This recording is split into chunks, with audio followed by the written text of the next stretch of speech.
training, and customer service. We're proud to be named a Toshiba ProMasters Elite Dealer since 2021. Contact us today for all of your business printing needs at 844-POWER-BZ. That's 844-769-3729. Or visit us at powercopiers.com.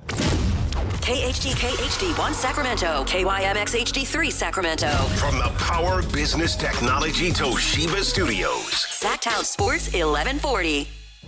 This is the Drive, baby! The Drive Guys, Kevin Gleason and Alan Stiles. It's drive time with the Drive Guys. I think there's two big questions here about this trade. One is, of course, we're all over both of them and more today. Is there more to come? Which there appears there's a very good chance there is. And then two, what is the plan with DeAndre Hunter? Do the Kings plan to keep him a while? Do they want to see how good he is? Do they want to see if he fits in to what they're planning? Or do they just figure, you know what, next year he's a wing on an expiring. We can get more back for him that's going to help with our rebuild. So on the surface, Alan, it looks like, wow, they just got a 28-year-old guy who's, last year he was really good. Mm-hmm. So it looks like, wait a minute, is that one of those shortcuts? But if you look at it more closely and the more I think about it, it looks like, well, maybe this is an indication that they're going to take longer than we thought to rebuild because they're thinking they might not even get anything back for him till the summer or later. Yeah, it turns into a situation where you move on from Dennis Schroder, right? You move on from Dennis Schroder basically admitting that it was a mistake, right? Pretty much admitting that some version of him and Russell Westbrook not having both of them was probably the best way to go about it.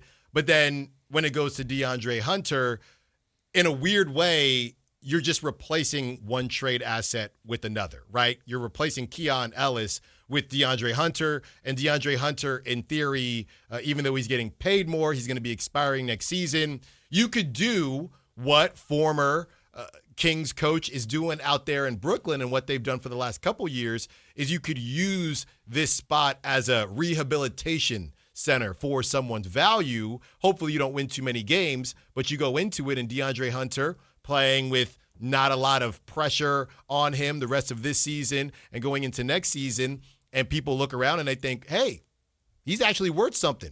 Let's go get him for a late first-round pick, something like that. Now, This is what we just saw the Nets do with Cam Johnson. They did have to take back Michael Porter Jr., but they're doing it again with Michael Porter Jr. And I don't know if Michael Porter Jr. is going to move this season, but next season he would again be an expiring contract, and the Nets would allow him to get flipped. They did the same thing when they got Dennis Schroder out of there to the Warriors. So that is the move that I believe the Kings are trying to go with. Was listening to Sam Amick this morning. Obviously, when something like this happens, Whitey, the number one thing that's going to come out is, well, the market changed, right? Because nobody's going to say, well, we could have got 2 first-rounders and we decided we want DeAndre Hunter. So it should be assumed that the market changed, but when you're dealing with the Kings, who a lot of people still have a wound from De'Aaron Fox, it's nice to have a little bit more context, and we have some more of that now. And I just feel a bit sad, not for Kings fans per se, but just in general, that we had all these conversations about picks and the future, and then at the last second, it feels like a lot of teams got cold feet, and the Kings decided, well, we got to get something back for him before we lose him for nothing. I think it was a combination of the market shifting somewhat. It always does. It's always shifting. But also it's possible that the market was never quite what we let ourselves believe that it was. Yeah. We may never know. It's incredible to me, and I understand this. The Kings have made so many questionable moves over the last however far back you want to go, that anytime they make a move, I wonder if Scott Perry was aware of this. I know it's not his first go-round here, but anytime he does anything that isn't just obviously at first blush a huge success, people in the fan base here and also nationally are just going to go, there you go. They have no clue what they are doing. Right. Now, maybe that's true. I don't know how this is going to work out, but I do think, to the point I initially made, before we really judge anything, we have to see, okay, well, what's next here? Yeah. And that's what we're going to see. I know people spoke about, well, could DeAndre Hunter be flipped? We have on Yosi Goolan of the Third Apron. He's going to be on at 3 with those questions about all of the Kings' financials, why they made this move. Can DeAndre Hunter be moved and what that looks like? He doesn't like trade, but as you know, he doesn't like the trade. He's for the Kings.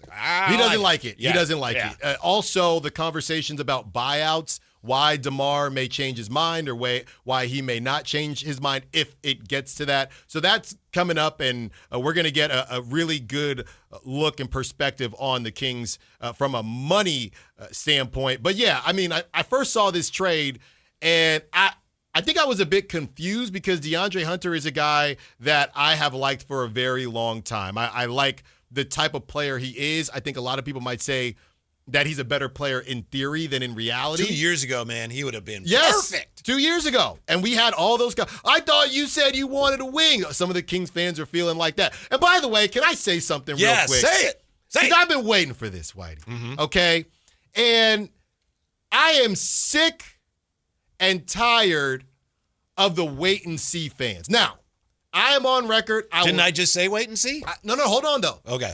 I am on record saying I will never tell anybody how to fan, okay? Fan how you want to fan. It's short for fanatic. We understand that. So I'm not saying to not wait and see. But the deal comes out, and you have people that are going to overreact in a positive way, people that are going to overreact in a negative way, and then you get the wait and seers. And I can't stand the wait and seers, not because that's their stance. You said both of the other two camps are overreacting. Yeah, but that's what it's about. That's what it's about. That's what fandom is about. I don't need you coming in to one of my posts or anybody's posts, running around saying, well, why don't you just wait and see? No. You wait and you see. But if I want to overreact and say DeAndre Hunter's the best, if I want to overreact and say DeAndre Hunter's the worst and this was terrible, let me do it. Okay. There's nothing worse than the wait and see fans because it's not even a take. It's not even a take. Of course we're going to wait and see. But overreacting is a take, and it's quite often a really bad take. Who cares? Well, that's what it's about. If some fan wants to say this is great, I've been waiting for a wing, and ignore the context that this team is now going in a different direction, good for them. If somebody wants to say, why are we getting a 28-year-old when I thought we were getting younger, good for them. But the wait and seers, I can't stand them, Whitey. They're the worst. Now, I don't care that that's your stance. But running around everywhere telling everybody to wait and see, we have to wait and see anyway. But in the meantime, if somebody wants to freak out, let them freak out. Okay, but isn't it your responsibility as a journalist to... Me? Someone that people listen to for information.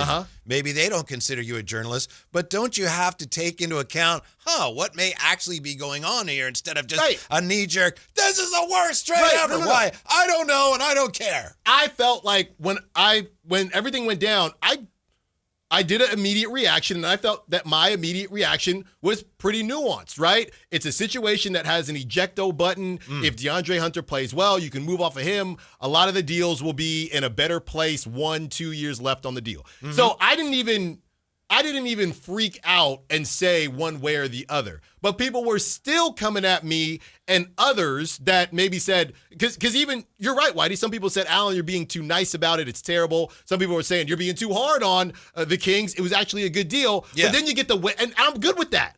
But then the wait and seers pop up. Why don't you just wait and see? Okay. Thanks for nothing.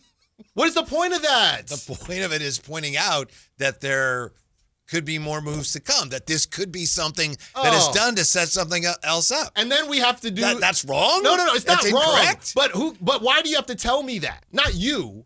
I think you're a quiet wait and seer. You wouldn't tell someone else. Well, I'm telling you now. I have no choice but to wait and see. But then we got to do the move. Is this the move before the move? Remember that random deal when they just shipped off Davion to Toronto? The move before the move. Then there was no more moves after that move. The only move was Monty McNair moving to LA. No. The move. That was the move before the DeMar DeRozan move. No, that was a move. Oh, that was the move before the move. Yeah. There's always a move before the move. I'll tell you one thing I disagree with strongly. You've said this, and somebody's saying this in the chat. The hybrid rebuild is coming. Oh, it's coming. No, I don't think it's so. It's coming. I don't think so. Run from it. Hide from it. Yeah. The hybrid rebuild. I understand why you say that, and I admit, there's some evidence there, but I don't think so. That, I think, is what a lot of people are afraid of. Oh, yeah. I know it's what I'm afraid of. Wait and see. Because it would mean that Scott Perry would be saying, we're doing this, it's going to take a long time, we're going to be prudent, and then someone would have decided, no, we were prudent long enough. We're back in next year. But what happens? And I don't think that's going to happen. But this is what we've been saying, though. Now, hold on now, okay? Close your eyes. What, am I overreacting? No. Close your eyes. Imagine. And we'll talk about DeBansa and Darren Peterson because, oh, my goodness. There's only one of them worth talking about. Well, the kiddos, they let me watch. I got to watch about 70% of that game. I watched what was worth it before they subbed Darren Peterson out. Right. But let's say they get Darren Peterson. He looks so forlorn, rubbing his leg. Oh, and then he's talking to the AD. What's going on there? Anyway, you get Darren Peterson. You got Keegan back. Keegan takes a leap year, okay? Domantas Sabonis returns back to the MVP ladder, number 7, to be direct with you. You still get Zach LaVine, who is stuck here, so he figures I might as well ball out anyway. And then you get DeAndre Hunter to pull everything together. That's a 44-win team, baby. Whitey. Which is what they're trying to avoid in the first place. Now they're sitting around, tap dancing, doing the Usher slide in the 7th seed, and you're telling me that you trust the Kings to say, and everybody's, at this point, everybody's trade value is sky high. Right? But everybody. At what point is this? This is sometime next season. Right, as we're approaching. So this is a fantasy. Let's say December. Let's say December. And we're in the 7th seed, and you just start thinking, well, maybe, just maybe, we could stay in the 7th seed. You're still going to get to the playoffs, which is something the Kings don't do often. You're telling me that you still trust the powers that be to ejecto button all this and make sure that you set yourself up for the future. Because I don't trust it, Whitey. That sounds like a hybrid rebuild to me. That would mean that ownership overrode the general manager. I don't think it's going to happen. Okay. It could. I admit. You better hope they're not you better that's hope, what I'm scared of. You better hope they're not in the 7th seed. And they probably won't be. But I'm just saying, if they're the Suns, literally, if they're the Suns next season, you better That would already be bad because I think the plan next year is to be really bad again. Mm-hmm. I think the plan is 2 years, and I don't know, just pulling together all the different bits of information we may or may not have. I think this year, Tankasaurus. Next year, Tankasaurus, and then reevaluate. And if things go well over these next 2 years of being the old Tankapotamus, then that's when they'll have a lot of cap space. Maybe they say, all right, we're going to do what Houston did when they decided to go for it, get some veterans in, and then we go for it. But I think it's at least a 2-year rebuild. Let me ask you this. At what point would you change your mind, right? What if it actually is working? And I get it. The West is extremely tough. But at what point would you change your mind and say, well, maybe we don't have to go about it, right? They've never said the words championship. They've never said anything like that. They've said playoff. No, they just said sustained success, Scott. right? Sustained success. Mm-hmm. So if it just works. And yes, I will be around in 2 years. Might not be here. If it just works, right? If it simply works, and they're the 7 seed with the decades of not even mediocrity, just bad play that we've seen from the Kings, does it really make sense? They're the 7th seed in December. Does it really make sense to not dig into that versus everything that we've seen? Yes, because you're putting it's like in NASCAR restrictor plate on how good you can be. Okay.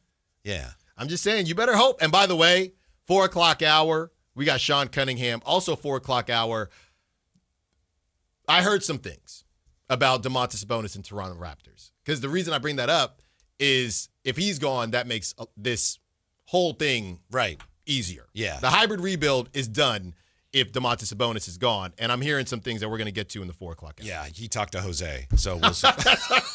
Right? You did. I did, but that's not – we talked about something else.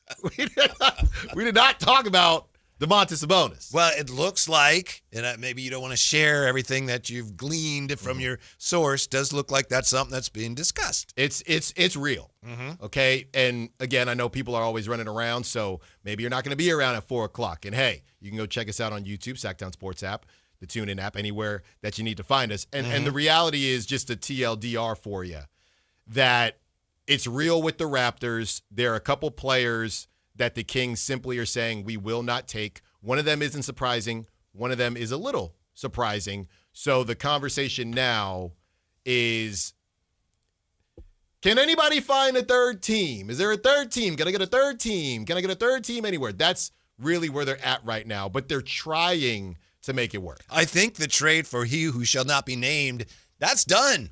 I think we made it. I think we can actually bring his... It didn't happen, and I don't think it's happening. I think we can bring his name back because it might be the last time we talk about him. I think it's over. There was some speculation when Hunter came here, but looks like that was just empty speculation. Well, this is what it is. The Kings and the Warriors revisiting some of their summer talks. Yeah, and this is what it is. And I appreciate I do think it was smart for the Kings to at least dangle DeAndre Hunter in front of the Warriors just in case. I don't know that that's the main reason they got him, but I do think that was probably a factor.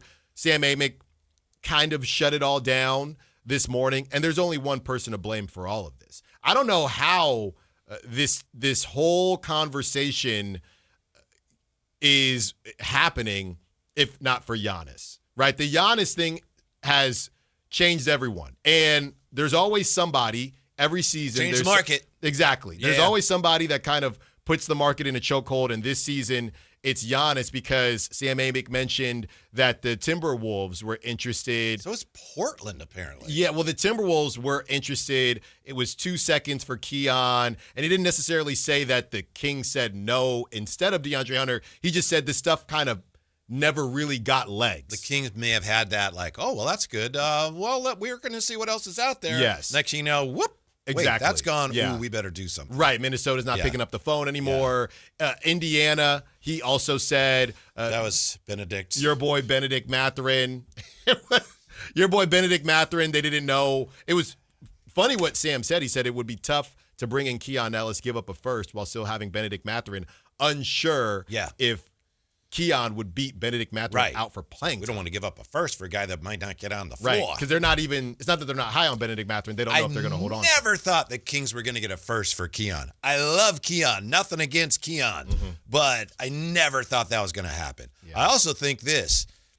Obviously, the Schroder thing didn't work out ideally, but I don't think that it was as big of a mistake by Scott Perry as a lot of people think. For this reason, I think when they got him, I think Scott Perry still thought this could go one of two ways.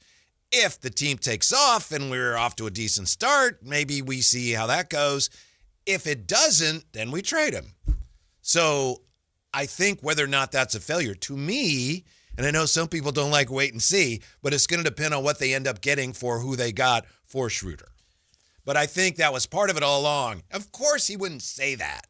Of course he wouldn't say, well, we got him, maybe we'll trade him. You don't say that, but I think that was part of the plan all along. Oh, yeah. And I also think it's part of the plan with Hunter. Although, again, what we hear is, the Kings like his fit next to Keegan. I get that, but I also think a big part of it is, we'll spin him off as soon as we can if it benefits us. Right. If you're going to have an expensive contract, we won't say bad contract, you might as well have a guy with some upside like DeAndre Hunter that a contender could say, hey. Japanese dog says, we'll just have to wait and see, Alan. No, we'll just have to wait and see.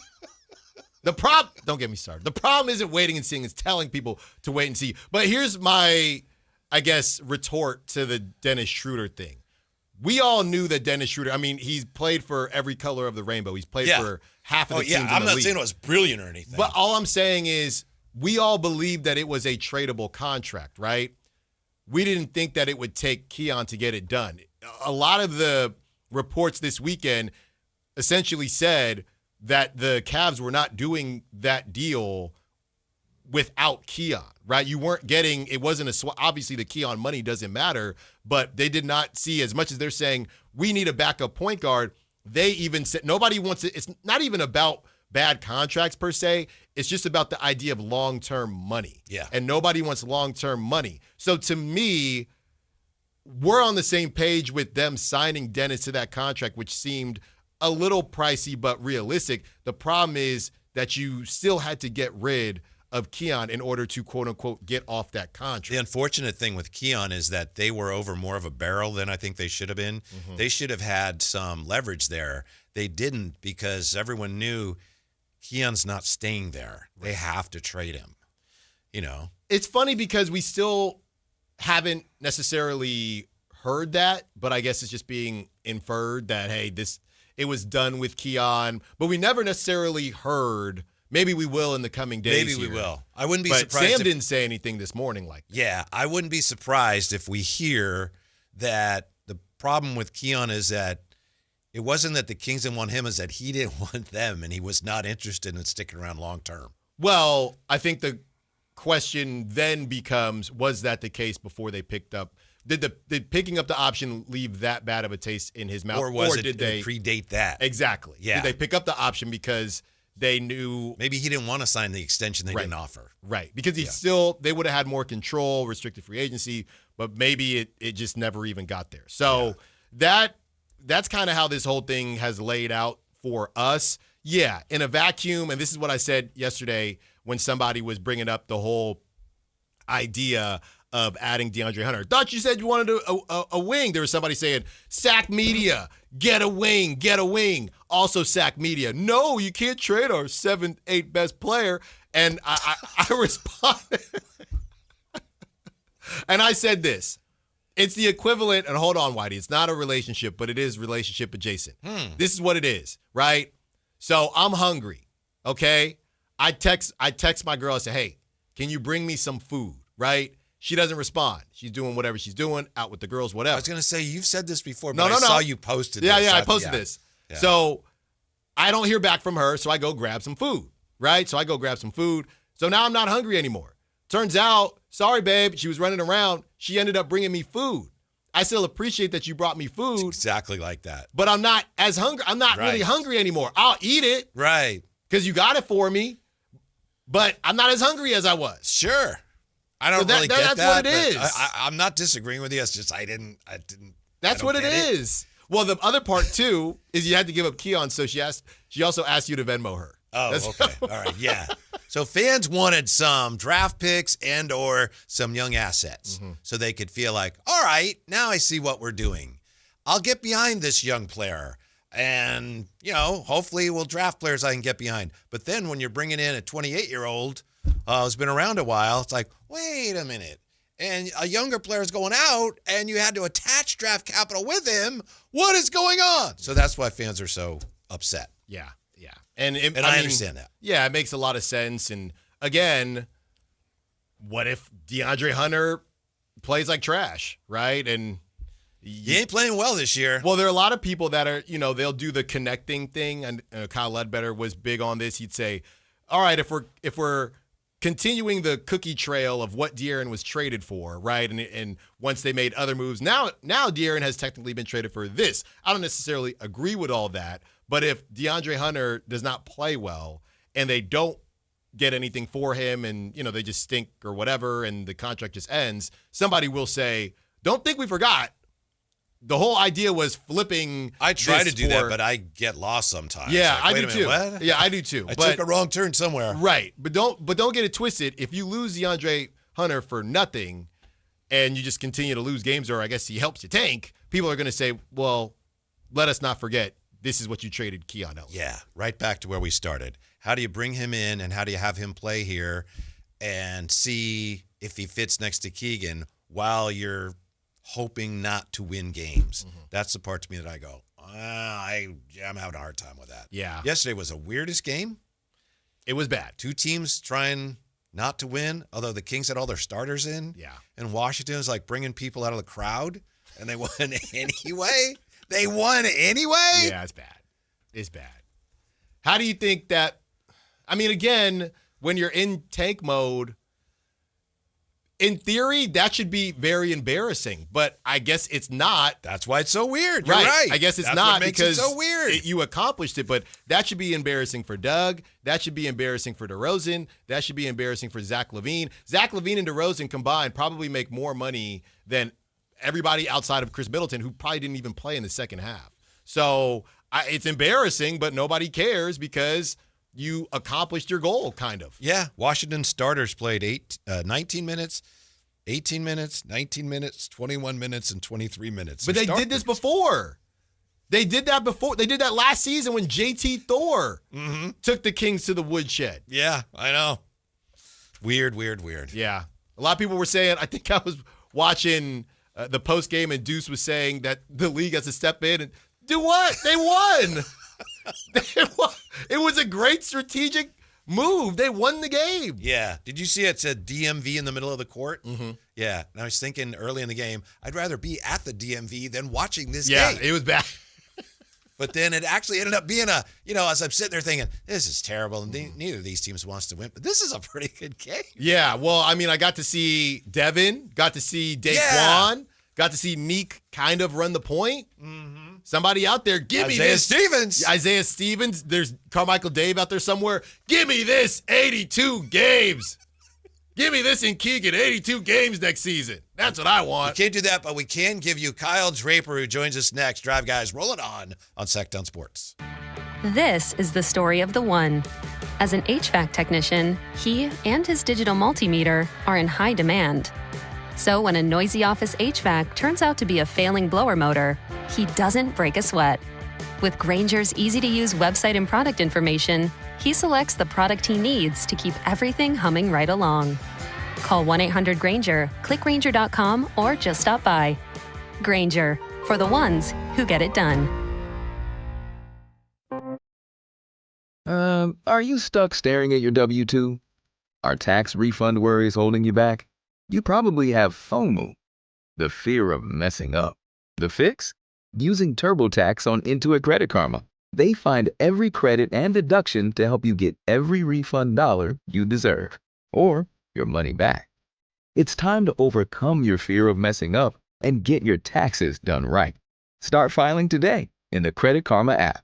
Hurry in and save big during Honda's President's Day sales event at Folsom Lake Honda, your one-stop Honda shop. Hurry in and save on our best selection of new Hondas. Each is priced to sell now. Folsom Lake Honda is your one-stop Honda shop for great pricing on a giant selection of new CRVs, HRVs, Civics, and Accords with low finance and lease options. Plus, get an instant cash offer for your trade. Get to Folsom Lake Honda or go to FolsomLakeHonda.com. Folsom Lake Honda. Yeah, your one-stop Honda shop. Guys, your testosterone level impacts your energy, drive, weight, hair loss, and even ED. Revive Men's Health Sacramento will check your T level for free. For your free T level check, exam, and consultation, call 916-277-8599 or visit ReviveMen'sHealth.com. Why'd I go to the doctor? Working on the farm, my heart kept skipping a beat.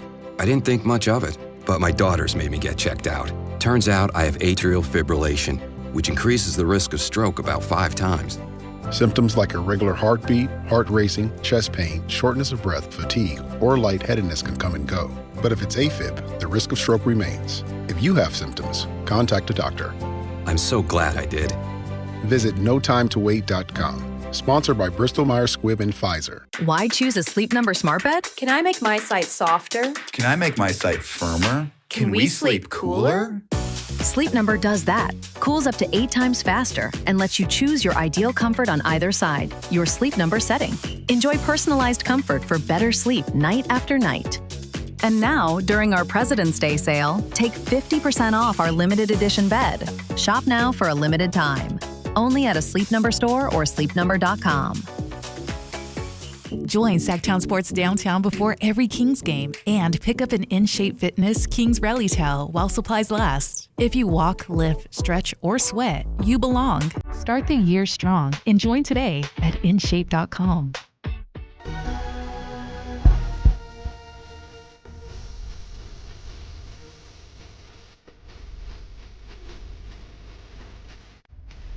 Your afternoon home for Kings talk and so much more.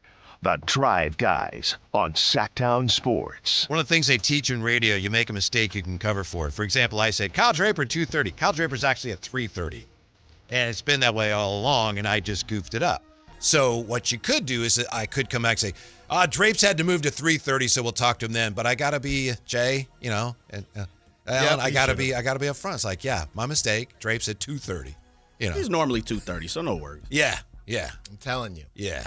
I tried to tell you. I know you did, and because you had that look on your face like, that's wrong. Do I say something? So, and I realized as soon as I said it. Anyway, Drape's at 3:30, and then we have Yosi Goolan today at 3. That's right, of the third apron, and he's going to give us all of the financial aspects of this deal. And, there are a couple notes out there with the Kings and that elusive luxury tax and how they try to avoid that. So we got that coming up for you. And then it's touch and go, but it's more touch than go right now. Sean Cunningham, who is down in the Bay. Oh, and they got Super earthquakes Bowl. there today. That's right. Down in the Bay for Super Bowl, but he did say he should be good for 4 p.m., and I'm really excited to talk to him as well. Okay. I'm excited to talk to Jay. Jay, before we get back to the NBA and the Kings, what do you think of the 49ers' new defensive coordinator? Sign me up. Yeah?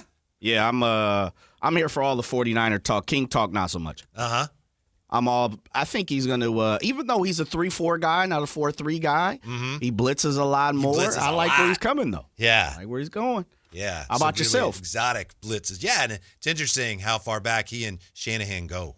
Yeah, a long time. Shanahan's been around. It doesn't seem like it, but Shanahan has been around all his life around the NFL at this point. And I know, of course, the father and the Bill Walsh tree and 49er tree. He's got history, but it feels like Shanahan has really kind of been a Niner and nothing else. Yeah, Even though he's had multiple stops. Because prior. he's done such a, despite what TC says, he's done a lot of good things with the Niners. Hasn't won it all yet, I get it. Raheem Morris, the new defensive coordinator. I like it. And how about you, Ellen? Congratulations, Los Gigantes, with a 2-time batting champ. 3-time. 3-time batting champ. 3-time batting champ. Sorry, Luis, I skipped one. 3-time batting champ, 3-time All-Star. No gold gloves, though, and they want him at second base, so. He wants to play second base. He wants to play second base. He gave up contracts with multi-years on them because he wanted to play second, and I guess prove to people he can do it. I don't know if he's wanting to play second to convince people so we can get a bigger contract at the end of the year, but I know he's a 3-time batting champ, but he never really could play second base for him. No, they moved him to your Padres. They moved him to first base. And, yeah. People are excited. He'll be, look, you remember this from back in the day? Ducks on the pond. Don't leave him on. Get a hit. He's going to be a duck on the pond. He's going to be a duck on the pond for Adames, Devers, the whole crew. He ain't going to move because he hits singles and doesn't steal bases. Yeah. But he will be on base. Can I say Doesn't this? walk a lot. Yeah. Best signing for the Giants in 20 years almost. Really? What? Really. Jay, we don't got to do this. Best signing in 20 years. I can hear it in Jay your voice. likes him because Arise is old school. Yeah, he is. I mean, the way he plays. I can hear it in your voice, Jay. 2005. So, let me just say this. Post Bonds, best See, now you almost best had signing. me. You almost had me. Best signing since post Bond. Don't forget, Hunter Pence was a trade. It's a little bit different, but come on. Lincecum drafted, right? Yeah. Come on, Jay. Was Matt Cain drafted? No, he was traded for. No, I think he was a draft. He was drafted. drafted. I thought he was traded early but in Matt the Chapman, minors. I believe, Okay. was they signed him. Come on, didn't they? Jay. Yeah, come on, man. We're not doing that. Chapman, Louis, come on. Let's do this. Adames. No, hadn't done anything for No, him. he hadn't either, but Luis, I got to see it. 300. Luis Arraez hit 25 homers. It'll just take him 7-8 years to do He's it. he's hit 36 home runs in his career. Well, that's what I'm saying. And somehow he had 8 last season. Yeah. But now he goes to Oracle. So cut that in half. Yeah. And the 4 will be on the road. Yeah. Man, you guys only hit 25 as a... No, come on now. Who Jay. leads the team is 25 every year anyway. Adames, the streak is over. I got you. If I had $1 for every time Mike Kruko's going to say, Triples Alley, Robin Arise again. I would be a rich man next year. Yeah. He's got some of the slowest bat speed in the league. No, I'm serious. But he gets on base. Just Best a knock signing getter. in 20 years. Yeah. A knock getter. As far as the Kings go, what else are they going to do here? Who else are going to move? There's some silly thing from some source that's like, what is that? Oh, the Lakers are interested in DeMar DeRozan. Yeah, I don't. I saw that. I saw that. It's not well sourced at all. Well, yeah, I sent you the kind of notes from Amick, and as far as what should we call the vets? I appreciate that, but I listened to Sam. Well, sometimes you're right. No. Sometimes you say, "Oh, I missed that." Yeah, but did I say that today? No, I didn't let you because I just sent you the notes. Okay, but the idea, what are we calling the vets? Levine, Sabonis, and I guess we got to put DeRozan in there. I want to call them the three horsemen or something, but Malik Monk is still there, so it's the four horsemen, I guess. When he was asked about the four horsemen, there's not a ton of interest. Honestly, I think the only other guy that might get moved outside of the Domantas Sabonis Toronto Raptors stuff is Malik. I think somebody will probably talk themselves into Malik. The way he plays, it's so infectious. He can really bring a new energy to your locker room and obviously to your bench scoring. I'm not convinced that we are going to have Malik Monk after the trade deadline because I think he is a lesser, cheaper version of Zach LaVine and can do a little bit more when he handles the basketball. So I feel like Malik Monk, this thing isn't dead yet. There's going to be somebody that strikes out on Giannis or something, and at the last second they'll say, all right, we'll do Malik, and they'll send back some expiring contract or something. There was somebody on with Matt Kayla today from Cleveland. I think he does a Locked On Cavs pod.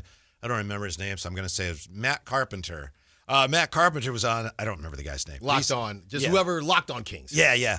Locked On Cavs. Yeah. He made an interesting point talking about how, it's harder to move some of these guys than maybe it was before all this apron stuff. Yeah. And I know that people get tired of hearing that. I get tired of talking about it. And you can't just fold everything into an excuse, under that umbrella. Like, it's because of the aprons. Because we don't even understand everything that goes into that. But it is true that teams have to be more judicious with their money. And so players that are a little overpriced, or at least perceived to be that, and don't do it at both ends, it's harder to move them, I think, than it used to be even a few years ago. And I think that's where the Kings are with a couple of these guys. Yeah, and again, both guys, what they combined for 60-plus points last night, DeMar DeRozan and obviously Zach LaVine. 67 points. Yeah, both of these guys obviously can put the biscuit in the basket. The one that everyone is still hung up on is DeMar. Even anybody that you talk to doesn't get the DeMar thing. So maybe that's the one that somebody says, yeah, you know what? His contract really isn't that bad. I don't know if there are conversations being had with DeMar's camp at what's allowed and what's not allowed. Hey, would you be interested in a bench role, or does he have to start? Maybe that's part of it. I'm not sure, but I would imagine. Could be. I've had that thought too. I don't know, but it could be. Yeah, I would imagine if you're DeMar, choosing between a bench role and finishing the season here seems like an obvious decision to me, but maybe it's not. Maybe it's not. Maybe he likes whatever they're doing out here, they're doing out here. Yeah, it's almost like because of the way the landscape has changed financially in the NBA, the Kings are paying double for some of the mistakes they've made with the roster in previous years. Right. And they said that they weren't going to move on, or they weren't going to add any draft capital to move off of any of these guys. So instead they end up using Keon, which you could look at as a late first rounder, early high second round pick based on how people are viewing it. So that's what it took for them to get off of old Schroeder. But the difference is, Whitey, and why people are upset is because, wait, you signed Dennis Schroeder, though. Yeah. You signed him. And yes, but like I said, I never bought all the talk about he's a foundational piece for us. But that's what they said. Yeah. Of course, that's what they said. What are they going to say? If it doesn't work out, we'll deal him. Yeah, this is kind of my understanding on it, right? They signed Schroeder. They signed Russell Westbrook. And honestly, they probably underestimated how hard it was going to be to move off of some of these other guys. Like we've said, DeMar DeRozan, pseudo-expiring contract. They had to know, Alan, pardon me for interrupting, but they had to know because they signed Westbrook kind of early fall, and they'd been trying to move some of those guys all offseason, and they weren't able to. They were trying to move Malik. I don't know. We still don't know how much they were shopping DeMar DeRozan. That never really came out. His name roughly came out about the Miami Heat, and then I was told that it actually wasn't DeMar. They were looking at somebody else on the Kings. So we never really found out what the deal was with DeMar. So I'll give you Malik, but I don't know if they, again, to the point of, hey, we want to give Doug a shot to win some games. They knew Zach would be hard to move. They knew Zach would even be if hard they to weren't move. trying to move him yet. All we heard about was Malik. Now, that doesn't mean that's all they were moving, but once they did realize, okay, all these guys are stuck in the mud, that's when they said, well, we have to move off someone. So Dennis Schroder, I guess in a funny way, Whitey, you could say the Dennis Schroder signing wasn't a bad signing because it's the only one that they've been able to move. Kind of what I'm saying. It actually was a good signing. It's just the other signings were worse than anticipated. Yeah, we'll come back with a look at how in the world the Kings lost that game yesterday and what that means for them. Another loss. They're in good lottery position, right? That's something. It's strange, but here we are, Alan.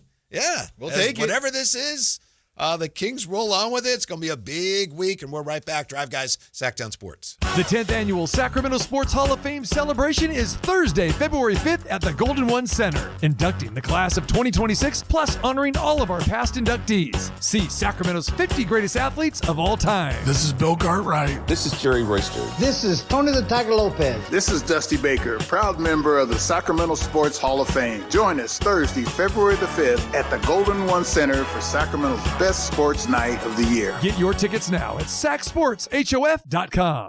Breakfast burritos for the morning brainstorm. Easy Cater. Paninis for the lunch and learn. Easy Cater. Barbecue for the clients from Boston. Easy Cater.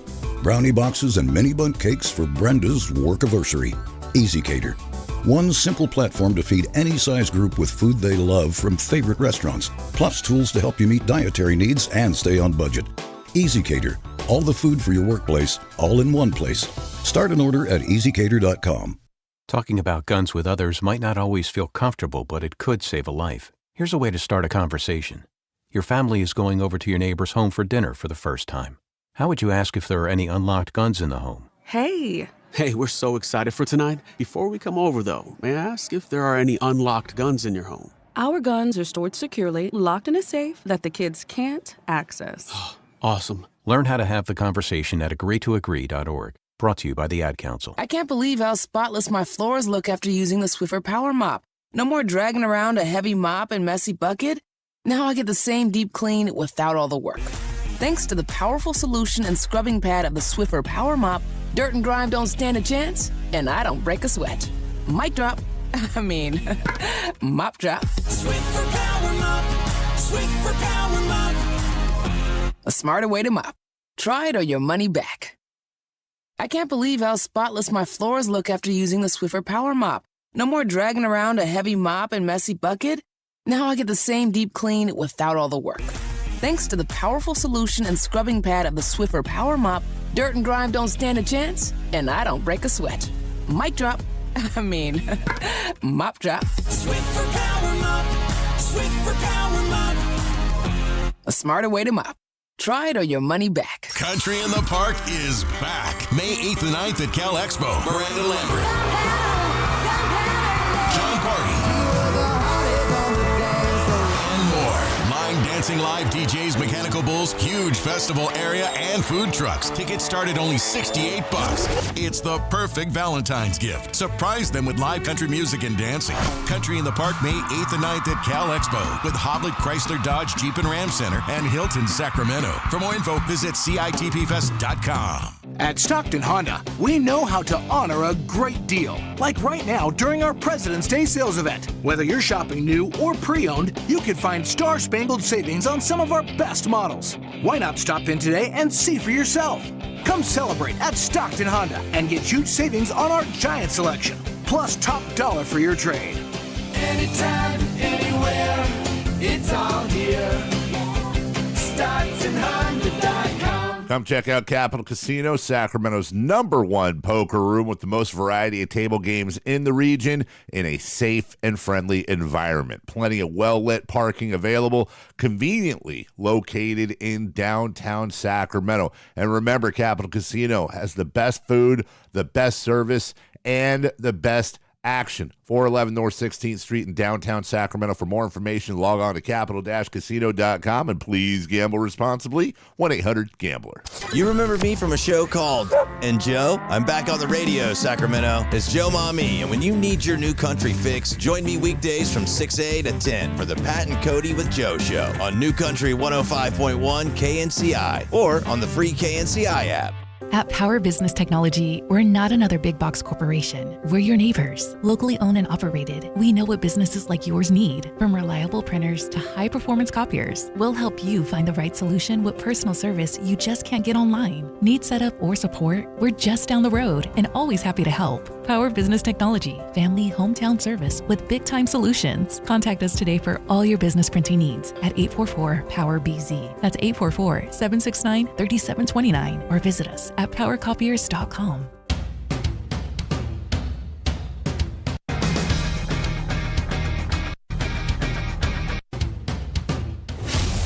The Drive Guys with Kevin Gleason and Alan Stiles on Sactown Sports 1140.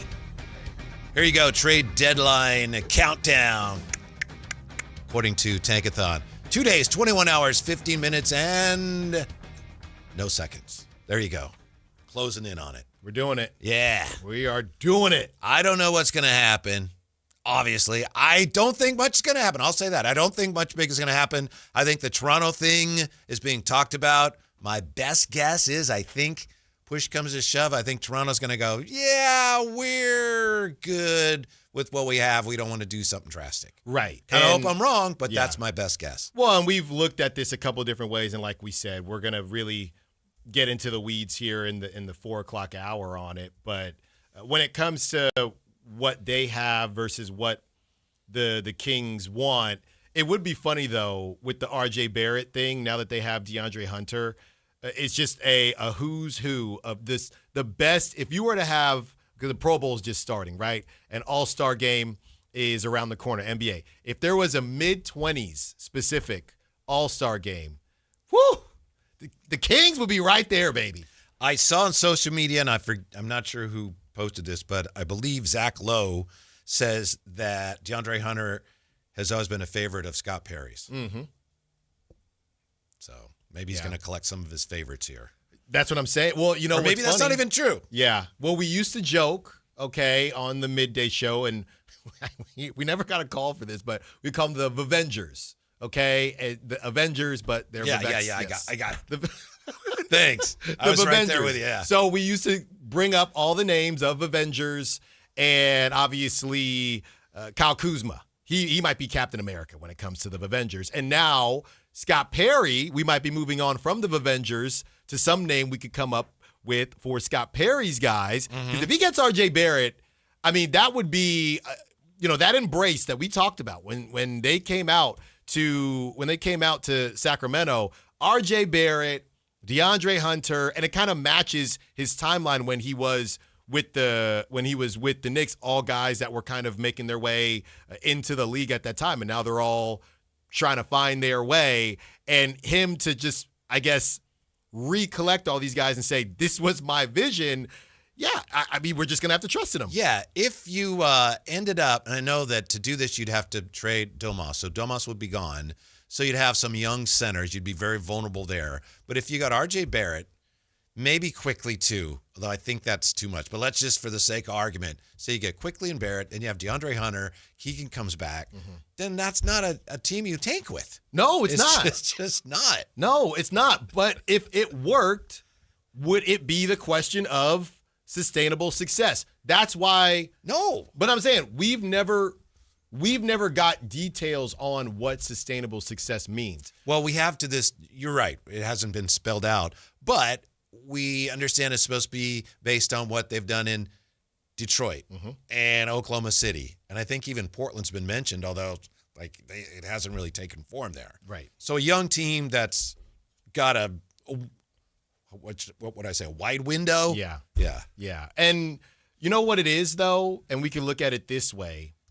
The scary part is if you're just good enough to not tank, then you're not getting better, because I think what it is, hey, we're seeing if there's anything there with some of these second draft guys for when we add on the young players. But if they are a little too cohesive and are a little bit better than you expect, then you're not getting the level of back player where you were before you started this process, if you have in fact even started it yet. I'll give you this much.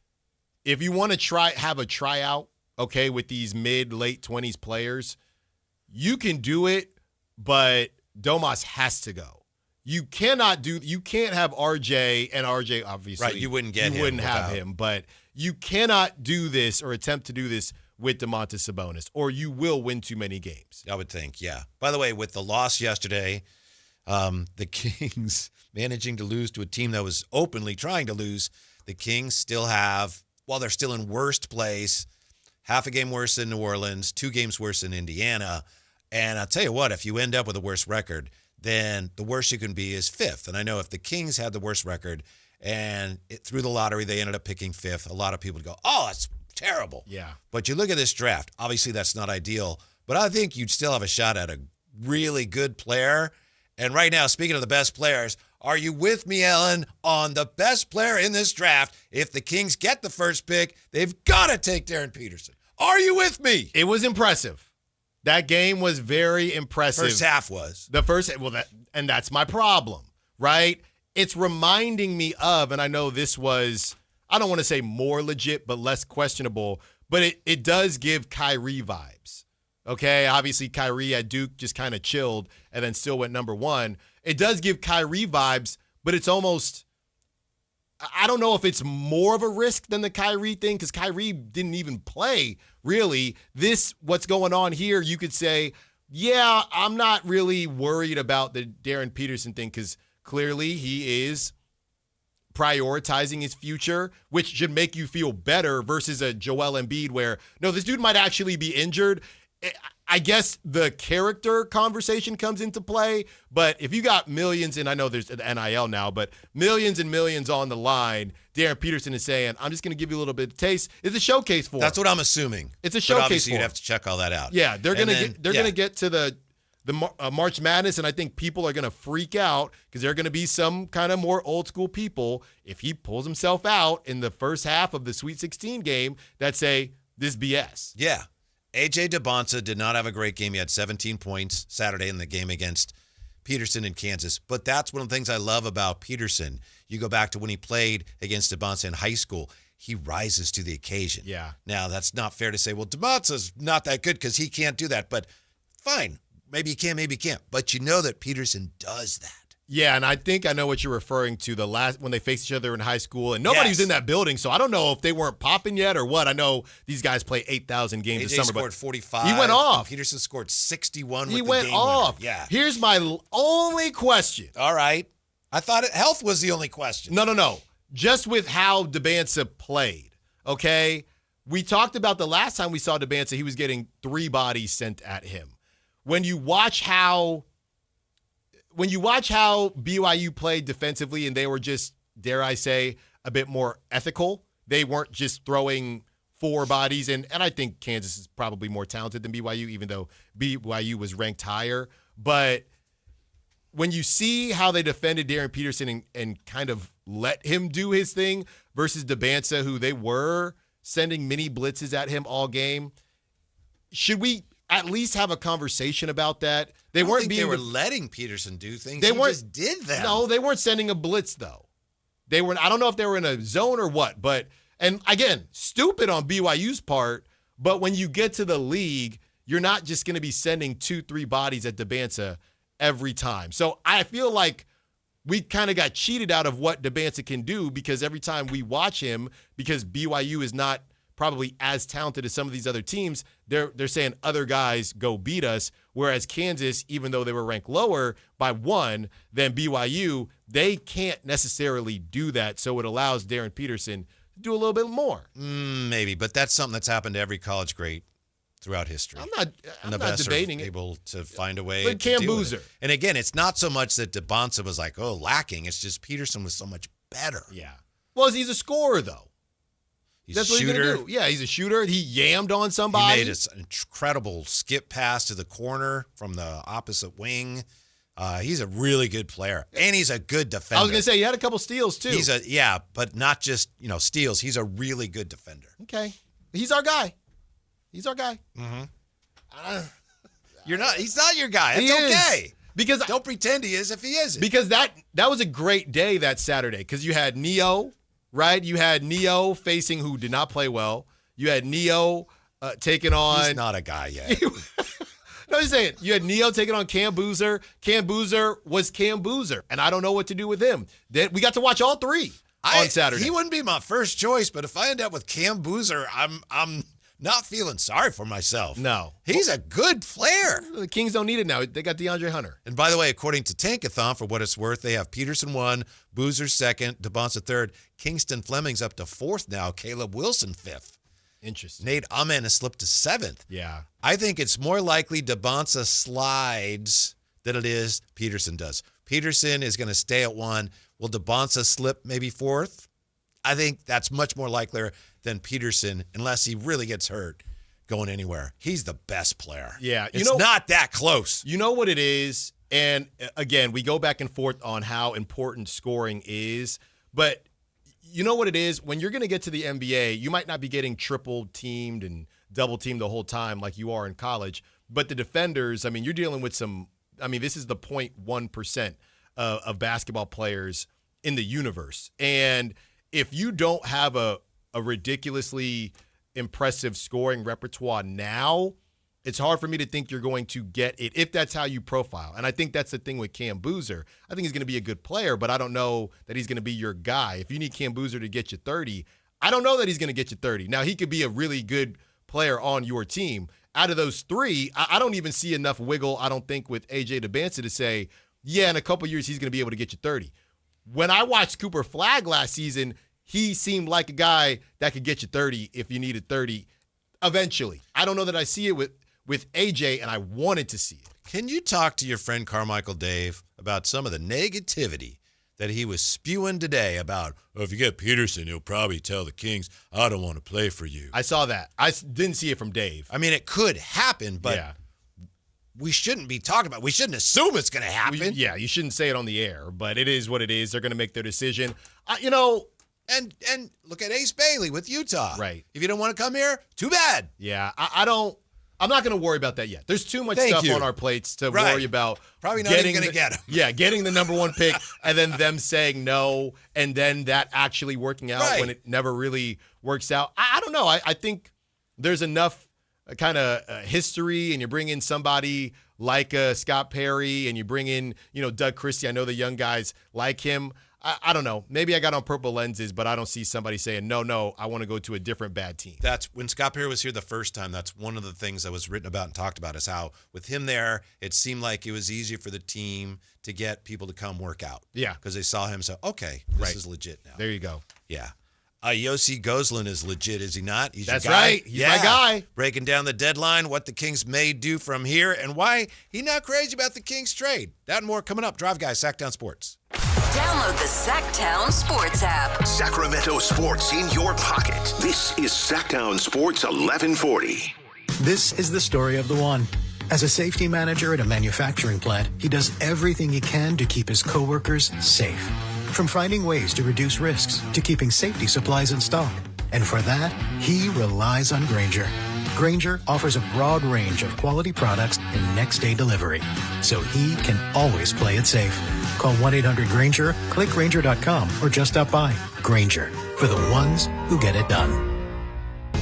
If you're serious about your golf game, then you need to know about Total Game Fitting at the Hagen Oaks Golf Super Shop. Whether it's the TrackMan-powered player performance studio for your best fit clubs, or the cutting-edge technology putter fitting studio, or the free Ballnamic ball fitter and 3D foot scanner, the Hagen Oaks Golf Super Shop offers you total game fitting from head to toe with equipment and apparel. Find your advantage at the Hagen Oaks Golf Super Shop with the latest offering of new golf products in Northern California. Fulton Avenue at the Cap City Freeway. Breakfast burritos for the morning brainstorm. Easy Cater. Paninis for the lunch and learn. Easy Cater. Barbecue for the clients from Boston. Easy Cater. Brownie boxes and mini bundt cakes for Brenda's workiversary.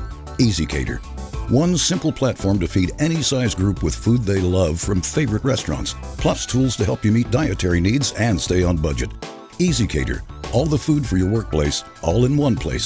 Start an order at easycater.com. Talking about guns with others might not always feel comfortable, but it could save a life. Here's a way to start a conversation. Your family is going over to your neighbor's home for dinner for the first time. How would you ask if there are any unlocked guns in the home? Hey, we're so excited for tonight. Before we come over, though, may I ask if there are any unlocked guns in your home? Our guns are stored securely, locked in a safe that the kids can't access. Awesome. Learn how to have the conversation at agreetoagree.org. Brought to you by the Ad Council. Hurry in and save big during Honda's President's Day sales event at Folsom Lake Honda, your one-stop Honda shop. Hurry in and save on our best selection of new Hondas. Each is priced to sell now. Folsom Lake Honda is your one-stop Honda shop for great pricing on a giant selection of new CRVs, HRVs, Civics, and Accords with low finance and lease options. Plus, get an instant cash offer for your trade. Get to Folsom Lake Honda or go to folsomlakehonda.com. Folsom Lake Honda. Yeah, your one-stop Honda shop. KHD1 Sacramento, KYMX HD3 Sacramento. From the Power Business Technology Toshiba Studios. Sactown Sports 1140.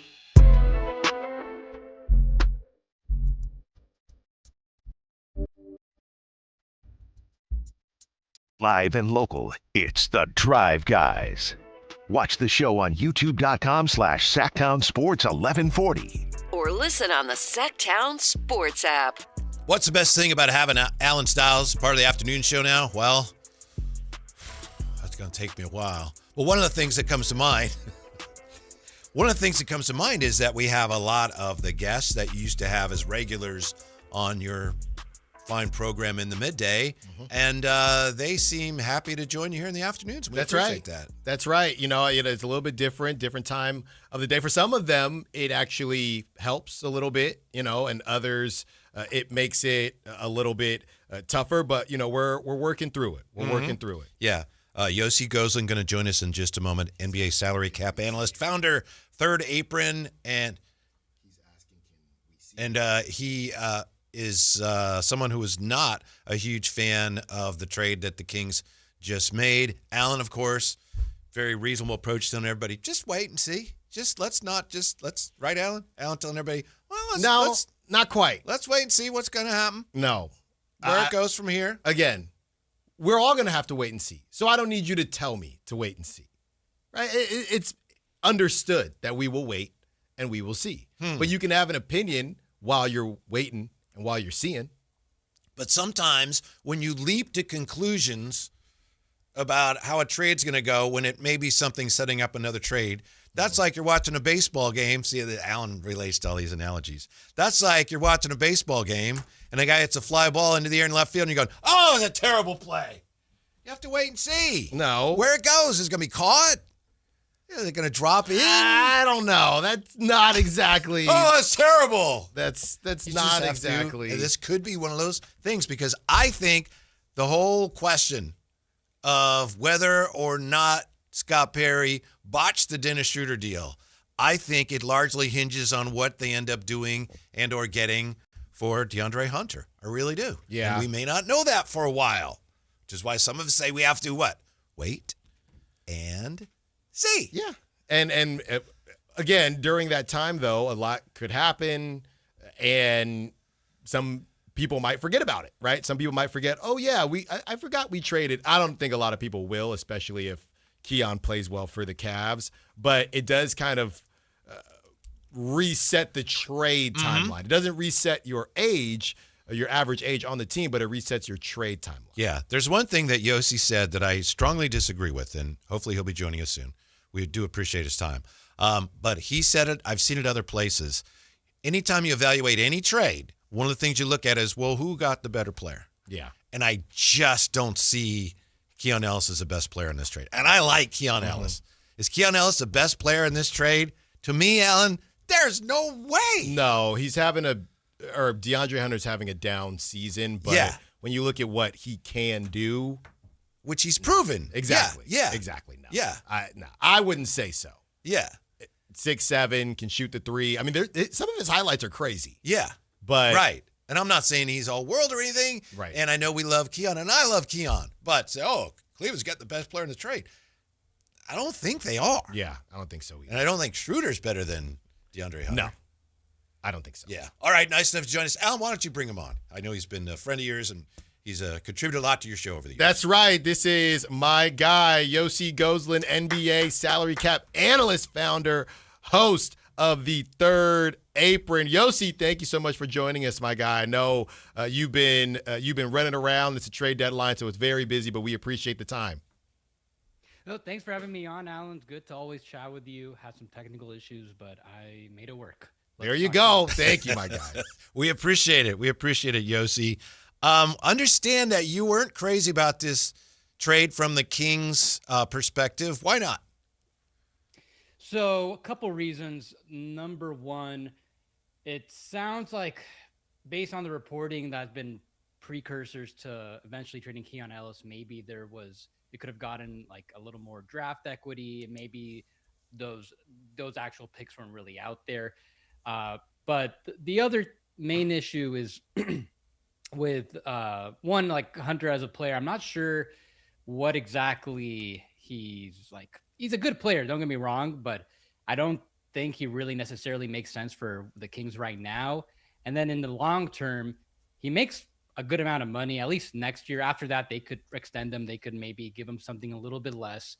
But now they have a whole nother issue where they made the roster more expensive, and they're going to have to figure out how they're going to navigate this, because they have, crazily enough, one of the most expensive rosters in the league right now this year. So for next year.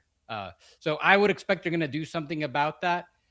But I just think if there were maybe offers where they could have just gotten maybe some extra seconds and not taken back bad money, I think that would have made a little more sense for Keon Ellis. Yosi, just as far as the DeAndre Hunter flip, we compared it, or at least I compared it a little bit to what Brooklyn has done, what they did with Cam Johnson, and then getting a first for Cam Johnson. They had to take on Michael Porter Jr., but they could get something back for Michael Porter Jr. as well, as he's been playing really well. How realistic do you think that is? We were saying how they kind of reset the timeline a bit with a trade asset that other teams wanted, since they were running out of time with Keon Ellis. It's possible they could maybe get something for Hunter next year. So the one way like I could see this working out is, I didn't like the DeRozan move when they acquired him a couple of years ago. I think a lot of the success that they've had in recent years, Harrison Barnes was the common denominator, just a really good fourth, fifth option who could play some defense. And maybe the Kings kind of realize that's what that they need, that type of guy. So like having him and Keegan Murray be those forwards, I think that makes sense for like any foundation. As far as it potentially being a future move to flip him later for something, it's possible. The Hawks were able to get pretty good value for Hunter last year. So we'll see, but he will be extension eligible this offseason. It sounds like the Kings just genuinely wanted him. They like him. Maybe people in the front office have scouted him back when he was younger. So maybe I would anticipate he'll probably stick around with the Kings for a while. The best thing they could do to increase his value is get him on a nice extension. I don't know what exactly that looks like, but if they could get him on something that maybe he's making a little bit less and it's low enough where like he'd be a great starter if he gets better, but also not too expensive if he has to come off the bench, I think that's the key. And then maybe 2-3 years from now, they could get positive value for him. That's Yosi Goolan, nice enough to join us, NBA salary cap analyst and founder, Third Apron. Yosi, obviously, as we've discussed here, we're not sure what they do with DeAndre Hunter. If they do something, we don't know when they do it. But in general, picking up a player of his caliber, and I know he's not having a great year by his standards, it strikes me as a little unusual for a team that we think is tanking to pick up a 28-year-old who's somewhat accomplished at this point of the rebuild. Would you agree with that? I think it is. I think the main thing is that the Kings right now, with the worst record in the league, if they stay at this pace, then having the worst record in the league guarantees you a top 5 pick in the draft. And most of the players projected in the very top are wings. So chances are the Kings will be able to get someone like one of the top wings in the draft, in which case did it really make sense to bring in Hunter at that point? So it sounds to me like maybe this is kind of like a setting the culture type trade, which actually is pretty important for the Kings. But everything else, as far as the money, like how exactly he helps the team, which I'm not sure he's gonna like help them like in the short term. And then just overall, I think they should have probably gotten more value from the Cavs for helping them do this. Like we can argue who's better, Ellis or Hunter, but for the Cavs, Ellis made a lot more sense to them, especially the contract, and they saved a bunch of money. Don't think the Kings were really compensated enough for that. Yosi, I'm not sure if this is a very confusing question or pretty straightforward, but can you explain the Dario Saric piece of this deal? He goes to Chicago. The Kings had to also give up a second rounder, and then the Cavs had to give up a second rounder. Was that the Kings just, like you said, they're a bit more expensive now, so they had to get off of Saric immediately? Because my first thought was, well, he's expiring. The whole idea was he could help facilitate something, and you gave him away and also had to give up a draft pick. So I was a bit confused on that one. So because Hunter makes as much money as he does, they needed, and the Kings are already pretty close to the luxury tax, they needed to send out even money to make the money work without exceeding the tax. So they did that with the 3 players that they sent out. The thing is, the Cavs, they just didn't want to take on Saric so they could save a lot more money. So they sent the second to the Bulls, and then the Kings also sent the second to the Bulls to have them be the facilitator. So that's all it really was. It could have been a 2-team trade, but then also the Cavs would have had to then throw in another player because then they're exceeding 15 players. So it just made it easier to get a third team to take Saric. Mm-hmm. Yosi Goolan, nice enough to join us, as we said, from Third Apron. Yosi, it's always been in the history of the NBA tricky to trade older players making a lot of money, especially when they're not great defensively. That's where the Kings are now, as we know, with a handful of players. Does the newer CBA and all the talk of aprons, which we don't understand like you do, but is it even tougher now than it used to be because of the new CBA? I think team building is a little tougher. There are more restrictions as far as what means you have access to sign players. But at the same time, if you're not a big spender, then it's actually easier. You have more exceptions, there's more flexibility. You can take on more money. Right now, like the Kings and many other teams right now, most teams are like right up against either the luxury tax or an apron or some sort of threshold that they just don't want to cross or can't cross. So I think right now that is more so the issue slowing down the market. Every team has spent as much as it wants to, and that makes trade a little harder to execute, which is why we're seeing most likely 3-4 team constructs where someone who has more money to spend can take on a little more, like the Bulls just did. So the deals will still get done. Teams could still figure out whatever it is they need to do. It just takes extra steps. Yosi, we're running out of time until the trade deadline, and we were trying to figure out who a team could just go impulse buy for. And I'm looking at 2 guys, okay? I'm looking at Malik Monk, who I understand he's got the 3 years, and I'm looking at DeMar DeRozan, who he's been called before a pseudo-expiring contract because only $10 million are on his contract next season. Do you think either of those guys right now, it doesn't seem like there's a lot of smoke, but as we get closer to the trade deadline, some of these teams that are trying to contend, do you see either of those guys being in a conversation where maybe it's been overblown how bad their contracts are and a team saying, you know what, why don't we just bring in DeMar and then we'll have to pay him $10 million next season, but we can do whatever. We can move on from him from there. And on the DeMar piece specifically, I've referenced you before because a lot of people have been talking about the buying out DeMar after the trade line. And I remember the last time you were on with us, you talked about how it takes 2 to tango there. So I know it's a loaded question, but we can just focus on what team might be impulse buy, and if DeMar DeRozan is still on the team after the trade deadline, how realistic is a buyout? So I think Malik Monk is pretty good. I think the way his contract is being touted around is a little overblown. It's just that a lot of guards right now, the value of guards has dropped in recent years, especially this year. I could see the Wolves maybe being interested if they can't get Giannis or any of their top targets. They could make a deal for Monk. I kind of like the fit there. And the Kings can mainly take back expiring contracts. Maybe they could be interested in Rob Dillingham. I suppose that would be the main thing coming back. The Clippers, if they're willing to take back a little bit of long-term money because their whole thing is they want to have cap space over the next few years. If they wanted to just, get someone who can not exactly replace Norman Powell, but do like some of the things that he brought for them last year, I think that would help them a lot. So like maybe a Bogdanovic swap straight up, Kings get expiring money there and help with their tax situation next year. As for DeRozan, I think bringing in Hunter is kind of indicative that, the writing was already on the wall for DeRozan, but I think now it's a little more. And especially with his partial guarantee for next year. Because of that, I don't think he's going to agree to a buyout now. But as we get closer to hit the non-guaranteed portion of his contract next year, it will be a little easier to move him now.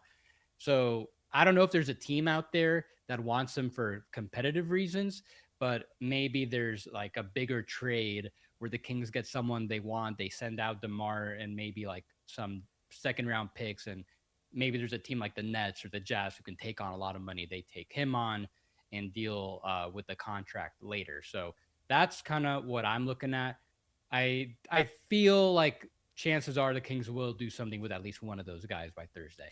Yosi, I happened to hear you when you were on Alan's show a few weeks ago, and you talked about DeRozan and the buyout, and you explained it better than anyone I've heard.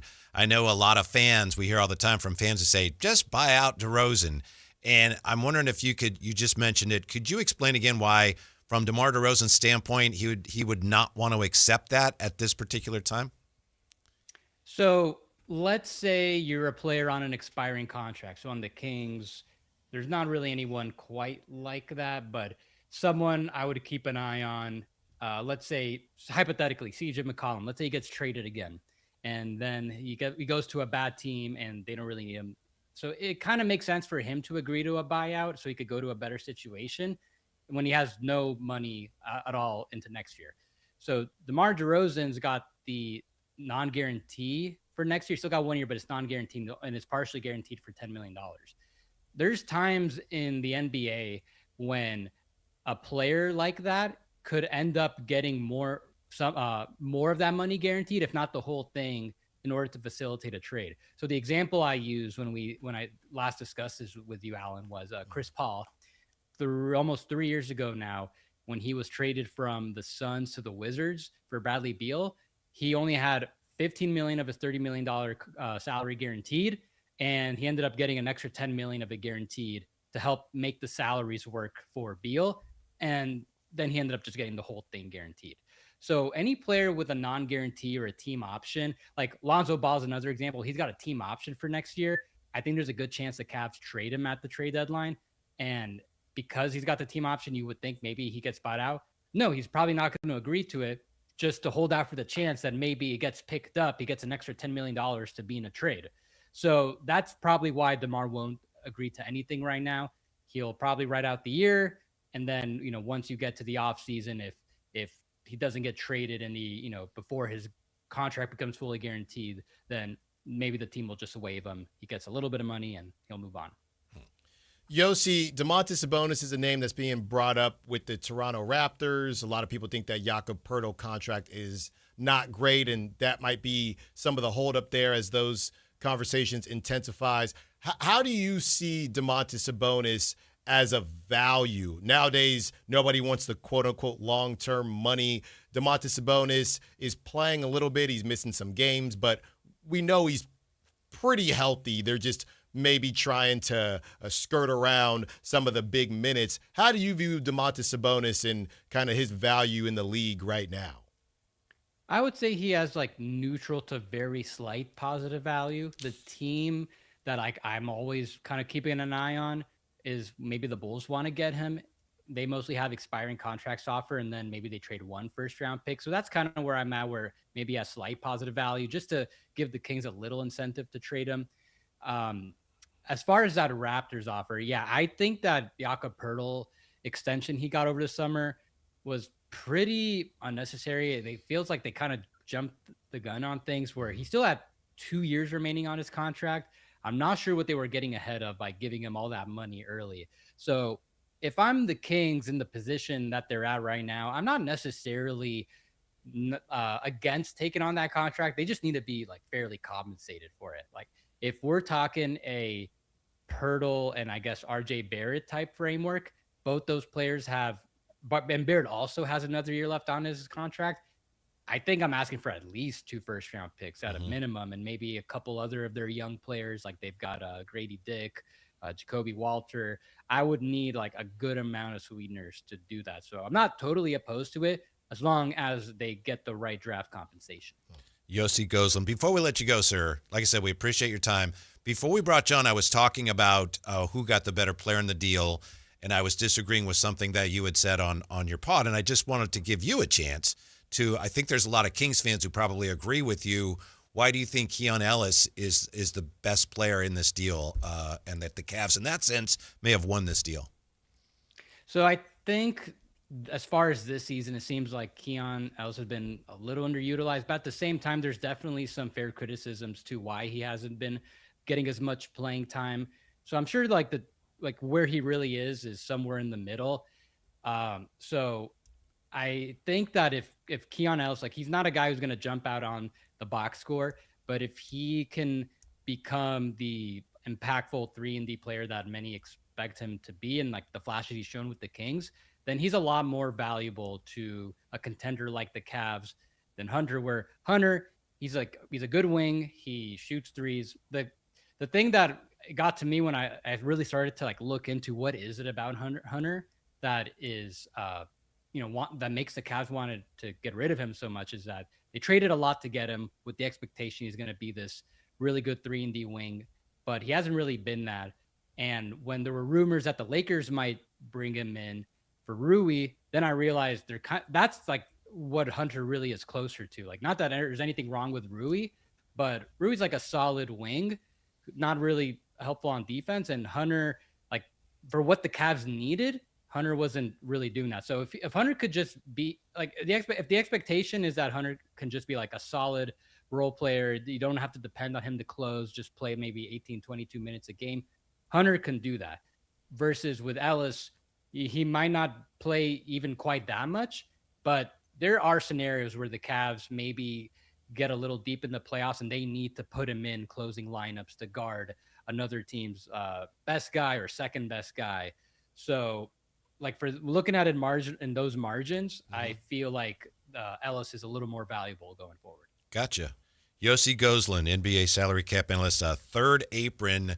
You got any questions about the cap and all that? He's your source, right, Alan? That's where you want to check him out on the internet. That's right, rising star when it comes to. Can I ask you all things capology? Can I ask you guys one question? Yes. I have one question for you guys. Do you think that since they brought in DeAndre Hunter, that means they're out on Jonathan Kaminga?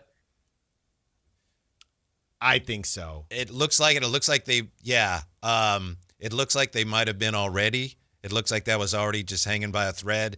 And from what we think we know, if the Warriors had interest in anybody, they might have had interest in Keon, but it was probably going to take a third team anyway. So it looks like, that we were just talking about that earlier. Yeah. Looks like we can finally put that to bed. Yeah, I thought maybe the intention was to dangle DeAndre Hunter in front of the Warriors, but if the Warriors aren't interested in that, they're still holding out hope for Giannis, then I don't see them bringing in I know both. Sam had said that he has not heard of any of that going on yet. I don't want it to be over, Yosi, but it sounds like it's over, man. It's over. Alan loves his Kaminga watch, but we may have to shut it down, Yosi.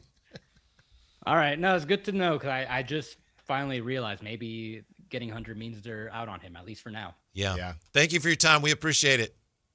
You're welcome. Thank you guys for having me. Thanks, You're Yosi. very welcome. So the Kings get a wing. Everyone now assumes that every wing is a 3-and-D wing, Alan. The 3 ain't been there this year, and I'm not sure about the D. Well, yeah, but here's the thing, though. DeAndre Hunter, you hear his measurables, 6'7". I've seen him hit. Jay must love 7'2" wingspan. Yeah. Jay loves a wingspan. I've seen him Jay's hit. a big wingspan guy. What was it, 4 or 5 threes in a game, something like that? That was last season. I was watching them play the Celtics when they were rolling. But if you hear from people that have been paying more attention to the Eastern Conference, and I think his defense is questionable. I think that's the bigger issue. Some of those perimeter players that you would think DeAndre Hunter can guard, he has not really been able to guard. I think that's more the issue, Whitey. It's that what he's supposed to be able to bring, he has not been bringing, not just shooting the basketball, but also defensively. Yeah, and I was just talking with, you familiar with Matt George's work? Am I ever these days? I mean, good Lord, yes, I am. Well, I was talking to him just before we came on the air. Mm-hmm. He said what he has on DeAndre Hunter is that his on-ball defense is pretty good, but as a team defender, he's not great. So, and he's not having a good year shooting the basketball. No. If you're the Kings, I guess you look at that as, hey, this is a guy that is available now because he's not having a good year, but he's much better than that, and you hope you're right. Can we just, for a second, though, talk about the fact that in a bad year for somebody, the Kings still had to give up somebody that they just signed in Dennis Schroder and Keon Ellis? This was supposed to be bad value for DeAndre Hunter, because if he'd been playing well, I don't think the Cavs move off of him. So in a bad value year, the Kings' assets are so terrible, they had to give up somebody they just signed and the best trade asset they had to get somebody who's having one of the worst seasons of his career. Think about that for a second. Yeah, I mean, yeah, they gave up the best trade asset they had, but I still am not convinced that they were ever going to get a first-round pick for Keon, or that Keon was somebody that half the league was just banging down Scott Perry's door. We want Keon. Would you be upset? I just don't think there was that much demand. Would you be upset if, because he doesn't make a lot of money, would you be upset if you found out that there was a team out there, let's say Minnesota, and Minnesota did say, yeah, we'll take Keon for 2 seconds, right? Just straight up. Would you be more upset with the Kings' decision if you knew that the Kings really actually turned that down? Yes, but it looks like, and I know you see everything I see, and apparently more with your sources, that the Kings thought they had that in the pocket, but Minnesota said, yeah, never mind. It sounds like Minnesota just stopped responding to the text messages. Yeah, right? Because they got Giannis fever. Right. Then they started leaving Scott Perry on red, and he started getting worried and said, well, we might as well get something for him. Mm-hmm. And at least DeAndre Hunter, welcome to Last Chance U Sacramento edition, where he gets to rehab his image and his value as a basketball player. Last Chance U Brooklyn has done really well, and they've gotten some first-round picks. We'll see how Last Chance U Sacramento does. Mm-hmm. We'll come back with a guy that used to be known as the LeBron of the station. Now people are calling him more of like a Devin Carter type, maybe? Is that what you're hearing? He played last night. Yeah, that's right. Kyle Draper joins us next. Sactown Sports.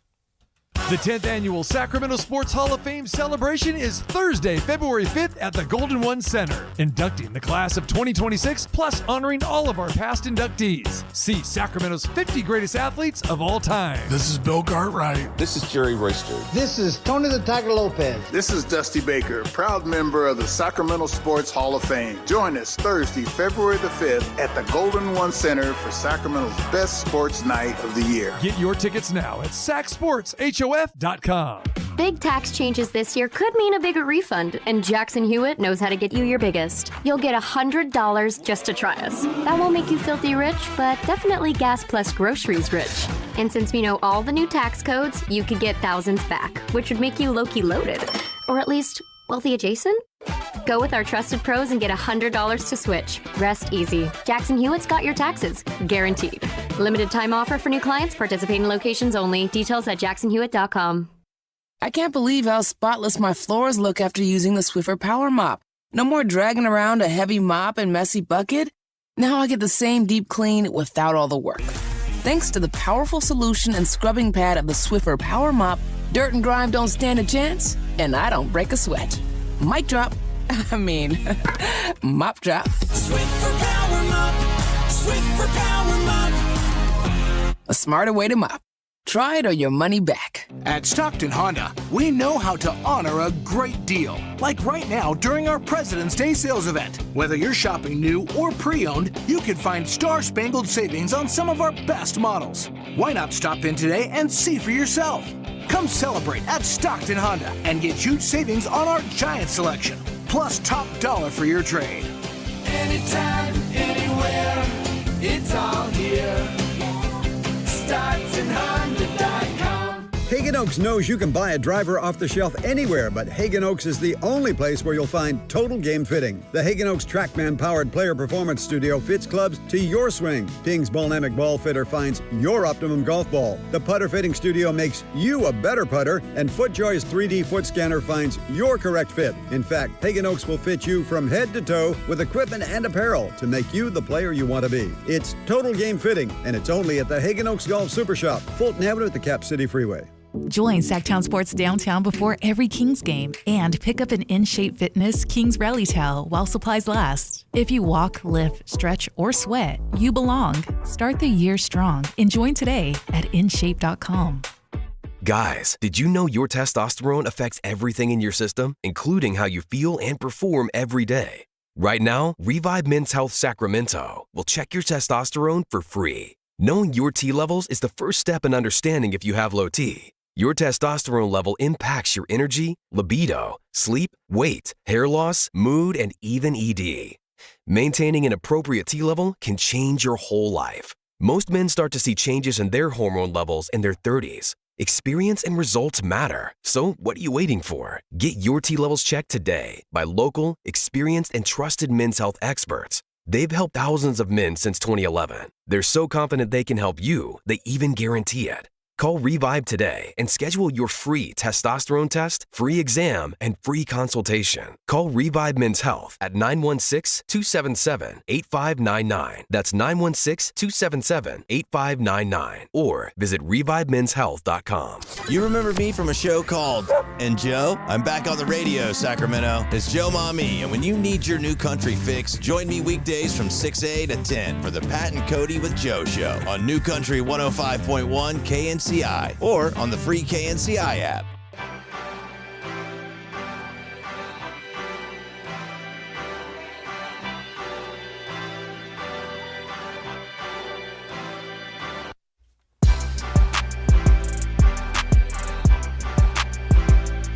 Download the app and listen to The Drive Guys. The Drive Guys with Kevin Gleason and Alan Stiles. On Sactown Sports 1140. What do you think, Alan? Who got the best player in this trade? This Kings, Cavs, Bulls, three-way trade. Who got the best player?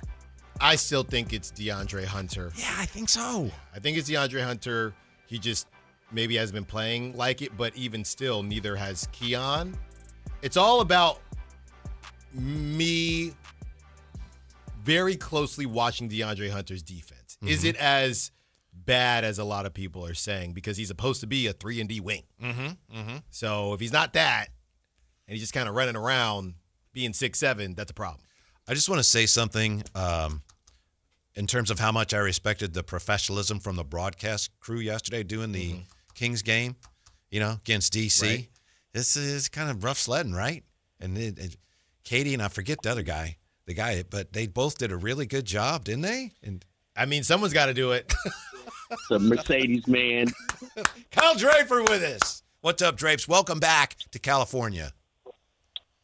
What's up, fellas? And I'm glad Jay played that Mercedes man drop because I'm cruising around Roseville in my Mercedes EQS SUV. Shout out to Mercedes-Benz of Stockton. So all is good in the world, fellas. All is good. The sun is shining.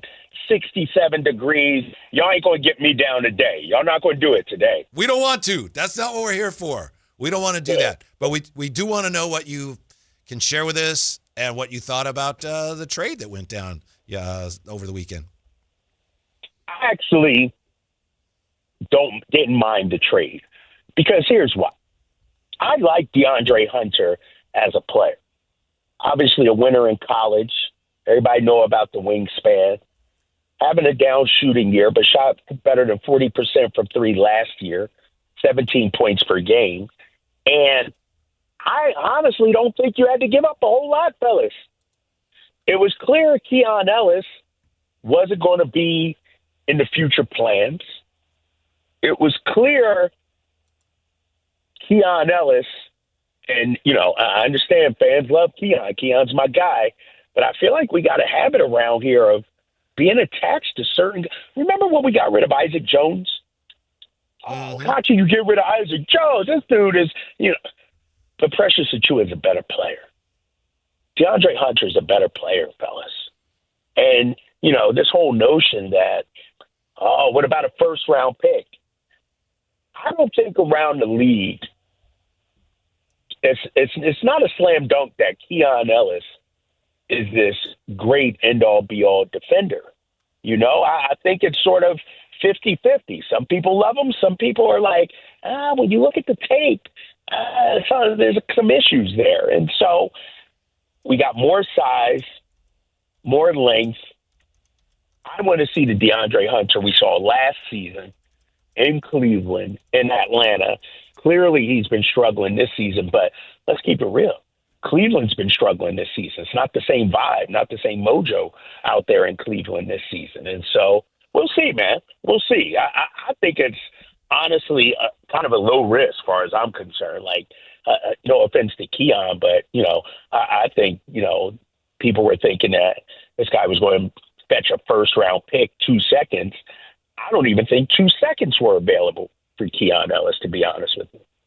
Drapes, once DeAndre Hunter gets out here, and I know it looks like he may be available on Wednesday, how do you see this? What's your best guess on how this will play out with DeMar DeRozan and DeAndre Hunter? Some people have said maybe DeAndre would have to come off the bench. Some people would say maybe DeMar would have to come off the bench. Makes it a little bit easier right now because Keegan isn't playing. But how do you see the starting lineup playing out and how Doug goes about this once DeAndre, he might have him come off the bench maybe to start, but let's say kind of 2 weeks into this thing, how do you see, if DeMar's still on the team, how do you see this kind of shaking out? Yeah, that's a great question, right? Because especially if you bring in a guy like Keegan Murray too, what are you going to do there? And so I think to start, like Alan just said, DeAndre Hunter will come off the bench. I think he'll probably be the first guy, the first sub in. He'll play 25 minutes a night. DeMar's minutes, I think, will go down, and this is assuming, everything stays the same in terms of the roster and the way it's currently constructed. And so I think, the second half of the season, I wouldn't be surprised if they sort of pivot just a little bit, towards more development, see what they have kind of thing. That's $1 million question after this trade deadline. How are you going to play DeAndre Hunter? I think they view Hunter and Keegan Murray as your starting 3-4, when both those guys are healthy. But that's a tough conversation to have with DeMar DeRozan, right? And so I'm not sure if we'll see that. I do think you'll see DeMar and DeAndre split time, if you will, 25 minutes apiece here. Have DeAndre play a little small ball 4, have DeMar play some 2 at times. And so I think that's how they'll work it.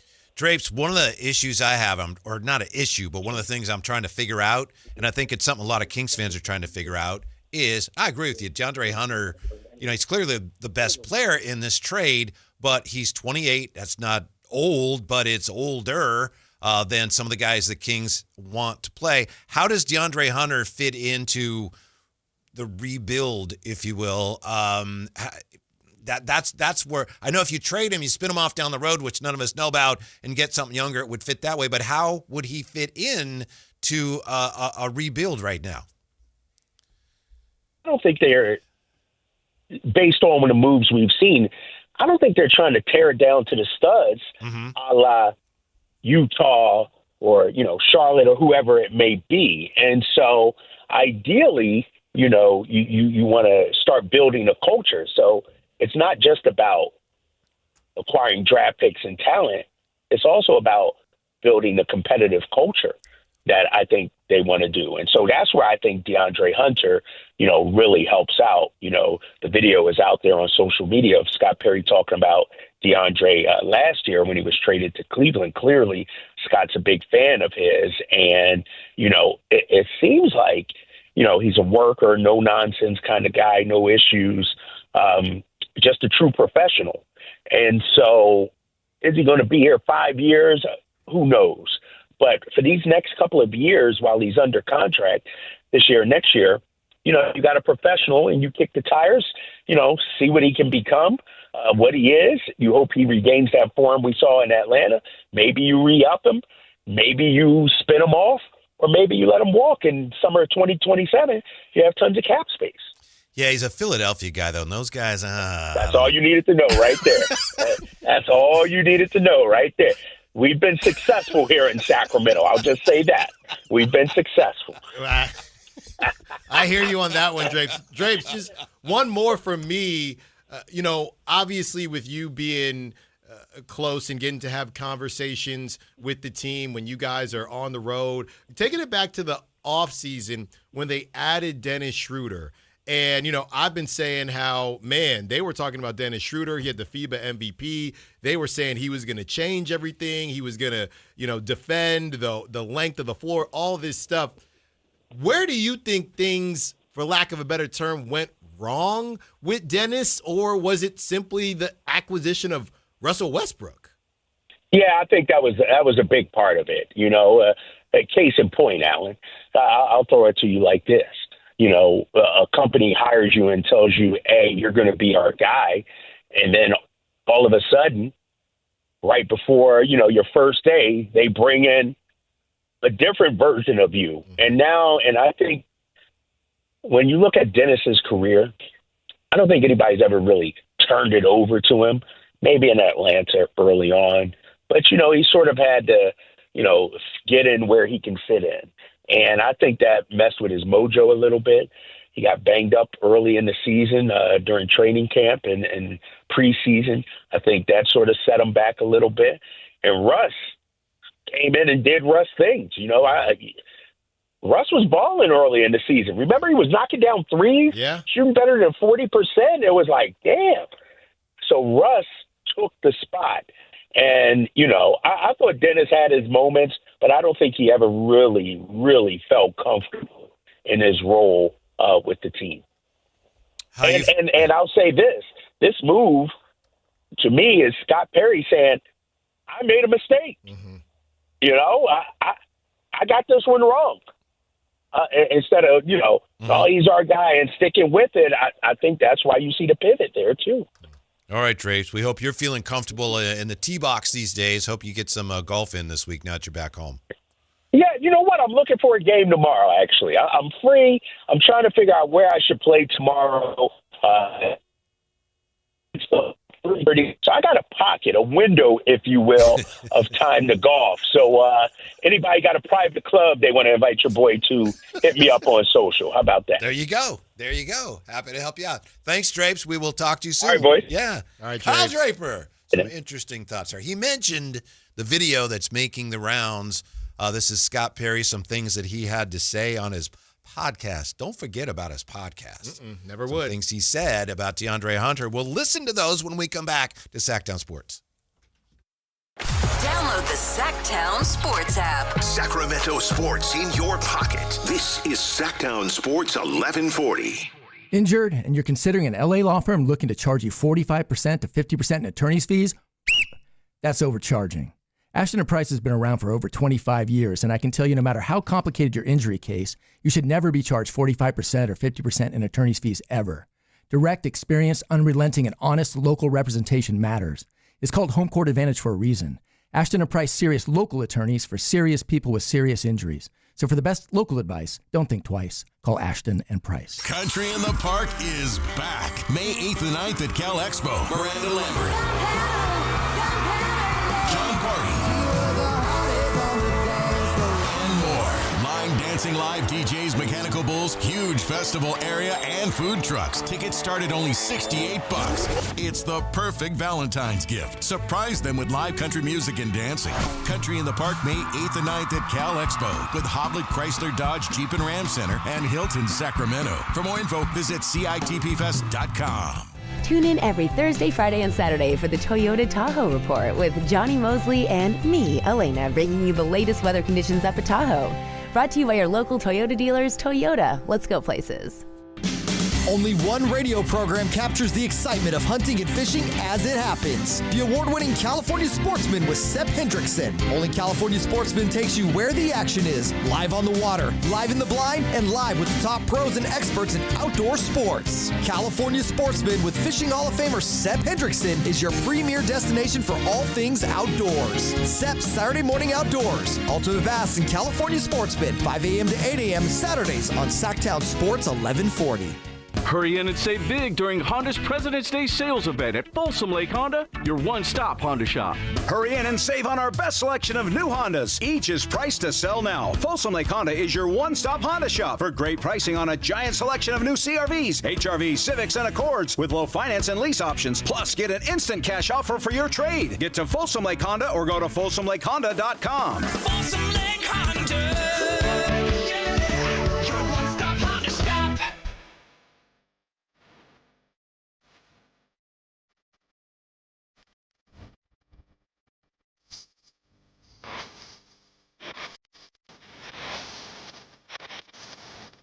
Your afternoon home for Kings talk and so much more. So much more. The Drive Guys on Sactown Sports. Thanks to Kyle Draper for joining us. Kyle Draper with some very cogent comments about DeAndre Hunter and also the Dennis Schroder situation. You know, when the Kings signed Dennis Schroder, in fact, even before they signed him, Kyle was on the show and he was saying, oh, they're going to sign Dennis Schroder.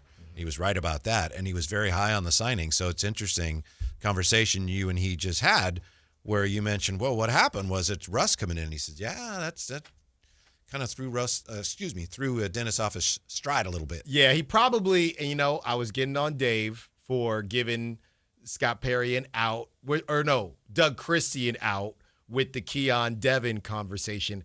I kind of gave Drapes an out with the Westbrook, but he probably would have said it anyway. No, I didn't think that at all. Okay. And it's also, it's tricky for him. Yes. He's limited. Right. Some of the stuff. In fact, there's like league rules about some stuff you can't say if you're an employee of a team, but I thought he gave you a very forthright answer. Yeah. And Drapes is obviously, look, Drapes and I, we have our back and forth, but Drapes, he is. But the mutual respect that's right. It's not there, but it's getting there. That's right. I don't have a Benz, Stockton, I work here more than Drapes, by the way, just so you know, Stockton, Mercedes. Whitey, I did have something. Are you going to poach his endorsements? We can both have one. Okay. We can both. He's got the SUV. I can get the coupe. Next, Alan's going to come in wearing an Alsco uniform or something. Hey, man, they clean easy.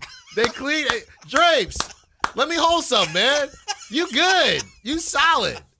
Whitey, I saw this, and I wanted to speak on it real quick. I know we're going to get to Scott Perry's sound, but 916 said, Alan, I was talking back to the radio as you were asking over the summer why Keon is untouchable when it comes to the JK conversation, the guy in the Bay.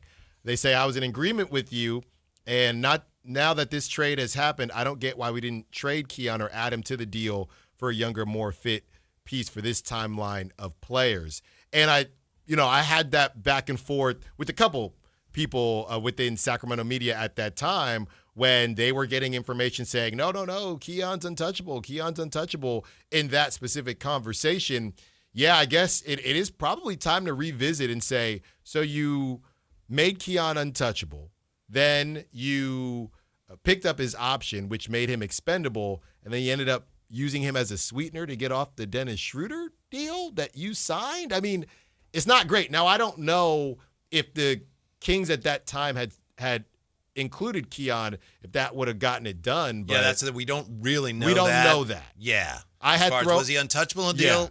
I had thrown out that including him with whoever, Malik or whoever it was at that time, may have gotten it done. And, people were, no, we're not touching Keon. It's like, okay, well, you also didn't play him, so he's off to Cleveland. Because the only two untouchables, right, were Neek and Keegan. Yes. According to Scott Perry. Exactly. And Keegan, you literally can't trade him. Literally not. Yeah. I'm at the risk of repeating myself. I'm going to say, to me, one of the answers to the Keon mystery is that the reason he didn't fit into the Kings' plans is because the Kings didn't fit into his plans. Don't know that for a fact, but piecing some things together.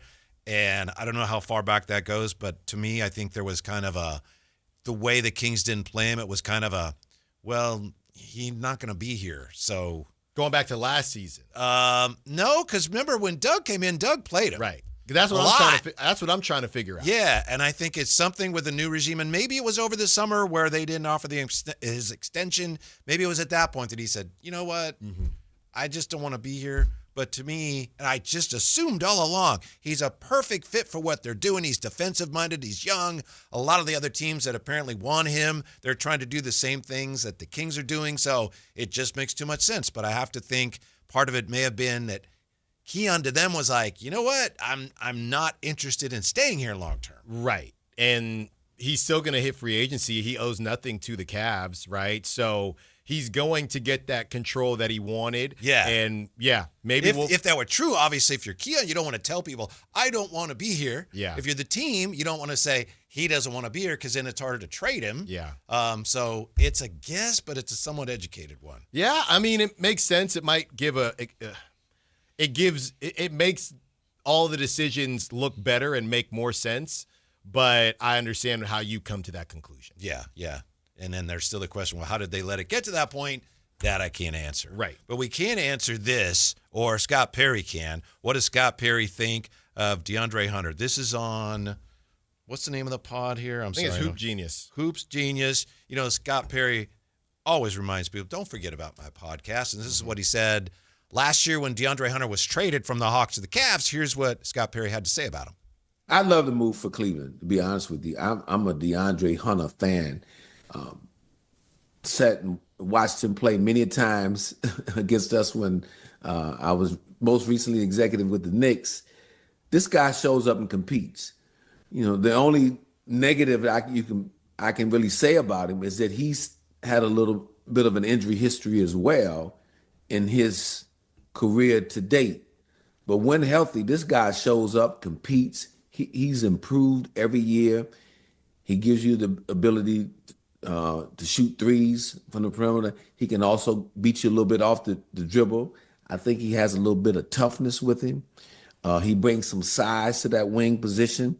And I know they were bringing him off the bench here recently in Atlanta, but for a number of years he was their starter at that small forward position. So as long as he can stay healthy, I believe he is one of those guys who's a smart enough player, and his style of game will be able to fit in and blend in with the two guards they have there, in Mitchell and Garland, and then obviously the emergence of Mobley, who has the ball in his hands more now and being more aggressive offensively. To have him there as an outlet on the wing, being able to shoot the ball and then occasionally be able to attack the rim here and there, and I believe he will accept his defensive assignment. I like the move for Cleveland. Scott Perry, I like that. He'll accept his defensive assignment. Yeah. Got to play defense. Yeah. Last year, he shot the ball. DeAndre Hunter shot the ball extremely well from the three-point line. He played with two teams. Not to get bogged down in the numbers, but these are worth mentioning. In 37 games with the Hawks, he shot 39% on about 7 attempts a game. And then with the Cavs in 27 games, he shot .426. So for the year last year, on just over 6 3-point attempts a game, he shot 41%. Yeah. This year, he's under 34. He's at 31%. At what? 308. So there's a question of what happened. Well, what's his career at? Still with the 308 this year for his career, he's 365. Oh, he's good then. The lowest going into this year he'd ever been was in 21. He shot 326 from 3. No, he just needed to change his scenery. Yeah, from 405 to 308 is a, are you okay? Yeah, so, he just needed to change his scenery. Maybe so. I think Draper made a good point, though. The Cavs, I saw people are checking it. Once again, can't get away with it. Somebody checking in on Donovan Mitchell. You know, something's off with the Cavs as a unit. So at least you're coming to a team with no expectations. So you can work through, get the elbow in, right? You can do whatever you need to do to get that and the shot. Kings are last in attempts, right? So DeAndre, let it fly. Let it fly, man. That's as long why as you're you here. accept your defensive assignment. Right. Right. And you don't really got to do that out here. You know, half the time you don't got to do that. Just think about that. That means you're guarding him. Okay. Right. That's all it is. Literally. whatever that version of guarding It's looks kind like. of a low bar defensively. Yeah. He accepts his assignment. That means that Scott Perry has worked with people that have said no. Guess so. I'm not doing that. Or I don't want to guard that dude. Right? I would rather guard this dude. Maybe that's what it is. Mm-hmm. Yeah. I am fascinated what's going to happen with DeMar, though. So, real quick, just when Yosi Goolan was on, and that'll be up on YouTube if you missed it, but when Yosi was on, essentially he was saying it's not about never accepting the buyout. It's about waiting as long as possible before getting to the buyout. So the main, or else you just give up money. The main piece of that is, would he be willing to give up money in order to go to a contender now? And we don't know the difference between his buyout. Like Bradley Beal's trade market versus his buyout market were night and day because it was such a difference. What's DeMar DeRozan's buyout market versus his trade market, since we know he's only owed $10 million? Who, if he does get bought out, how many teams are looking for him for this season? That's what we don't know. If it ain't a lot of teams, then he might say, well, I'm going to just hold on to the money. If it sounds like there are, then maybe he would sacrifice some cash, not the pocket watch, to go to a contender. Yeah, there's one thing about the addition of DeAndre Hunter that I hadn't considered. There's another thing that I still can't figure out. Both Yosi Goolan and Kyle Draper mentioned that DeAndre Hunter coming to the Kings, he maybe brings you some of the things that help with your 6 pillars and establishing your culture. And I hadn't thought of that at all. Well, because they have 14 other vets to do that. How much culture setting do we need? Well, here? not all of the veterans are really helping in that regard. And you know that. I'm not going to name names, but we could. Yeah. So, yeah, some of them are veterans, but not all of them are committed to the, professional, accountable, competitive, tough, team-oriented, and disciplined. Some of them are not volunteers. Yes, right. Yeah. So that makes sense. I hadn't thought of that.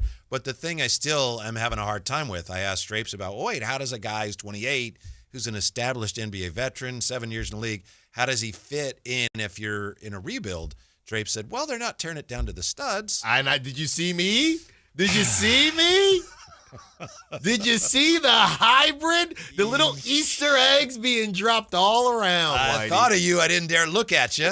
I was staring at you. That's a scary thought. Because, okay, all right. But then if you're not tearing it down to the studs, how do you commit to, aren't you 2 years in the lottery? Yeah. They haven't said that, but I mean, you got to at least, if you're going to do what you're doing this year, you have to spend at least 2 years on it, don't you? And I've said this before. The Kings are like my father. They're like my father. We had a forerunner for years, and it would break down, cut off, rode it for years, but he had a buddy. His buddy. He had a buddy. And I said, Dad, can we just take it in to the actual spot? Had a buddy, got stuck on top of Mount Diablo, took it to the buddy. But he never Weren't you on a date when it got stuck? That's right. And we got stuck on top of Mount Diablo. My baseball. Not a great way to impress. No. And the break was sketchy. Every time they would buy me bats, right? Somebody's laughing. Every time they would buy me bats, Dad, I need to get the EXO. No, we're gonna take you to Big Five. You get the Typhoon, right? Every time. Just get me one bat and I'm good. The Kings are just like my father, man. And hey. Still worked out, but just take it to the shop, please. And in what sense now? I got a little lost. It's the rebuild. Okay, all right. It's the rebuild. Tearing it down. Take it. The King's car needs to go to the shop. Okay. Stop taking it to your buddy. Right. That's the thing. Mm-hmm. I don't see how DeAndre Hunter necessarily fits into that. That's the part that I'm like, they're taking it to their buddy. I'm trying to see it. That's I'm trying not to be one of these Alan Stars. This is the worst trade ever. I didn't say that. These idiots look like they've never even seen a basketball. Yeah. Hey, wait and see. We are wait and see. All right. Sean Cunningham is going to join us at some point next hour, right? That's right. Yeah. Is he covering Super Bowl now, Radio Row and all that? Yeah, he's out there. He said he should be good a couple minutes into 4 o'clock. So he's going to text us when we should give him a call. Okay, so we have that to look forward to. Also, let's face it, this is what scares Kings fans the most about this trade. That and more as we roll on Drive Guy Sactown Sports. Listen to the #1 sports lineup in Sacramento. The Carmichael Dave Show with Jason Ross, Matt George, and Kayla Anderson. The Drive Guys with Kevin Gleason and Alan Stiles. Every weekday live and local 6 a.m. to 6 p.m. Online at SactownSports.com or download the app right on your phone. Your number one source for all your Northern California sports. Sactown Sports 1140. This is the story of the one. As a safety manager at a manufacturing plant, he does everything he can to keep his coworkers safe. From finding ways to reduce risks to keeping safety supplies in stock. And for that, he relies on Grainger. Grainger offers a broad range of quality products and next-day delivery, so he can always play it safe. Call 1-800-GRAINGER, click Grainger.com, or just stop by. Grainger, for the ones who get it done. Never have I ever called my sister from the finish line of my first marathon. Hello? You won't believe where I am. Are you running? Mile 26. I'm gonna make it. Switch to T-Mobile's 55 Plus plan and get iPhone 16e with its advanced camera system on us. Plus, 2 lines for just $30 a line. Guys, I can't believe it. I knew you could do it, babe. That was amazing. Mom, how do you feel? I feel great. I can't feel my feet. Let's take a picture, and then you may carry me to the car. Share every stride, every mile, every memory on America's best network. Switch to T-Mobile's 55 Plus plan and get iPhone 16e on us and 2 lines for just $30 a line. With 24 monthly bill credits and 2 eligible port-ins on Essentials 55 Plus for well-qualified customers with autopay plus taxes, fees, and $35 device connection charge. Credits end and balance due if you pay off early or cancel. Contact us. Finance agreement 128 gigabytes, $599.99 required. Best mobile network in the U.S. based on analysis by Ookla of Speed Test Intelligence data 1H 2025. Visit T-Mobile.com. Hi, Flo here from Progressive. You know, life changes quickly, so it's good to have flexible coverage. Oh, you mean like adding another vehicle? Yes, that's something we can do. Great, because I was thinking about getting a van so we could just keep the kids' softball stuff in the car. Oh, we don't need to get into specifics. Just saying it's easy to change. Oh, and Hannah wants to try the tuba. Again, we don't need the specifics. Last year, she wanted to be a tap dancer, but that only lasted 2 lessons. Okay. But she kept the shoes because they are adorable. Well, just know that with Progressive, you can easily add another car to your auto insurance because we know life changes. Progressive Casualty Insurance Company and Affiliates. This year's tax changes. Better not get caught snoozing. Miss one deduction, lose thousands. Not amusing. Big tax changes can mean bigger refunds at Jackson Hewitt. And right now, get $100 just to try us. Don't worry, tax filers. If money is tight, get $100 from Jackson Hewitt, so you'll sleep better at night. Limited time offer for new clients. Participating locations only. Details at jacksonhewitt.com. It's President's Day sale time at Big O Tires. Now through February 22nd, buy 3 tires, get 1 free on 4 select in-stock Big O brand tires with installation purchase. Plus, you'll get our industry-leading ProTech Plus warranty for free. Disposal fees extra that go with other offers. See Big O dealer for pricing. At Fisher Investments, we may seem like other money managers, but we're different. What makes you so different than the rest of us? We ensure clients receive unparalleled service at every step of the relationship. Tell me more. Our investment counselors focus on service over sales, prioritizing clients' needs. How do you make money? We don't sell any commission-based products. We have a simple management fee based on the value of our clients' portfolio. So we do better when our clients do better. What about client portfolios?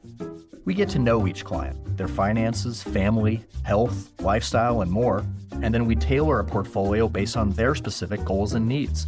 Your clients really come first then, huh?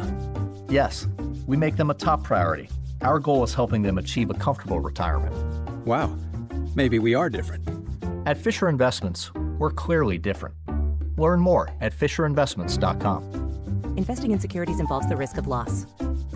Hey, it's Carmichael Dave here for Capital Casino, Sacramento's #1 poker room, inviting you to come join them every Wednesday for their midweek madness drawing, giving away $2,000 in total cash starting at 6 p.m. It's a safe and friendly environment, plenty of well-lit parking available, and it's conveniently located right there in downtown Sacramento. And remember, best food, best service, best games, 411 North 16th Street in downtown Sacramento. For more information, log on to capital-casino.com and gamble responsibly. 1-800-GAMBLER.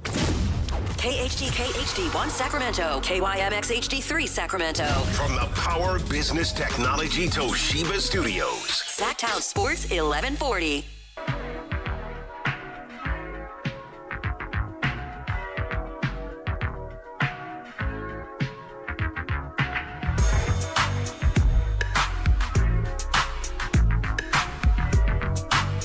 Live and local, it's The Drive Guys. Watch the show on youtube.com/Sactown Sports 1140. Or listen on the Sactown Sports app. Don't get me wrong, I don't love tanking and everything that goes with it, but I'm trying to make the most of it. And I appreciate the opportunity to really keep a close eye on some of the best players in college basketball, with the idea, of course, that may be who the Kings end up with. So right now, we got North Carolina against Syracuse. North Carolina, that means, of course, Caleb Wilson. Yeah. Yeah, who right now, according to Tankathon, they've got him 5th.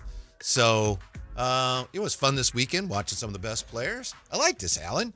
It's not ideal, but I kind of like this aspect of it. Well, it's fun, and we were talking yesterday about how things changed after the trade deadline last season and how it ultimately led to a bunch of games that meant nothing. Look, it's not the same because obviously, and I guess they did go to a play-in game. It's not the same because obviously you're not playing to get into the playoffs, but these games do mean something just in a different way. And not that we're going to be, checking into all these losses, at least I'm not, and putting it in a negative light, but it does give us an opportunity to pay attention to the draft when last season, throughout this whole process, the Kings didn't have a draft pick. They ended up trading into one, but there was no point in paying attention last season because we didn't have one. Mm-hmm.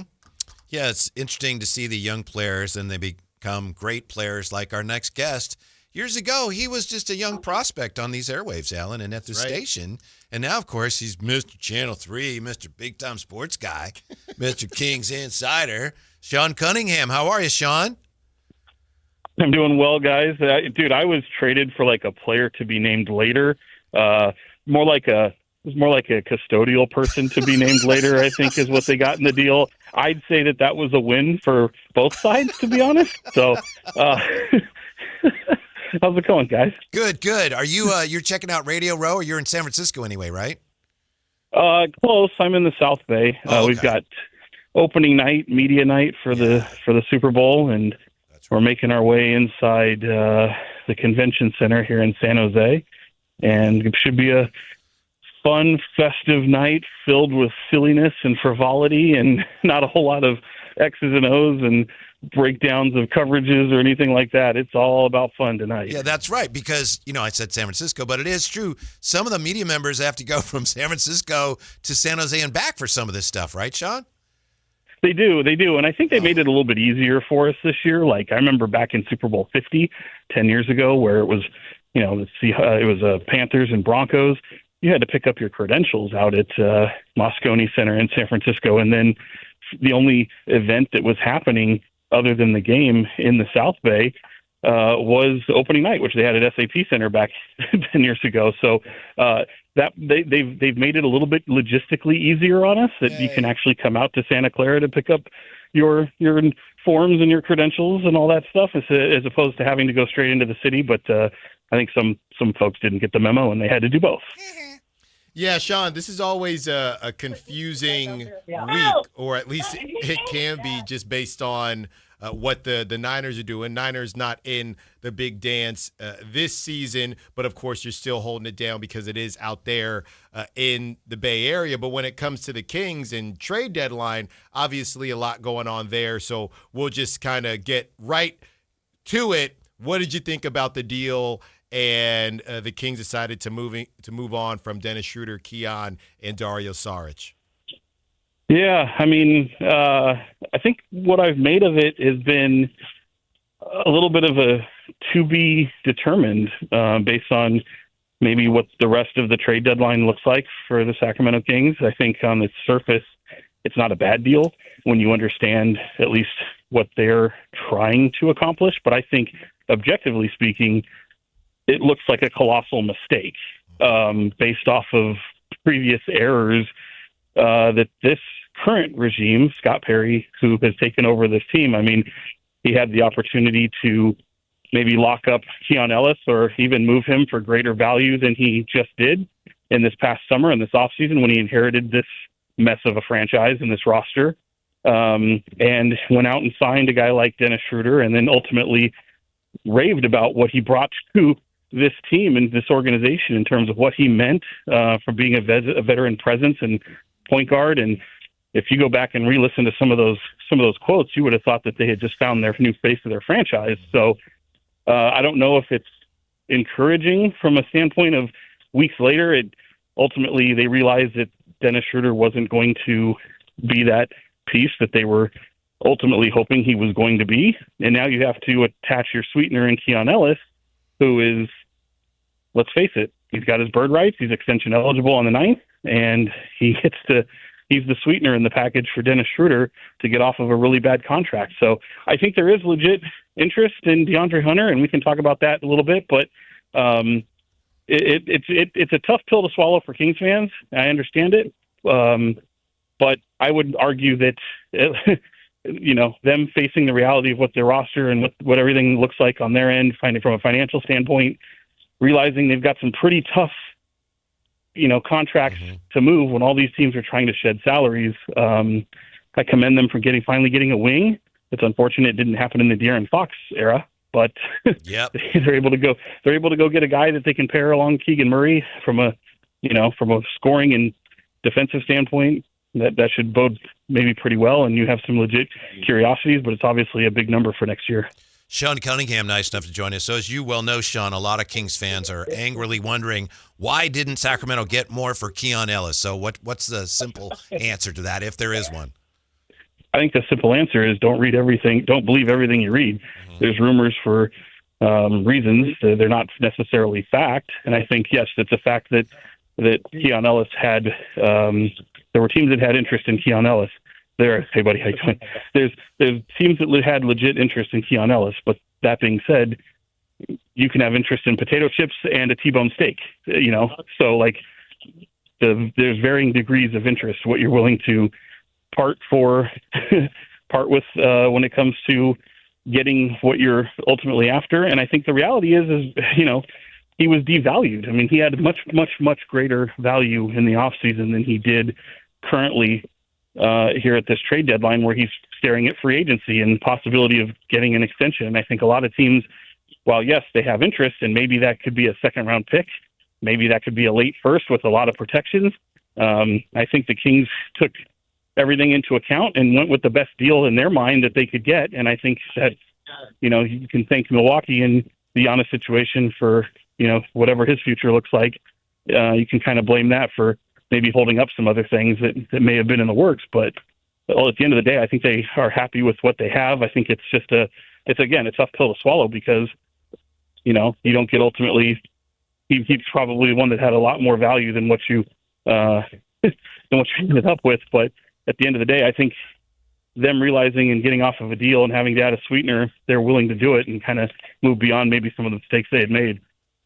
Sean, I know you were bringing up DeAndre Hunter and what he could mean to this team. I know there have been conversations about, could they still flip him? And the Kaminga thing has kind of been shut down. But, Sean, I've been trying to tell Whitey that this hybrid rebuild is always going to be just simmering underneath. And when we've had you on in the past, you always said, I don't know if this regime has an appetite to tear it all down. Then they brought in Scott Perry, and Scott Perry has said, we got to do this the right way. Sean, how worried should fans be, and people like Whitey Gleason, that this hybrid rebuild with a 28-year-old in DeAndre Hunter might still be a thing if they look kind of good next season? What do you mean by might still be a thing? The idea that they're fully going to tear it down. That they would, instead of tanking, that they'd make a run at the play-in next year. That's right. I mean, look, I think the one thing I've bristled at is the fact that 28, people think, that's too old, or, that's something that it just doesn't have value in this league, or it's just too old for a team that's rebuilding. What I would argue is that you have to build your team together. And the unfortunate part is they don't have that radio. I'm on radio. Sorry, brother. Sorry. I'm being pestered by the public. No problem. Sorry about that. No problem. Just the rep, you want to walk in here? We're coming through here. Sorry about that. Thank you. Go help yourself. Sorry, guys. It's okay. Yes, to the point of I don't think that 28-year-old player is too old. I think it's something that they have legit interest in. Now, that being said, he's a nice enough player that if you have a legit person or two or three to actually build around, certainly you can see where that would, fall in line with success. It's not an ideal situation because you don't have that number one or two or three player right now. So what I would remind people about when it comes to rebuilding is the fact that this team is going to hit a fiscal cliff in 2027. All of their contracts, with the exception of Keegan Murray, Malik Monk, if he's still on the team, everything hits that cliff naturally and on its own anyway. So I just don't think that they're built right now to be able to hit the reset button so early as they want to. So in the small amount of time that they have, you bring in somebody like DeAndre Hunter, who is only signed for next year, and you can actually make determination on whether or not he can be a player for your future that you can put with other pieces. Now, no one's looking at DeAndre Hunter and saying he's a 1, 2, or 3 guy on a good team or even on this team. I don't think that's what they're trying to determine. But bringing in pieces that he can be a complementary piece too.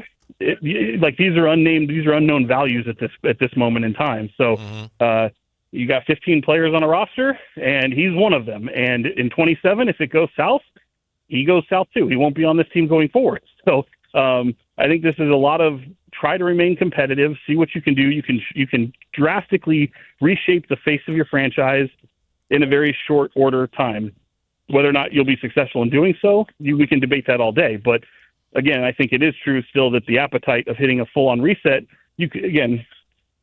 rebuilding, I had someone tell me the other day, it's like to call it a rebuild, you don't really call it that way because you're insinuating you've done something. They didn't do anything, guys. So what are you rebuilding? You're going to restructure the face of your roster completely. You'll have some people that carry over, but look at what they've already done in a small amount of time. There's a lot of them that are already gone as it is from that team that finished third in the West just a few years ago. So, they weren't able to acquire draft capital, and they had to attach what will be a pretty low second rounder to make a deal like this work.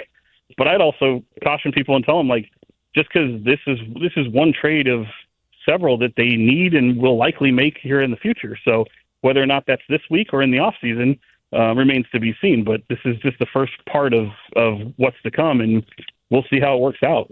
All right, Sean Cunningham, not to put you on the spot, but you mentioned some more moves potentially. Will more moves happen? When will they happen? Who's going out? Who's coming in? And when will all this go down for us? And when will you have the details?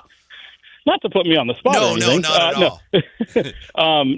Look, I'm expecting another move, maybe two. I was expecting. I think you also have to get your mind around the fact that no moves at all may happen, and this may be exactly what you end up in the season with, as you are playing for ping pong balls at this point. So I do expect another move. I think what's tough right now is you have, again, the Milwaukee Bucks and Giannis Antetokounmpo. That could really stall things out for a while. I think that becomes a priority for a lot of teams looking to, make a major splash. I think what the Kings have to hope is maybe on a move like that, maybe it's a Memphis with Ja Morant, maybe that they can somehow attach themselves as a third or fourth option, because it's really rare when you see a 1-for-1 trade these days in the NBA. So we will see how things go. I'm on the radio, so we'll see how that goes. But look, they're going to do everything they can, and I think that just because they didn't get draft capital in this one doesn't mean they won't get draft capital in other situations. Sean, those people are very rude.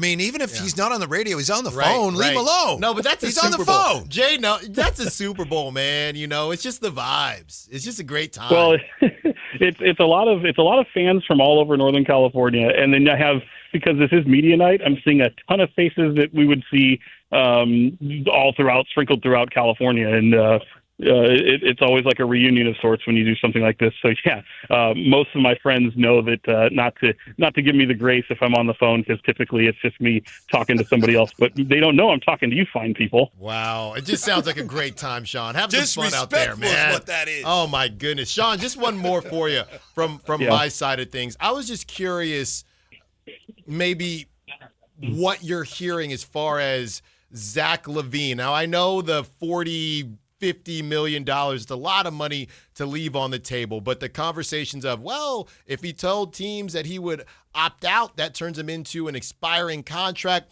There's been, I guess, an underlying theory about maybe he doesn't want to be in Sacramento or isn't super thrilled to be in Sacramento. Are you hearing anything that you'd be able to share with us? Your question is, does Zach LaVine want to be in Sacramento? You asked it, not me, Sean, but yes. I mean, look, Zach LaVine, whether he wants to be in Sacramento or not, is going to be well compensated. And the fact is, as you mentioned, yes, he has not rang the dinner bell and said, hey, I'm willing to opt out of my $50 whatever million that I'm going to make next year just to get out of Sacramento. So if somebody asked me, does Zach LaVine want out of Sacramento? I'd say no, because he hasn't rang the dinner bell and saying he's willing to turn that down. Yeah. He doesn't want out of Sacramento that much. But yes, I think in a perfect world for both Zach and the Kings, yeah, he wouldn't be here right now. And I think largely beyond Zach LaVine, he's one of, there are, there's, if you took, finances off the table, I think the majority of this roster is open to the idea of being outside of Sacramento because this team sucks. Yeah. So that's just the reality of things. You've got guys that, feel that they could play bigger roles elsewhere. You have other guys that are chasing legacy, and you have other guys that are just, hoping to wait on opportunities that may or may not still exist in Sacramento. So it's a mixed bag for sure, but I think they share frustrations. A lot of these players share the same frustrations as a lot of these fans who follow this team. I mean, this is not really an organization right now that's looked at as being one of the most pristine and gold representatives of the league when it comes to success and lack of chaos. So, I think a lot of the players on this team, Zach LaVine included, would be very open to the idea of playing elsewhere, but not all of them are strapped with a contract like Zach to be well compensated to play in Sacramento. Mm-hmm. And Sean, my boy, we'll let you go on this one. Domantas Sabonis in Toronto. Everything that I'm seeing coming out of Toronto leads me to believe, they're talking, but it's still a long shot. Anything, I don't know if you want to predict or anything you can share with us on the talks that we think are going on between Toronto and the Kings on Domantas Sabonis. Where do you think that is? I think it's cooled a little bit. I think both teams know what which team is able to offer. I think if in order for something to get done, it's up for both Toronto and Sacramento to find a third or fourth option team to be able to push something over the finish line. The Raptors have several contracts on their teams on their team currently. They're albatross to their roster. It's been pretty well documented what Jakob Poeltl is for a guy who doesn't really play that often and has a really tough contract to move. Emmanuel Quickly, who's a guy I actually like and I think could probably help the team, but it's a pretty tough contract to bring over to Sacramento with what they're trying to accomplish here in the next few years. I mean, let's face it, they're playing for ping pong balls, and the likelihood of finding a playmaker with size in maybe the draft's top 7, 8, 10 picks is going to be plentiful for them. So I don't know that you want to, for the talents that Emmanuel Quickly has, I think he's quite overcompensated, and that could be a tough one to swallow bringing in, especially without draft compensation. But I think it's just incumbent if there's a move to be made there, they have to find other teams. Certainly, there's other teams that Domantas Sabonis can be attractive to, but how do you push something over the finish line? That's a lot of money he's still owed. And all these teams are looking to shed salary in this era of aprons. It's kind of like I've equated it to a pool. When you're trying to kill algae, you have to shock the pool and can't really go in it quite yet. Right now, you're still in that settling point, and I think contracts and players' contracts are coming down. Teams are trying to shed salary, and eventually it'll kind of be warm enough to where you can get in the water and not shock yourself. So I think you're still in that cooling off phase right now for a lot of these teams.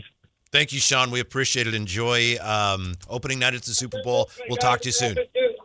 Thanks, guys. Appreciate you. Sorry for all the distractions. Not a problem. No, thank you, Sean. I'm living vicariously through you. Thank you, Sean. Thank you. Appreciate it. Yeah. That was such a better analogy than the ones that you come up with. The algae? Yeah, because yours was, it's like you had a girlfriend. Yeah, and they want to bring you food. Don't make me say it again. They're both good. All right. Now, why are you welling me? Well. What do we have here? What we have here is a rebuild that's going to take so long. No, hold on. They might not even get to it for a couple of years. Yeah. They're not skipping it. So what are they going to do in the meantime? Play in. I don't think so. Hybrid rebuild. That just sets you back. Whitey. I don't think they can afford to do that. But Sean just said, remain competitive. He said those words. Honestly, did he? He did. We'll run the tape. You can't remain competitive. You're not competitive. They're not. But that's why they got DeAndre Hunter. Play the tape. We know what Scott Perry thinks of him. I told you. Okay? They're not going to take on. Look, if going back to what Yosi said, they want to do 2 firsts for Jakob Poeltl. They probably would do that because he's got a really weird contract where the less he plays, the less you have to pay him. So you just pay him to sit on the bench. People are calling him Chipotle. Would they still call him that if he got traded here? I don't think they would they? I don't think so. Okay, go ahead. Sorry. But I don't know why they're calling him that now. Well, Poeltl, Chipotle. I guess spelled weird. Yes, the same letters. Yeah. Now we're playing. Now we're playing Wheel of Fortune. But it's not. You didn't want to hear that, Whitey. I know you didn't. It is scary, but I still can't imagine that they're going to abandon the plans for the rebuild. Right. Well, we'll just in the meantime until we rebuild, we'll go back to what we were doing before we did the rebuild. Right. That don't add up. Well, now we understand why. Look, there were some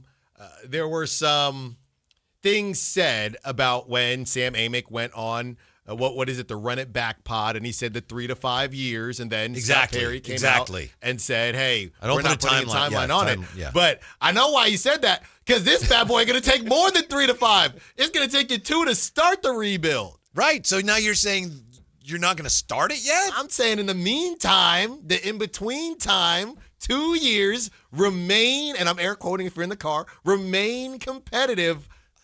I don't think they're doing that, very but hybrid-y. To your point, that was old school tanking. You'd do it for 1 year, get a really good pick, and then you'd be, all right, we're done. We got our guy. Right. And some teams would get a guy and he wasn't that good. Right. And the Sixers are the team that said, no, you got to commit to it. But you got to commit to the bit. Yeah. you got to be bad for many years in a row. Right. And I think along the way, as these guys become expiring deals, we might not have to wait until 2027 specifically, but in the meantime, they could mess themselves up if they are too good. Not that they're actually going to be competitive, but that 2027 is, and you know, this is only we're talking a season and a half from now. Right, Yeah. right. So you go, this season ends, and then next season, that's where and Domantas Sabonis would still have a year. He's not expiring in 2027, but he'd be an expiring contract at that point. So maybe now teams would be more willing. At that point, I think what was interesting, Whitey, is you're going to have all these guys and you're really not going to get any extra draft compensation. Tony Ray Harvey says another 16 seasons of rebuilding. TR the Star says we would still call him Chipotle. Okay. So, Maybe that's why he wanted to do a DeAndre Hunter deal, because right now you're just waiting for these guys to expire, and you're not going to get really any, besides Sabonis, any additional draft capital of note. So you bring in a guy like DeAndre Hunter to maybe get you something, because Zach LaVine, even when he's expiring, I don't know that he's going to get you a first. Maybe.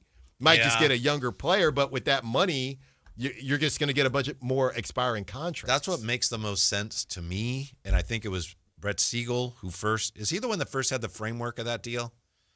Or was it Scotto? I saw Scotto. Okay. Yeah. Whoever it was, they pointed out that, look, Sacramento could get DeAndre Hunter and then eventually spin him off for something more valuable. Right. That makes more sense to me. You know, if he plays really well, then he brings back more. And it sounds similar to what they might have done had they gotten the guy from Golden State that apparently they're not going to get anymore. And he's much younger, but even then it would have been bring him in, for a while. Then you see, do we commit to him long term or what? That wouldn't have been the case. Well, I think it would have been. He would have been the face. I think they would have. But because of his contract, they would have had time there to see and make sure. They would have known. I can't believe they ever thought he would be. Well. We've dodged such a bullet on that. I don't think such an enormous and it ain't over. bullet. No, on remember? that. No, what it Yosi is said. all over. For now. You just wait. I can't wait till the summer. You just wait. It's not over. It's that never ship has over. Sailed, Alan. Yeah. Well, you want the rebuild? At least he's younger. Have fun yes. with DeAndre Hunter. This is the scariest thing about the trade. We'll look at that. Also, Alan. Well, we want to know what you think. Alan, more than me. I don't. 339-1140, 1-800-920-1140. You're not going to be mean to people about this, are you? Never that. Yeah. Just don't tell me to wait and see. Yeah. Don't tell him to wait and see. He wants your hottest take on this trade. That's right. You don't want any sort of, I'm not sure. Yeah. Yeah. You hate it or love it. Two options. Your hottest take on this trade. Alan wants to hear it next. Drive Guys, Sactown Sports. The San Francisco 49ers play on Sactown Sports 1140.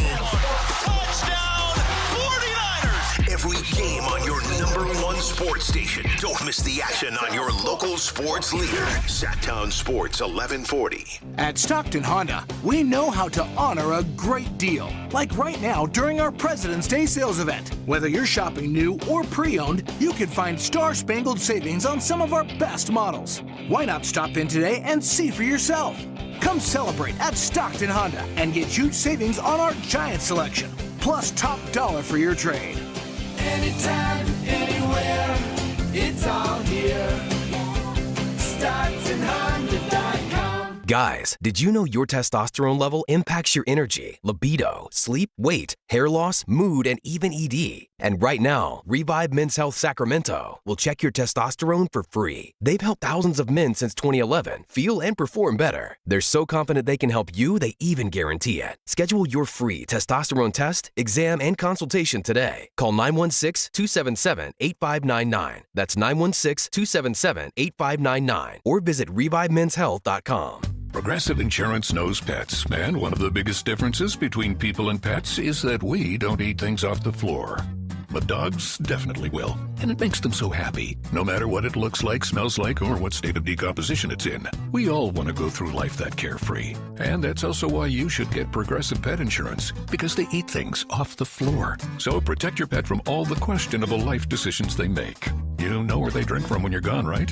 Progressive Casualty Insurance Company and Affiliates. Coverage subject to policy terms and conditions. Big tax changes this year could mean a bigger refund, and Jackson Hewitt knows how to get you your biggest. You'll get $100 just to try us. That won't make you filthy rich, but definitely gas plus groceries rich. And since we know all the new tax codes, you could get thousands back, which would make you low-key loaded. Or at least wealthy adjacent? Go with our trusted pros and get $100 to switch. Rest easy. Jackson Hewitt's got your taxes. Guaranteed. Limited time offer for new clients. Participating locations only. Details at jacksonhewitt.com. Two iconic comedians. One night of laughs. David Spade, Dana Carvey. In 1998, they invented the cordless mic. Now let me just, listen, Paramount Theater, let's not jump on trends. Even in the best marriage, at one point, you look over and go, not my best choice. Friday, February 27th, the venue at Thunder Valley. Tickets on sale now at visitthundervalleyresort.com. David Spade and Dana Carvey together. If your passion is bass fishing, only one radio show has the action, information, and excitement of your favorite outdoor sport. Ultimate Bass, hosted by Tournament Bass Pro and California Outdoor Hall of Famer Kent Brown, takes you live to where the fish are biting every Saturday morning. Only Ultimate Bass feeds your passion with the latest news, products, tips, and advice from the pros. Ultimate Bass with Kent Brown, Saturday mornings at 5 a.m. on Sactown Sports 1140, part of SEP's Saturday Morning Outdoors.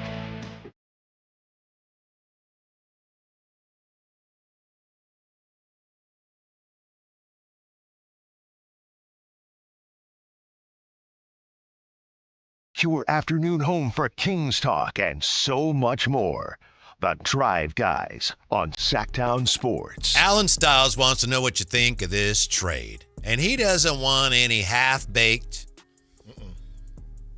well, I'm not really sure, wishy-washy, mumbo-jumbo. He wants to know what you think. I want to know, do you hate it or love it? When you first read it, your initial reaction. I, on the other hand, I would like to know what you actually think. Now, Alan wants to know what you feel. Right. I want to know what you think. Yeah. Well, look, they're one in the same. No, they're actually not. Well, look, we can all do this. I'm not necessarily saying it's good. What did Sean Cunningham say? Yeah, but Sean's different. What did he say? Wait and see? He did not say the words "wait and see." He did not say at least those two words. of them. He said, you got to find out, wait and find out. Yeah, how it's all going to pan out.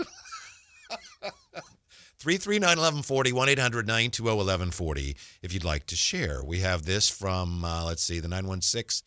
This trade frees up the logjam, gets us out from under the bad Schroder contract, gets money off the books sooner, gives Hunter a chance to see if he fits as our wing. I like this trade.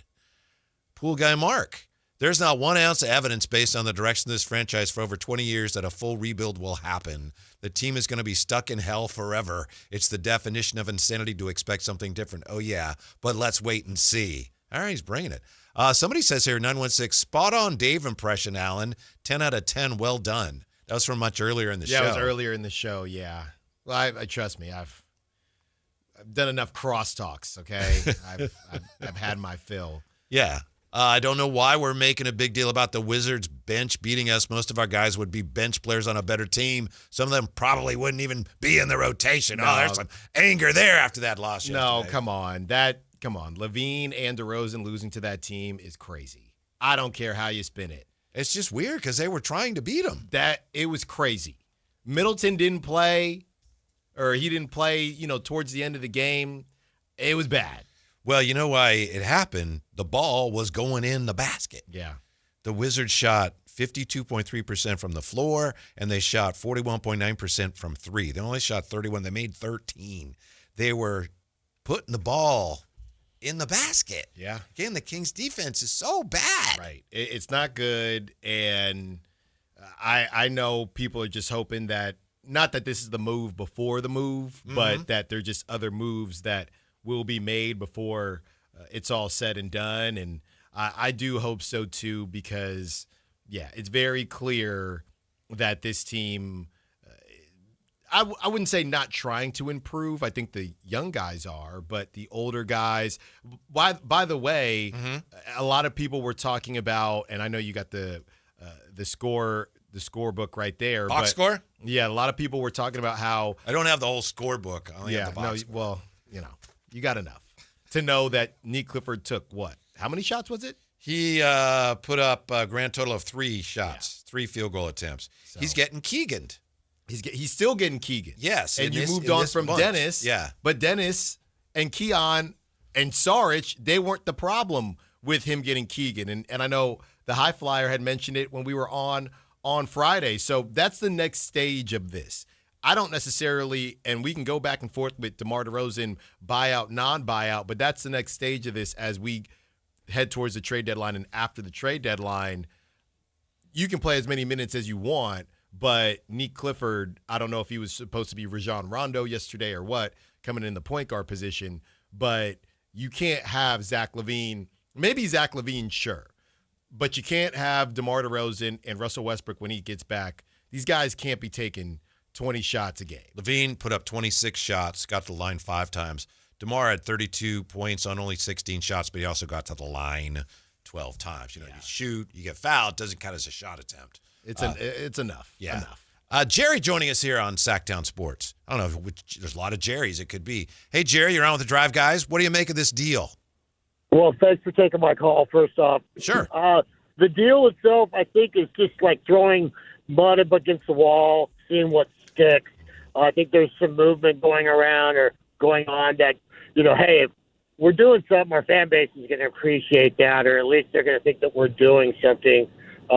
Unfortunately, I've said this before, that Doncic draft miss sets the franchise back literally somebody like him 10, 15 years, and we're still not past that point yet. Another thing is, but what the Kings are doing is trying to burn it all down so they can rebuild it. I'm all for that. Do you think they have the guys? Yeah, thank you, Jerry. A lot of people don't think they have the patience for that. A lot of people don't think they have the guts for it. Yeah. I'm telling you, they don't have a lot of choices right now. He mentioned, thank you, Jerry. Jerry mentioning Luka, and I had 15 points yesterday, speaking of Luka.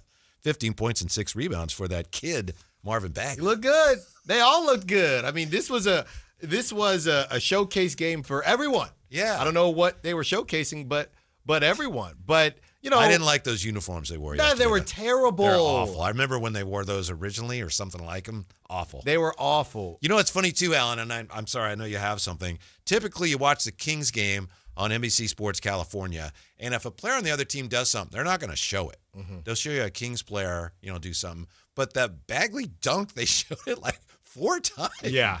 I couldn't believe it. They kept showing it. Here's another angle. Wham! Yeah, they've done that before randomly, but maybe they said, hey, See? Yeah, he's helping somebody. We knew what we were doing all along. Right. When you do put it into context, I know I've been joking about the hybrid rebuild, but when you do put it into context that all you got to do is get through this season, which this season is already set, right? 2027 offseason is around the corner. So really, Whitey, all you have to hope for is literally just hope for a first 25 games that were half as tough as these were in this 2026 season, because then you get put in a position to where, all right, we got off to a bad start again, cool. Mm-hmm. If you get a really easy, like let's say they flip the season, right? And you know how the beginning of this season was tough and the end of the season, March and April, will on paper be easier. If you get a good start next season, that is where this thing could get squirrely. But to your point, all you got to do is not give the powers that be any thought that you're going to contend for anything and you're safe. That's all. So all you got to do is get through one more season like this, and then things really, really clear out. Mm-hmm. But if that's not the case, and they get a easy strength of schedule the first 25 games, Whitey there, they start out the season, 20-5? They won't be 20-5, but 20-5. Something like that. You better hide for cover, Whitey. 339-1140, 1-800-920-1140. From the 209, what has Ellis ever done to be treated like a first-round pick was expected? Undersized combo guard that can't handle the ball. Caruso and Dort are similar, but better and more active, consistent. I don't think there was ever much of a chance of the Kings getting a first back for Keon. They asked, and that's what we heard. They're asking for a first. Okay, so we all assumed, hey, they said they're going to get a first. They didn't say that. That's what they asked for. I don't think they had much of a chance of getting one. So when it comes to the showcase thing and the showcasing veterans or players, or the opposite of it, some people are saying, well, no case. Literally, yeah. Some people are saying, well, the Kings messed up Keon's value by kind of stringing him along and not playing him and not playing him enough, and then he didn't play great. Do you believe that? Do you believe if Doug had stuck with when Chris Haynes, I have been told that Keon Ellis has replaced Malik Monk, and then we never every time there's a proclamation, it's never true, by the way. This is Keegan's team. He did get injured, but this is Keegan's team. DeMar's still taking 8,000 shots a game, but I have been told that Keon Ellis has replaced Malik Monk. Ever since that moment, I think Keon played less. Mm-hmm. Do you think if he played as much as we thought, do you think that would have mattered for the first round conversation? It's a noble, maybe, it's the flip of the coin, because also you play a guy more. If heaven forbid he gets hurt, you can't trade him. Yeah. The whole thing was curious, and to me it reeks of them going, oh, you don't want to be here? Then fine, we're not going to waste time on you. Right. Yeah. But I could be wrong. I have been told from the 530. If it was a Beam Team season, I love the trade. This year though, meh. Right. Already 8. Oh, that's right. The algae. Yeah. 916. I might have missed you guys already talk about this, but I feel like Hunter's expiring contract this summer is kind of being overlooked value-wise. Curious your thoughts. It's not expiring this summer, though. It's got 2 more years, I thought. It's not this summer. It's to be the following summer. It's not an expiring but contract. it is an important point, because Yeah. next year you would have him on an expiring contract. Right. Well, you don't want it. This is better because he's not playing well. You want him playing well, right, on an expiring contract. Yeah. So to me, that's why what you're saying is the opposite of what's actually going on. Because they're thinking, yes, if you're on board in the hybrid tank, it's like, bring this guy in, he can help us get into the play-in next year. But big picture is, look, this is going to take a while. We're committed to him for the rest of this year, next year. If he plays well, we spin him off next year at the deadline, and we get some young assets and or some picks for our big, grand rebuild. As long as they're not winning inevitable. games. As long as they're not winning games. That's a fair point. Yeah, you're right. He starts helping you win games. Yeah. Hey, those playoff shirts. I love my triple XL playoff shirt that I never wear after I leave the game. I want to print some more of those. Mm-hmm. 1 year later, has the Luka trade been good for the league? And the scariest thing about all this for Kings fans, that and more when we come back. Drive Guys, Sactown Sports.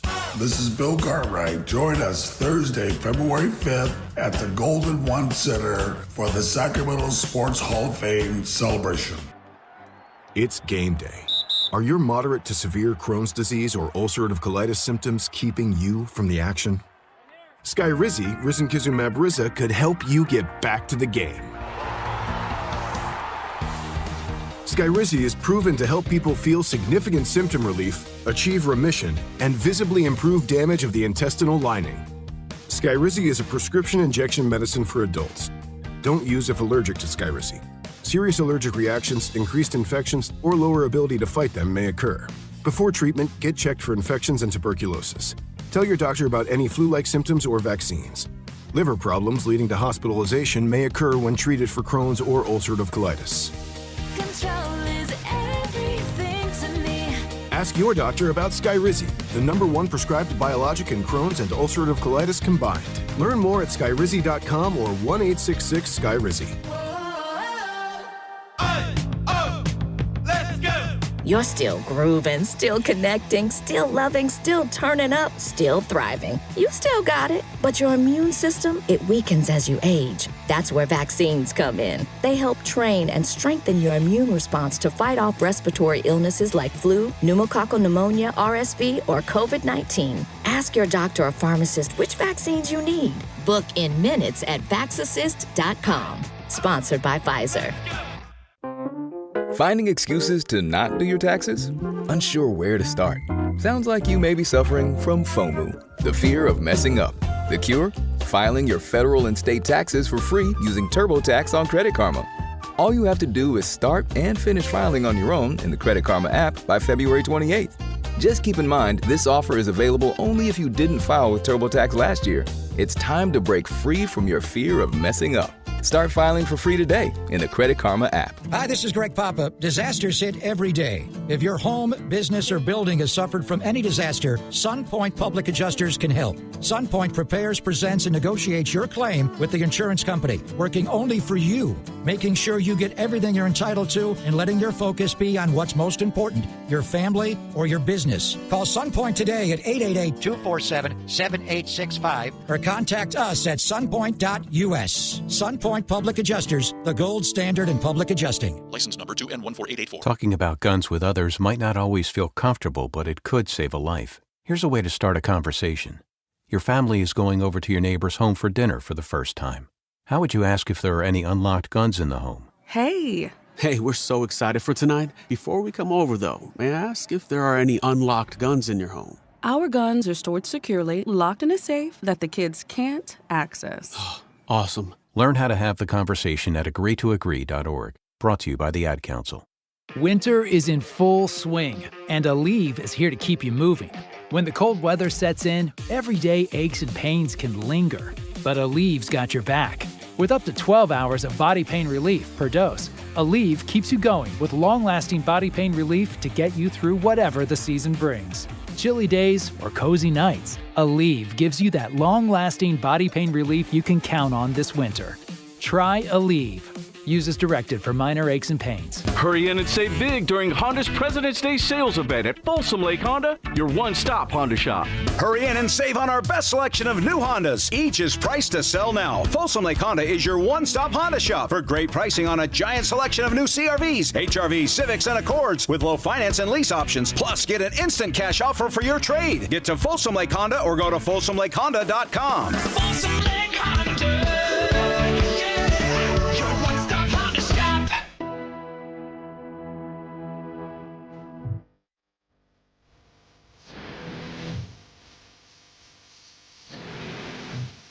The Drive Guys powering your afternoons Monday through Friday on Sactown Sports. Here's what's up on the text line. Nick Clifford did not look comfortable running the point last night. Seems to me to be more of a two-guard. As for the trade, I like the trade if we keep DeAndre Hunter. Then we finally got an athletic, long wing player. I'm sad to see Keon go. Being from Stockton and watching him make his way up through the ranks to the NBA was a great story. Did you text that? I did not. I know you love your great stories. I mean, there's a lot of stories. Mm-hmm. DeAndre Hunter, great story as well. Mm-hmm. Mm-hmm. Dylan Cardwell, a great story, but they got to wait right to give him a regular NBA contract Yeah. till after the deadline. I'll be honest with you. Yeah. Isn't that kind of the kiss of death with the Kings? Dylan Cardwell, once you convert that contract, think about it. Isaac Jones, cooked. Keon, cooked. Dylan Cardwell. I mean, I can't say no. Right. I'd love to say no. Every but... time they convert someone, the end is near. Well, like for Keon, the end as a King, but he may be on his way yes. to bigger and better things. Great for them. Yeah. But not with the Kings. Yeah. Hey, guys, did I miss something with the trade? Did the Bulls get Saric and 2 picks for free? Did they trade anything away? No. They had to release one player to make – basically, they helped. They said, we'll take Saric. Mm-hmm. They had to waive Javon Carter. So to do that and to just be facilitators, they got 2 second-round picks. So they didn't trade anything away, but they had to waive a player so that they could take Saric. And if I'm not mistaken, Whitey, going back to what Yosi said earlier, and that's up on YouTube if you want to check it out, great conversation. The Kings moved Saric because it was a luxury tax conversation. That's why they felt like they needed to do it now, because they didn't have to do it now. But bringing on DeAndre Hunter, who makes a nice chunk of change, they had to get off of Saric's money in order to bring him in, to the tune of also giving the Bulls a second-round pick. That's kind of rough, Whitey. Can we talk about that for a second, that piece of it? I mean, DeAndre Hunter, like we all said a couple years ago, actually, funny enough, when the Cavs traded for DeAndre Hunter last season, I was upset because I felt like the Kings could use somebody like that. But to bring him in now – and the stuff that you had to do, this Saric Valanciunas debacle, just you're always giving something up, man. Right. And he never played. In order to create room to bring in Schroder. And I know earlier on the show, I said, I don't see it as big of a mistake as others do, but we've had 2 guests on today, and I don't want to call them out, but they both on the air both said, oh, yeah, this is like an admission by Scott Perry. He made a big mistake. Well, yeah, the Schroder thing, but the Schroder thing, again, was not by itself the mistake. We don't know because he played for a little. He was a little banged up. It was a long offseason because it wasn't an offseason. He played FIBA MVP. And then they immediately brought in Russ and just Wally pipped him, which we all probably assumed was going to happen. The breakdown, at least what the Kings are claiming, is that they didn't know Russ was going to be available. So that's why they wanted to make sure they went out and got Dennis. Then I guess once Russ was available, they felt like, well, we still want to get Russ. It's great to have him come in on a minimum contract. But we knew once Russ got into the building, that's what all the crazy Russ fans were saying. You think Russ is going to come in and sit on the bench for Dennis Schroder? And they were right. He didn't. Would it take a week? 339-1140, 1-800-920-1140. We'd like to, Alan wants to hear your thoughts on the trade. Family Slago says, can we talk about the 42 minutes Saric played this season? It's a good point. I think he made a 3 once, but that might have been preseason. And I'm just wondering when the Bulls come in next year, because they've already been through this year, haven't they? Are they still come through? I'm wondering about the, that whole awkward sort of tribute video, or do we do do we have like Deuce do like a little 2-minute thing on a iMovie? And No. Thank you. Even the Kings, the Twitter handle, thank you, Dario. Like, why? Because what's crazy It's not his fault. Well, and then there's a whole bunch of, funny enough, because the Cavs are coming to town soon. Yeah, a lot of people were talking about a now deleted comment from Keon in the Kings kind of, I'm pretty sure this got confirmed. Some people, he deleted it, but some people were saying this adds a little bit of spice because it was basically a meme of somebody in some capacity rolling their eyes a little bit, not fully rolling their eyes, but it was like, okay, cool, yeah, thanks, whatever type of deal. So to your point, I don't know, though. That actually would go against your theory. No, it's right in line with it. No, it goes against your theory. It's right in line with it. If he felt like that, then it's not because he wanted out. Or unless you're saying it goes back to Doghouse Mike Brown days. It's like you wouldn't play me and now, oh, thanks. Yeah. Right, but hey, just so you know, I don't really have interest in staying here full time. All right, then sit down. Yeah. Oh, thanks for everything. Well, he started it. I was just thinking about it. But in that conversation, he started it. In that context, we don't know. And this is all made up in your head. We don't know. It's yeah. I don't know if it all is. A lot of it. Oh, I don't know if it all is. Name your source. Name them. I don't know if it all is. Okay. 339-1140, 1-800-920-1140. You ready for some JR? I am mentally prepared. What's up, JR? Everything is made up in his hair and his head. I mean, why he's lived his whole life just going, I think that's a good idea. I'm going to spit that out on the air. That's right. The made-up world is much more fun than the real one, JR. You know that. 100%. I mean, we've won like the NBA championship 4 or 5 times in my head. Yeah. I'm all good. You selling pretzels down in San Francisco this week, young man? Thinking about it, it's a good week to be down there doing that, don't you think? Have you ever told De La Styles about your time selling pretzels on the streets? What was that, 1984? No, that was 81. It was the first one. And 81, I was at, yeah. they had the parade, Alan, for the 49ers, and it went right by City Hall, and I was down there at City Hall selling pretzels that were they were supposed to be shaped like footballs, and then they had like laces on them, and delicious. Soft pretzels. Sold a lot of them that day. They were brick. They would taste like a brick. Are you kidding me? Hey, real quick though, watching a little college basketball this week and watching Kansas and BYU. Yes.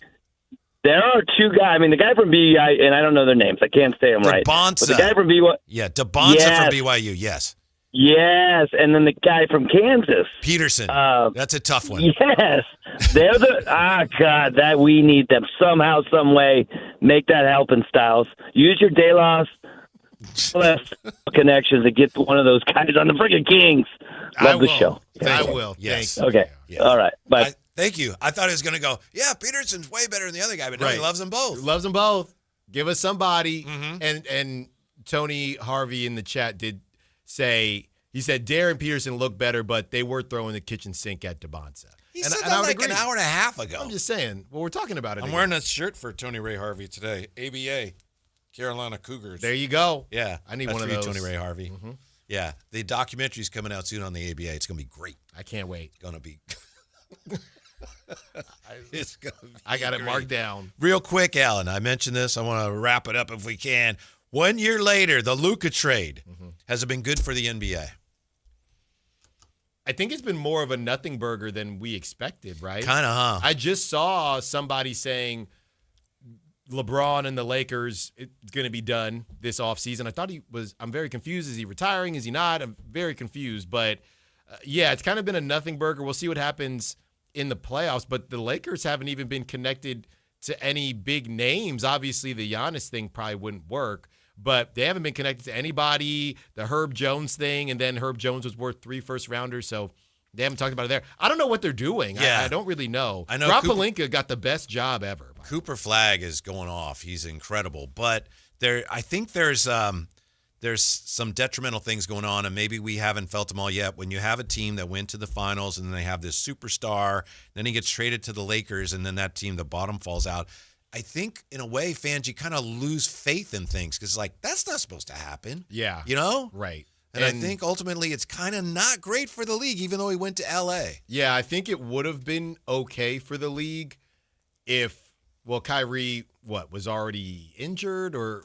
Kyrie was already injured when that happened. But if you had Kyrie, if Anthony Davis somehow stayed on the court, and maybe the Mavs are all right, but them just kind of restarting, and they don't even know where they're going. They don't have any help for Cooper yet, any young help. They have to reset their timeline. So that also doesn't help. Yeah. When we come back, we're going to see if we can help with anybody who's still trying to figure out this trade. We'll answer the 3 biggest questions swirling around the Keon Ellis trade. And Alan still wants to know what you think, apparently. You still want to know? I need to know. You want measured responses, right? You want rational? Yeah. Well, you want the fire. No, but there have been a couple people that have said wait and see on the chat, and I blocked them all. So we won't have to worry about you anymore. All right. right. We roll on here. The last hour of the show today, this has flown by, and we're just getting warmed up on Sactown Sports. The 10th Annual Sacramento Sports Hall of Fame celebration is Thursday, February 5th at the Golden One Center, inducting the class of 2026, plus honoring all of our past inductees. See Sacramento's 50 greatest athletes of all time. This is Bill Cartwright. This is Jerry Royster. This is Tony the Tiger Lopez. This is Dusty Baker, proud member of the Sacramento Sports Hall of Fame. Join us Thursday, February the 5th at the Golden One Center for Sacramento's best sports night of the year. Get your tickets now at sacsportshof.com. This is the story of the one. As a safety manager at a manufacturing plant, he does everything he can to keep his coworkers safe. From finding ways to reduce risks to keeping safety supplies in stock. And for that, he relies on Grainger. Grainger offers a broad range of quality products and next-day delivery, so he can always play it safe. Call 1-800-GRAINGER, click Grainger.com, or just stop by. Grainger, for the ones who get it done. Guys, did you know your testosterone affects everything in your system, including how you feel and perform every day? Right now, Revive Men's Health Sacramento will check your testosterone for free. Knowing your T levels is the first step in understanding if you have low T. Your testosterone level impacts your energy, libido, sleep, weight, hair loss, mood, and even ED. Maintaining an appropriate T level can change your whole life. Most men start to see changes in their hormone levels in their 30s. Experience and results matter. So what are you waiting for? Get your T levels checked today by local, experienced, and trusted men's health experts. They've helped thousands of men since 2011. They're so confident they can help you, they even guarantee it. Call Revive today and schedule your free testosterone test, free exam, and free consultation. Call Revive Men's Health at 916-277-8599. That's 916-277-8599. Or visit ReviveMen'sHealth.com. Power Business Technology is proud to be a 100% independent, locally owned and managed Toshiba copier dealer. Local ownership cuts out the red tape, allowing ourselves to never be too busy to personally answer the call when our clients need us. Recognized for excellence in service execution, training, and customer service. We're proud to be named a Toshiba ProMasters Elite Dealer since 2021. Contact us today for all of your business printing needs at 844-POWER-BZ. That's 844-769-3729. Or visit us at powercopiers.com. Logan Fury did something smart. He saved hundreds on auto insurance switching to Progressive. With that money, he bought a mini treadmill. Is walking on it during video conference calls more distracting than he thought? Yes. And is that because he overestimated his foot-eye coordination? Definitely. But it's Logan's savings, and if he wants to burn calories and any chance at a promotion, we say, good for you, Logan. Switch and see if you could save with Progressive and treat yourself. Progressive Casualty Insurance Company and Affiliates. This year's tax changes. Better not get caught snoozing. Miss one deduction, lose thousands. Not amusing. Big tax changes can mean bigger refunds at Jackson Hewitt. And right now, get $100 just to try us. Don't worry, tax filers.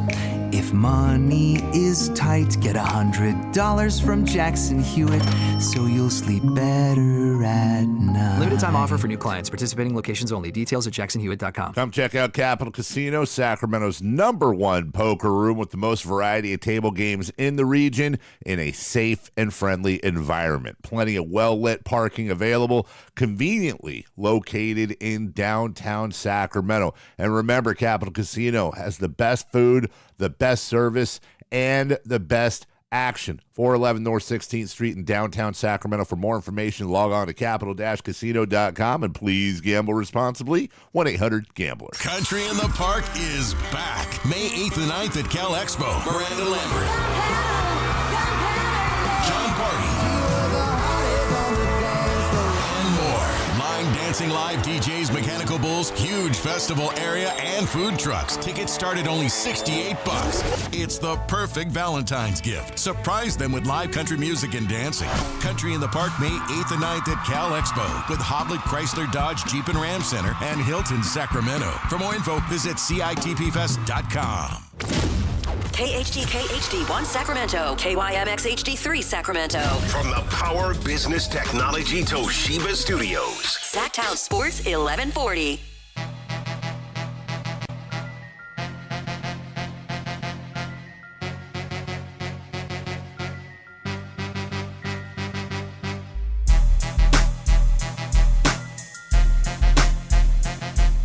Live and local, it's the Drive Guys. Watch the show on youtube.com/Sactown Sports 1140. Or listen on the Sactown Sports app. Want to tell you about something that happened in the NBA tonight that when I tell you, you might laugh. You might say, what? But it's not funny. We had the Hornets beating New Orleans tonight, 102-95. After the game, Coach Charles Lee of the Hornets said, stupid coach, he said, before sitting down to take questions from reporters. Charles Lee and LaMelo Ball were involved in a head-to-head collision in the first quarter near the Charlotte bench. Did you see that video? I saw that. Oh, my goodness. Yeah. Briefly sent LaMelo to the locker room to be checked out. He returned. He had a 1-inch laceration above his eye, glued shut by the trainers. He scored 26 points, grabbed 8 rebounds.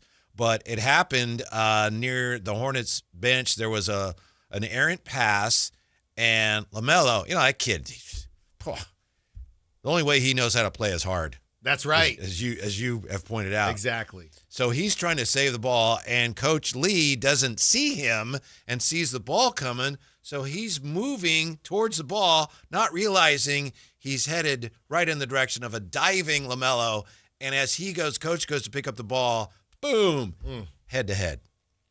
Yeah, I did cut it off before it actually happened. I can't do the head stuff or the leg stuff.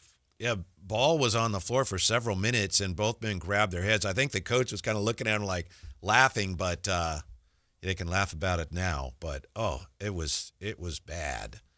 Lee said, I took a play off. You're not supposed to take any plays off. I thought the ball was going to go out of bounds. I was going to save it from going in the stands. He was going to save the ball. We went head-to-head. Credit to him. He didn't yell at me too bad. Well, I'll tell you this much. Not a great time for Charles Lee, because I know the Hornets have been hot, and I don't know how I found myself in kind of Hornets NBA spaces, but you and Jay love the Hornets. Well, they're a fun. I don't have League Pass this year, but fun League Pass team. But a lot of Hornets fans are not high on Charles Lee. Dang near like they're winning in spite of him. So not a good look for Charles Lee. He might think it's all fun and games now, but those coaches, Whitey, I'm not saying that the Hornets are going to turn a corner here, but he's got that look about him. Mm-hmm. Looks like we're going to move on to a real coach right when we get good. Campio says, why is a coach catching a live ball? Well, he was out of bounds, and he didn't see that LaMelo was trying to save it and keep it in bounds. You know what we call them, Whitey? And I just thought about this right now. We call them caterpillar coaches. Caterpillar coaches. Caterpillar coaches. They get to coach the caterpillar, but not the butterfly. So the question with Doug Christie, is he going to get a chance to coach the butterfly? If there is a butterfly. The best example of that, I hadn't heard that. I like that. I just thought about that's off the top. That's right now. Is it really? Yeah. That's very you. good. That's pretty damn good right there. It really Promise you. It really Might is. Be, midday action there. You're funny. You play your cards right. Oh, you're funny, Jay. Oh, that's a good one.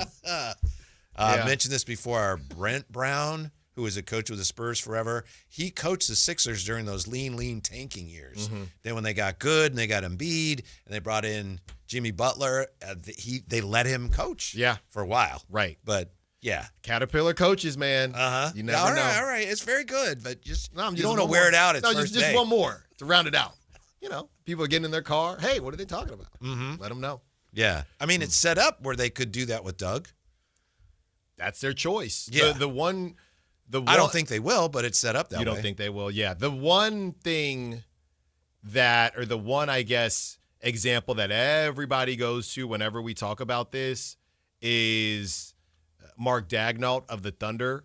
But whenever we have this conversation, it does come back to the fact that they had already done the dirty work and brought in SGA.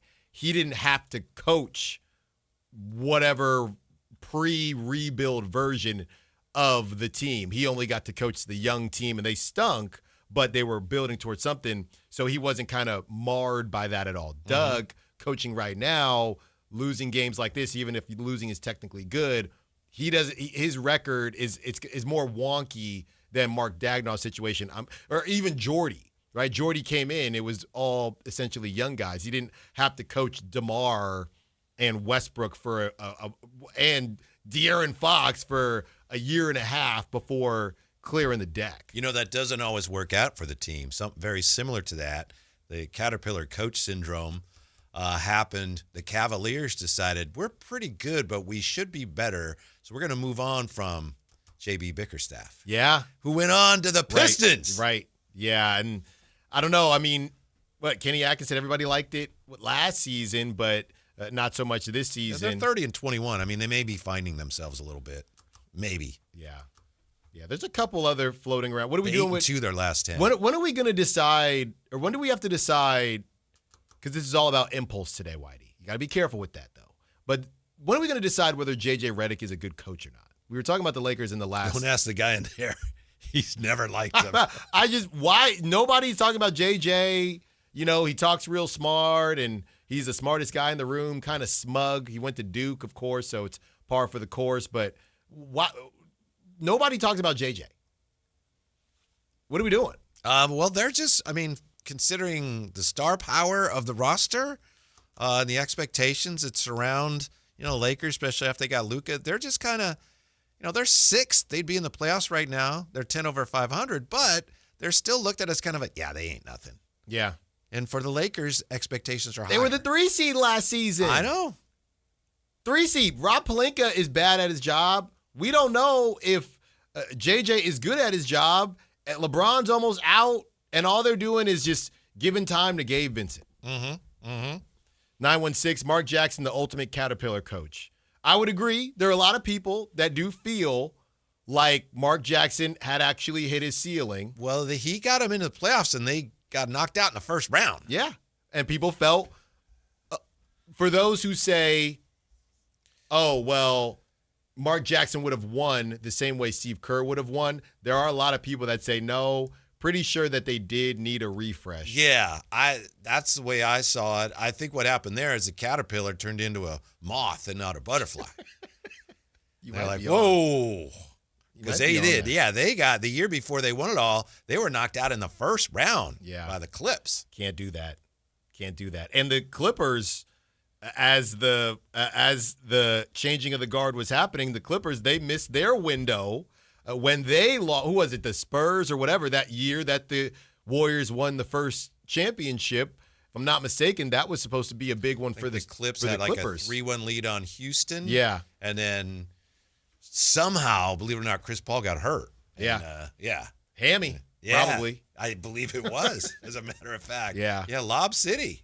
And then after that, it kind of, the Warriors kind of took off from there. So it was a wrap for Lob City. People don't like it when you go on your Warrior rants. You started it.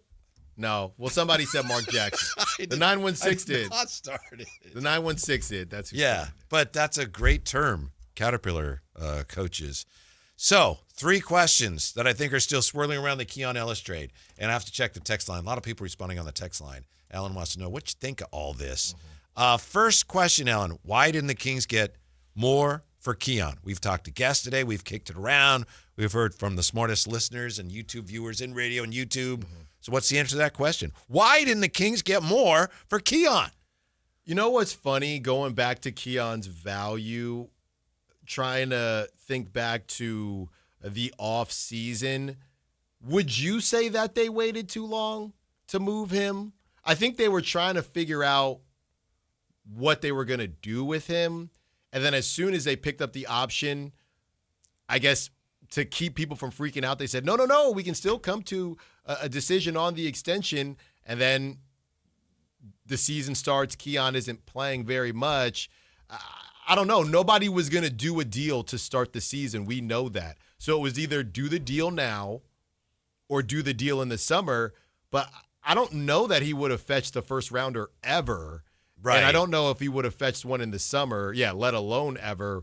Maybe you could have got back another good young player. Real quick, Whitey, because Indiana got brought up. And Indiana was always a bit confusing to us because Keon can leave in free agency, so why would you want to bring him in now unless you could convince him to sign?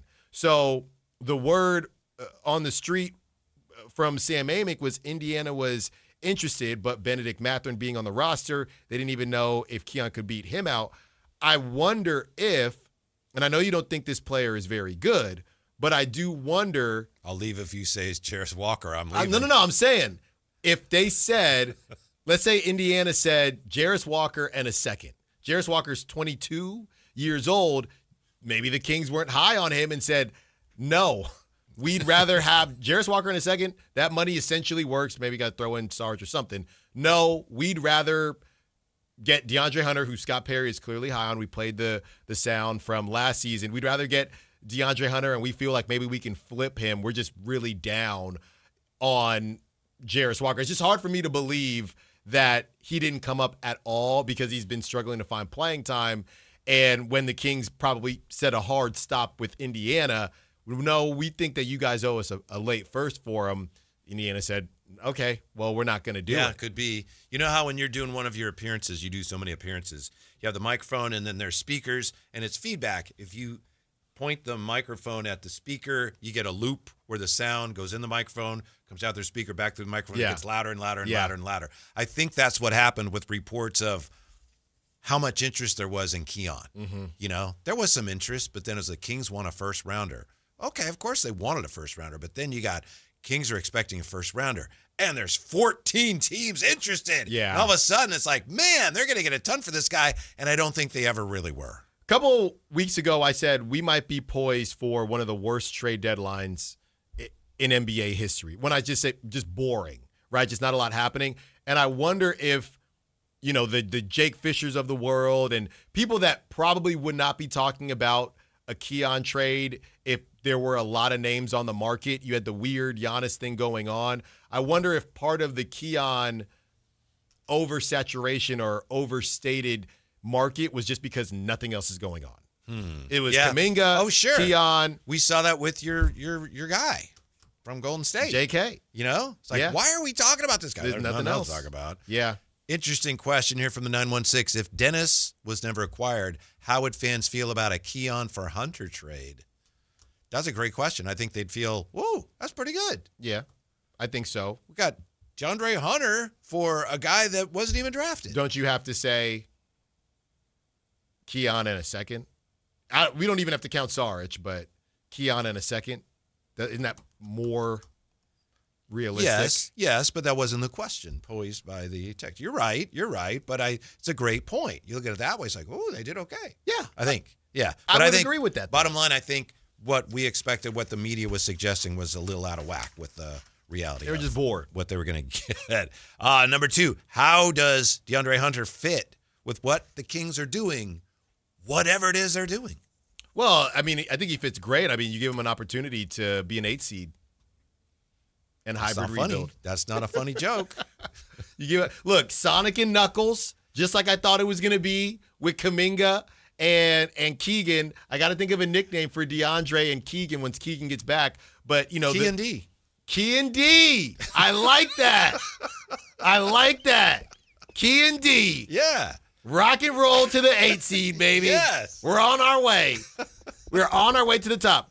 I know we've gone back and forth about the hybrid rebuild, and I've been a little tongue-in-cheek about it. But I'm telling you right now, Whitey, with the history that the Kings have, I do think there's something to be said about getting back into the playoffs, right? Even if it's as an 8 seed. Win. I'm saying if things, No. if K and what is That's it? not good. K and D? Key and D. Key and D. If Key and D goes off next season, I think a lot of people would say, yeah, I'll get in there and get smacked by OKC. Why not? I don't think people would say, no. Let's go back into the great beyond and hopefully draft the right people. Here's what I think is the scariest thing about this thing that you think is so funny. The idea that they say, the Kings that is, oh, we got DeAndre Hunter. Maybe we get a really high draft pick. You know what? Let's go for it again next year. Mm-hmm. Let's go for the play-in. Maybe sneak into the top 6 and just get back into the playoffs. That would set everything back, and you'd have gone through all of this just to get right back where you were before you did it, where you were just kind of a play-in team. And what Scott Perry is saying, as you know, we all know, is like we want to be a sustained winner. We want sustainable winning. That would just be going backwards, and I think it'd be very frustrating. Oh, we took 1 year to rebuild, and now we're going to be, yes, We're mediocre. Well, Woo! That's a terrifying thought, and it's also terrifying because I think the assumption is that if it happened that way, it would be because the owner, this is not fair, but this is what people would assume, that the owner overruled the GM and didn't let him finish what he wanted to do, and we're right back where we started. Let me ask you a question. And the question that I'm asking you, I'm looking here, just double checking, because this team, I'm saying specifically with the more recent iteration of them. I'm not talking about Grindhouse with Gasol and Zebo. I'm not talking about them. Okay, but we want to get to a call here, so yeah. Okay, Go my ahead, question is, what is a sustainable winner? And would you say that whenever they drafted Ja, right? So they draft Ja, and then after the Kings that, didn't draft Ja. I'm talking about the Grizzlies. Okay, so they lose in the first round. And they lose in the first round. They lose again in the Western Conference semis in the first round. Then they miss the playoffs. So in 4 of 5 seasons, the Grizzlies went to the playoffs, but the furthest they got was the Western Conference semis. So my question is, and now they lose Desmond Bane. Ja might be out the door. They ain't making the playoffs of this season. So my question is, you keep talking about this sustained success, and I don't actually know what that is. Is it just a good run of 5 years of playoffs? What are you trying to build towards? That's what I'm asking. Well, first of all, they had a dynasty. Dylan Brooks said yes. He did say and that. they weren't worried about the West. So that's a good thing. He said, we have a dynasty going. Probably something similar to that. Obviously, I can't answer for Scott Perry, but again, I know that he has talked about a rebuild like what we've seen in OKC. OKC's been a good team for a couple years now. They were champions, and they're going to be a good team for the foreseeable. So that might be on the low end of it, but something like a 5 to 9 year run, ideally, of where you're a potential playoff team, and maybe some of those years you get deep into the playoffs. Okay. I was just double checking. Yeah. What's sustained? But if you go back next year and you're like, yeah, play in, woohoo! Mm-hmm. That's sustained mediocrity.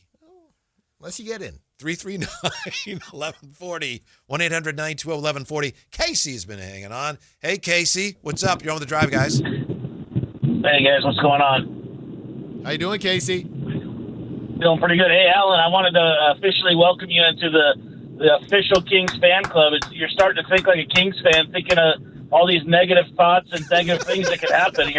You finally graduated. I'm happy for you. Wow, so thanks. So proud. Thanks, Casey. It feels good. So what I wanted to say is I keep hearing everybody talk about the Kings timeline.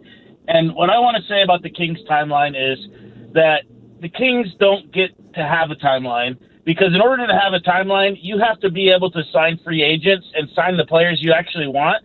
The Kings don't have the opportunity to turn down good talent no matter what the age is, because we don't know if we're going to be able to get what we want. So to say that we don't want DeAndre Hunter because he's 28, well, he's a good wing, and he's a proven wing in the NBA. Yeah, he's having a down year, but for us to say we don't want him because he doesn't necessarily fit the timeline, there's not that many teams that actually can stick to a timeline. And when I hear the teams like the Spurs say they don't want Giannis because it doesn't fit Wemby's timeline, if the Spurs got Giannis, they're the favorite for the next 5 years. What more do you need? That's a timeline right there of 5 years. But anyways, like I said, with the Kings, the timeline talk is irrelevant because we don't have the option to sign whoever we want. We get to take whoever the other teams don't want and they agree to sign here, then we can get those players. But the timeline is irrelevant, in my opinion. Got you, Casey. Thank you. And I'll give you a good example of what you're talking about. To be honest, I'm not sure I agree with you 100%, but a good example of what you're talking about is, we talked about it last week, the Washington Wizards traded Denny Avdia to Portland, and people were just asking him, do you regret that? Was it a mistake? And the president of basketball ops, whatever he was, Mr. Winger, he says, that wasn't a mistake at all. We were trying to reset. He didn't use the word timeline, but he basically said, oh, yeah, he didn't fit our timeline. It's like, which was idiotic because, Denny is 25. Yeah, they just got Trae Young. He's not 30. Yeah. And by the way, and they just got older with Trae Young. Yeah. By the way, that's all-star Denny Avdia to you. He's an all-star reserve. Okay. So it had to crush you that one of your favorites, the Kings, get a player over the weekend and they didn't get your guy, Vit Krejci, he was traded, but not to the Kings. Yeah. That's your guy. And You add him with Denny. I might be a Blazers fan in the meantime here. But here's the thing. Casey. What Casey is talking about, I know my guy Casey. He was a midday guy. You look like, you look like you were pointing the phone. No, I know my guy Casey. Okay, all right. What Casey is talking about, that is the gift and the curse of the hybrid rebuild. Because if Ja Morant, and this was from Sam Amick earlier, we didn't talk about this. Funny how Whitey just didn't bring this up. But Sam Amick, it was pure. You didn't bring it up either. No, I am now. Pure speculation. Sam said, look, man, the Kings' stance has always been if Ja Morant's price tag drops low enough, they never said they were officially out on him like they did with Trae Young. He also said, this, by the way, is pure speculation. Yes, he did. Yeah, pure speculation. Yeah. But to Casey's point, I think that's the gift and the curse of these smaller markets and why it's tough for them and why it's ridiculous that the league wants to kind of bag on some of these teams for the tanking and all of that. There's only so many ways that these guys can compete. And you look at what Casey is saying, and that is what, I don't want to say gets you into trouble, but that is what would drive somebody, the Viveks of the world and others, to say, well, if we don't get Ja Morant now, when are we going to get him? Very similar to, let's say, Rafi Devers. The Giants have had trouble signing big bats because Oracle Park kind of hard Not to anymore. hit. They got Luis Ariz. That's right. Well, they're going to be on first base a lot. And best signing since Bonds re-upped in 02. And they decided we're even if Rafi might be a little overpaid, we got to get a bat because we can't find a bat in free agency. You have a situation here where the Giants are trying to be competitive. That's true. When they got him. That's true. But they might say, the Kings and other small markets might say, we got to get a star like Ja when we can because we're not going to get him in free agency. So there are going to be fans that feel like Casey because, working through this whole thing that you want to do, there's a lot of ifs in that conversation as well. Mm-hmm. The thing with the timeline, I think you have to be aware of it. Obviously, you can overplay it like Washington did. They were overly concerned with it. And I will say this also to Casey's point. We had Jerry Reynolds on a few weeks ago. He comes on all the time, and I think Jay was talking about that timeline thing. Jay, if I'm not mistaken, you were saying, that's overblown. And Jerry said, yeah, if you got a good player and you can add him, you wouldn't because he doesn't fit your timeline, that's kind of ludicrous. Well, you're getting a good player. Again, if this is to flip or whatever, but you're getting a good player, yes, but you are kind of trying to lose games. Well, that's the thing. Yeah, that's the thing. That's the only thing I care about with the timeline is he going to win too many games for me? Yeah. We'll see. So you might sacrifice. This year and the rest of next year. Right. You might sacrifice draft position, but you might get a first rounder because DeAndre Hunter played so well. Mm-hmm. We still have one more question on the trade to get to. Will there be more trades? We'll look at that. And I believe you were threatening to have some inside information on one of the Kings who's involved in a lot of trade rumors. Yeah, we've been, a lot going on today. We might get to it tomorrow. We'll see. You got to keep listening to find out. Okay, well, I'm hoping we hear it coming up here, but we'll find out. Drive Guys on Sactown Sports. The San Francisco 49ers play on Sactown Sports 1140. Touchdown 49ers! Every game on your #1 sports station. Don't miss the action on your local sports leader. Sactown Sports 1140.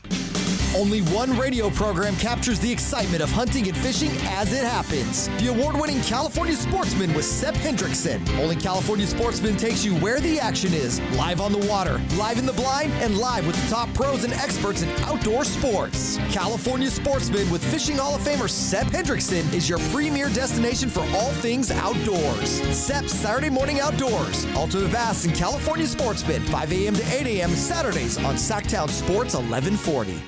Hey, this is Greg Papa. Are you working through a major insurance claim? Sunpoint Public Adjusters can help. Sunpoint prepares, presents, and negotiates your claim with the insurance company, working only for you, making sure you get everything you're entitled to, not what just some adjuster working for an insurance company thinks you should get. Call Sunpoint today at 888-247-7865 or contact us at sunpoint.us. Sunpoint Public Adjusters, the gold standard in public adjusting. License number 2N14884. Business moves fast, and so do we.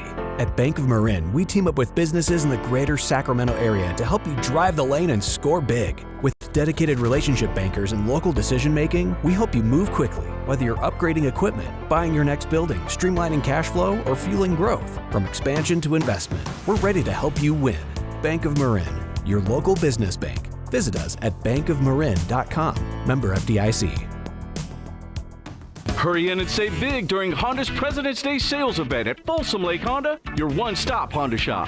Hurry in and save on our best selection of new Hondas. Each is priced to sell now. Folsom Lake Honda is your one-stop Honda shop for great pricing on a giant selection of new CRVs, HRVs, Civics, and Accords with low finance and lease options. Plus, get an instant cash offer for your trade. Get to Folsom Lake Honda or go to folsomlakehonda.com. Folsom Lake Honda, yeah, your one-stop Honda shop.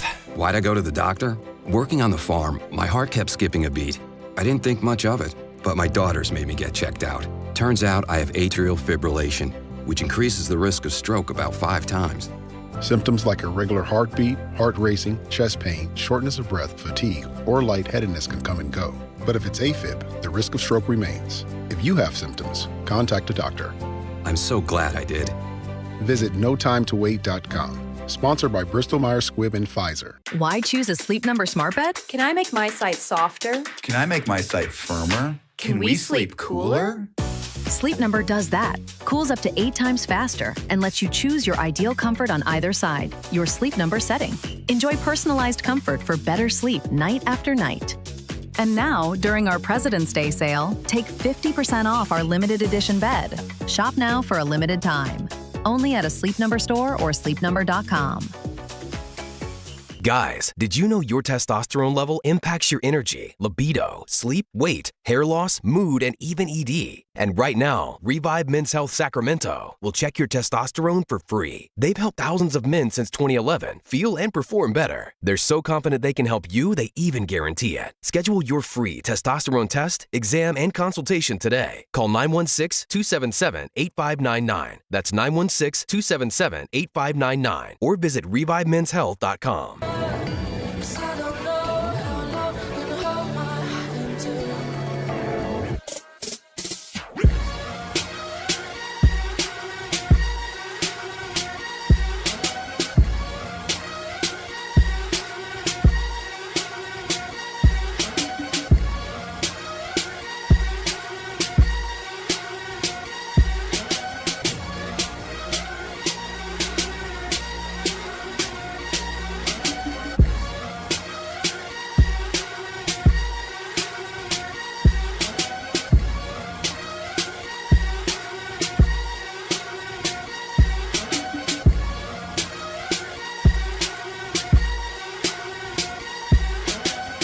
Drive Guys with Kevin Gleason and Alan Stiles. We mentioned there's 3 big questions swirling around the trade that went down Saturday. We've answered 2 of them here.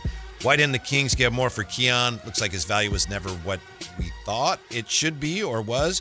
How does Hunter fit with what they're doing? We've got a lot of different opinions on that. Yeah. And then third and finally, will there be more trades? Looks like the Kings are doing everything when they're within their power. Scott Perry doing everything within his power to make more trades happen.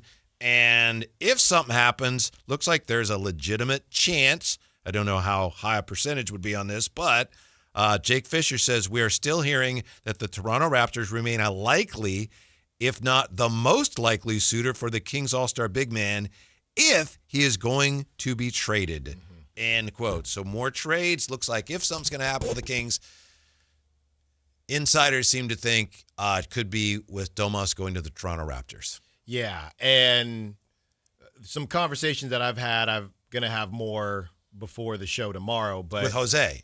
Well, there's always that. There's always a conversation to be had. But essentially, the situation right now is that the Kings are interested in moving Domantas Sabonis. The Raptors are interested in Domantas Sabonis, but the Kings have set a fairly hard line at Pirtle, some version of a hard line where it's if we do take Pirtle, then we need more picks or whatever it is. Because they are trying to get out from under the luxury tax. Yeah. The other thing that I did hear is that Quickly might not be on the list for the Kings, which leaves the embrace that was R.J. Barrett and Scott Perry. Seems like Scott Perry more so has his eyes on R.J. And than Oshai Abaji? Yeah. Then that combined, because Domas does make that much where you could have made it work with Quickly and R.J. Does not seem like the Kings want to continue the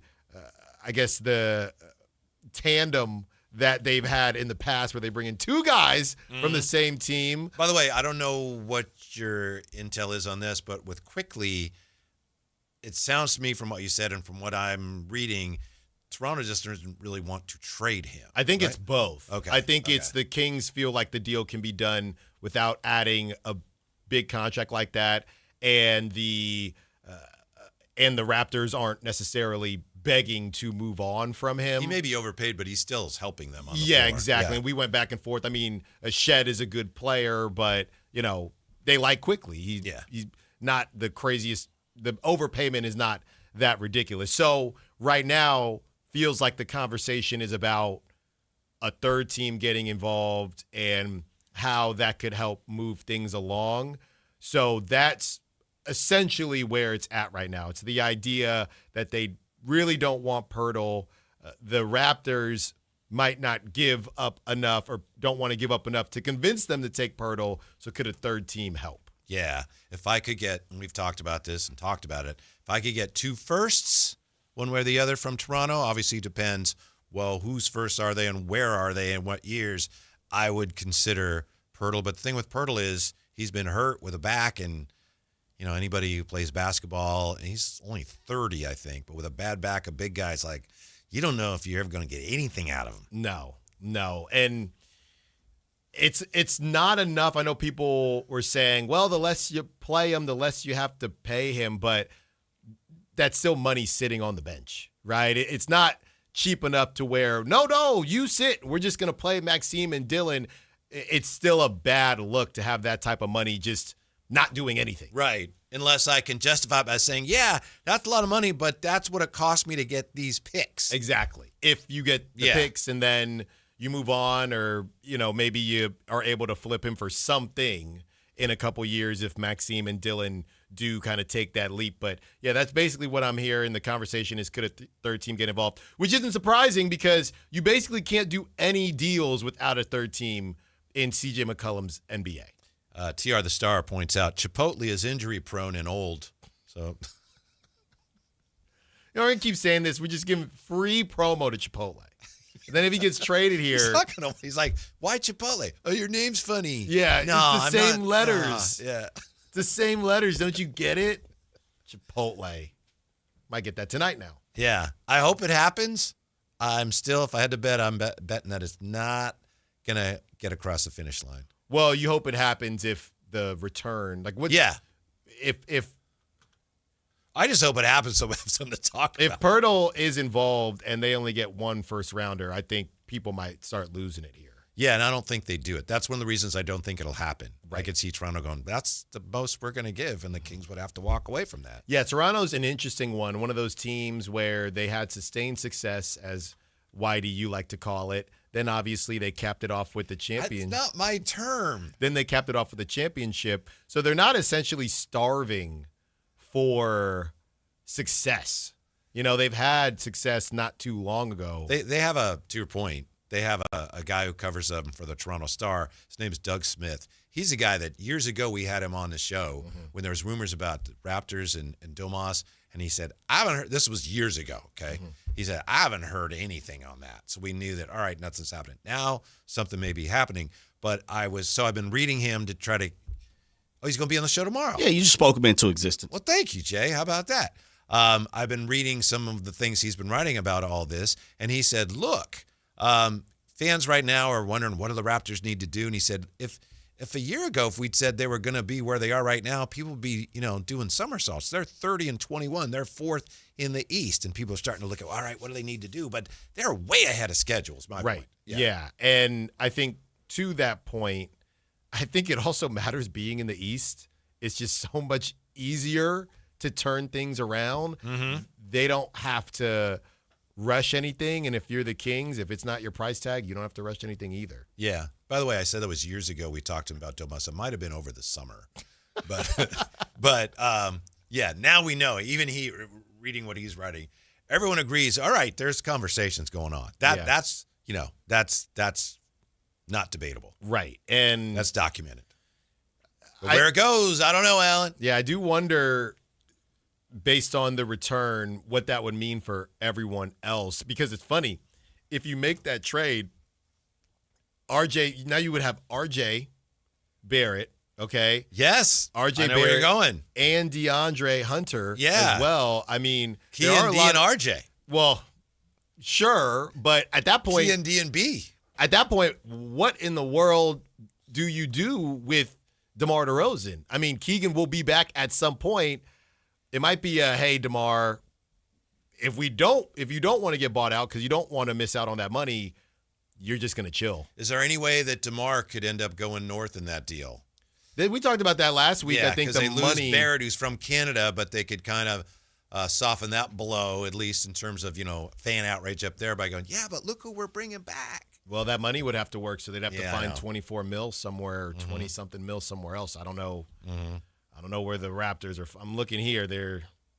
It's just RJ and Jakob. I mean, if it was, I'm assuming you could figure this out somehow. RJ, Jakob, I don't know. DeMontis makes too much, man. I don't know how. Because after that, they have a bunch of young guys, so nobody's making money yet. Yeah, but the one thing that's most significant about this from the Kings standpoint, as we discussed with the High Flyer Friday, is if this deal happens, I'm still skeptical, but if it happens, there's no question. It's clearly you're putting up the sign, we are rebuilding. Yes. If Domas is gone. You make that deal, and as JK has been banned on this show, hybrid rebuild would probably be banned. Oh, I would love that. Actually, I don't know. Yeah. I can still find a way. Well, wait a minute. Wouldn't DeAndre Hunter help you win more games? Not if you were playing, like Max and Dylan Cardwell were your full-time centers. Yeah. And developing. Yeah, you're probably not going to win a ton of games yet. Basically, what it turns into is a second draft tryout with RJ, not Pirtle, but between RJ, DeAndre Hunter, and even Keegan. Hey, who are we? And I know Keegan's just signed that contract, but okay, which one of you guys are going to be around when, I packed them. I packed my bags and they were Louis, just like Dion said. When the freshmen get in, who's still going to be around and who do we think can help? That's what this turns into, a second draft tryout for a couple. And you know why they're loading up on forwards, youngish forwards, because they know that in the draft, if they end up at worst picking fifth, they're going to get a shot, most likely at Darren Peterson or a guy who's moving up the draft boards from Houston, point guard Kingston Fleming. Yeah, I still need to watch. Him. I know you sent me the highlights, but I still didn't watch the highlights. I didn't watch him in live time. Okay. Yeah, I will grind the tape as well, though. Yeah, on the Tankathon board, as I mentioned earlier, he's now fourth. He's ahead of Caleb Wilson, so he's going to lap DeBonsa here. It might be the great fall for DeBonsa. If he doesn't, and if he, it's so funny, March Madness sometimes matters, sometimes doesn't. If BYU doesn't have a good showing and DeBonsa doesn't have a good showing as we get to some of these, as we get to March, my favorite month, I love March Madness, as we get closer to March Madness and in March Madness, if he doesn't have a good showing, I think it could really affect DeBonsa. Yeah, long ways to go, though. Yeah. Mikel Brown Jr. is also, he's 8th on the Tankathon board. Aren't you big on Mikel Brown Jr.? Jay? Yeah, I think he's going to be solid. Yeah. So there's some good point guards. I saw some of him because Louisville was on Saturday as well. I didn't see as much as the other guys, though. Yeah, he came off the bench for the first time, I think. Yes, but he played did. well. Yeah. Yeah. A lot of options, a lot of point guards. We'll come back with a quick peek at what looks like a dizzying week ahead and also include some things going on down in the Bay Area. All right, back with that. Drive Guys, Sactown Sports. On the move? Got somewhere to be? Take Sacramento Kings basketball with you. The Sactown Sports app will let you stay connected to your passion. Never miss a moment of Sacramento Kings basketball with the Sactown Sports app. At Stockton Honda, we know how to honor a great deal. Like right now during our President's Day sales event. Whether you're shopping new or pre-owned, you can find star-spangled savings on some of our best models. Why not stop in today and see for yourself? Come celebrate at Stockton Honda and get huge savings on our giant selection. Plus top dollar for your trade. Anytime, anywhere, it's all here. StocktonHonda.com. Country in the Park is back. May 8th and 9th at Cal Expo. Miranda Lambert. John Party. And more. Line dancing live DJs, Mechanical Bulls, huge festival area, and food trucks. Tickets start at only $68. It's the perfect Valentine's gift. Surprise them with live country music and dancing. Country in the Park, May 8th and 9th at Cal Expo with Hoblit Chrysler Dodge Jeep and Ram Center and Hilton Sacramento. For more info, visit CITPFest.com. Why choose a Sleep Number smart bed? Can I make my site softer? Can I make my site firmer? Can we sleep cooler? Sleep Number does that. Cools up to 8 times faster and lets you choose your ideal comfort on either side. Your Sleep Number setting. Enjoy personalized comfort for better sleep night after night. And now, during our President's Day sale, take 50% off our limited edition bed. Shop now for a limited time. Only at a Sleep Number store or sleepnumber.com. Big tax changes this year could mean a bigger refund, and Jackson Hewitt knows how to get you your biggest. You'll get $100 just to try us. That won't make you filthy rich, but definitely gas plus groceries rich. And since we know all the new tax codes, you could get thousands back, which would make you low-key loaded. Or at least wealthy adjacent? Go with our trusted pros and get $100 to switch. Rest easy. Jackson Hewitt's got your taxes, guaranteed. Limited time offer for new clients, participating locations only. Details at jacksonhewitt.com. 2 iconic comedians, 1 night of laughs. David Spade, Dana Carvey. In 1998, they invented the cordless mic. Now let me just, listen, Paramount Theater, let's not jump on trends. Even in the best marriage, at one point, you look over and go, not my best choice. Friday, February 27th, the venue at Thunder Valley. Tickets on sale now at visitthundervalleyresort.com. David Spade and Dana Carvey together. This is Bill Cartwright. Join us Thursday, February 5th at the Golden One Center for the Sacramento Sports Hall of Fame celebration.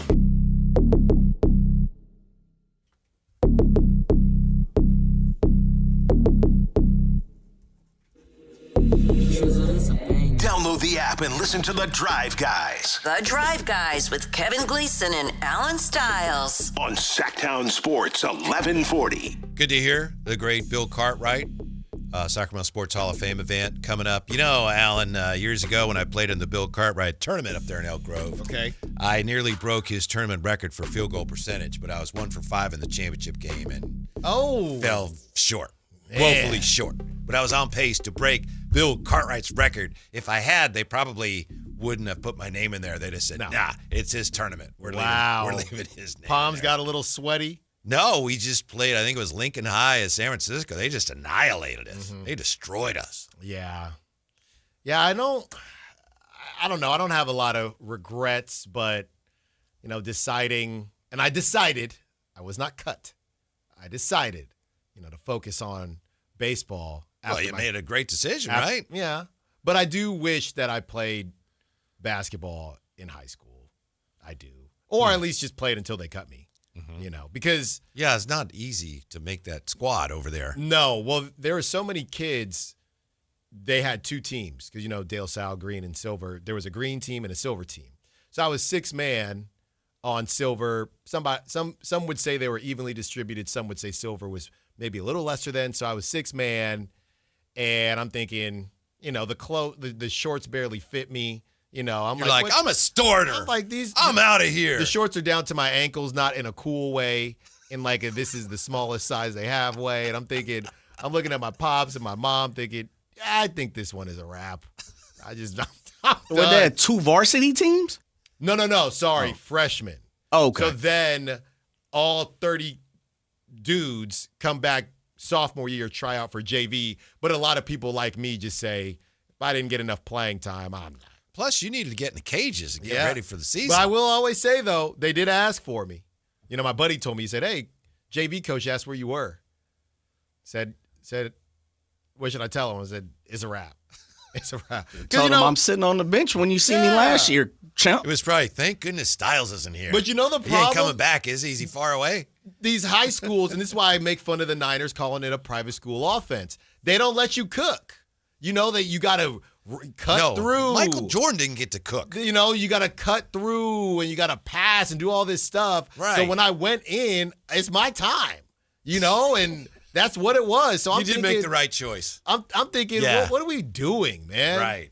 There are a lot of guys they stymied. Yeah. Because they had to run their offense. MJ didn't get to cook until he was in the pros. The stupid I can see it in my head vividly. The Princeton offense. Running that stupid Princeton offense all day.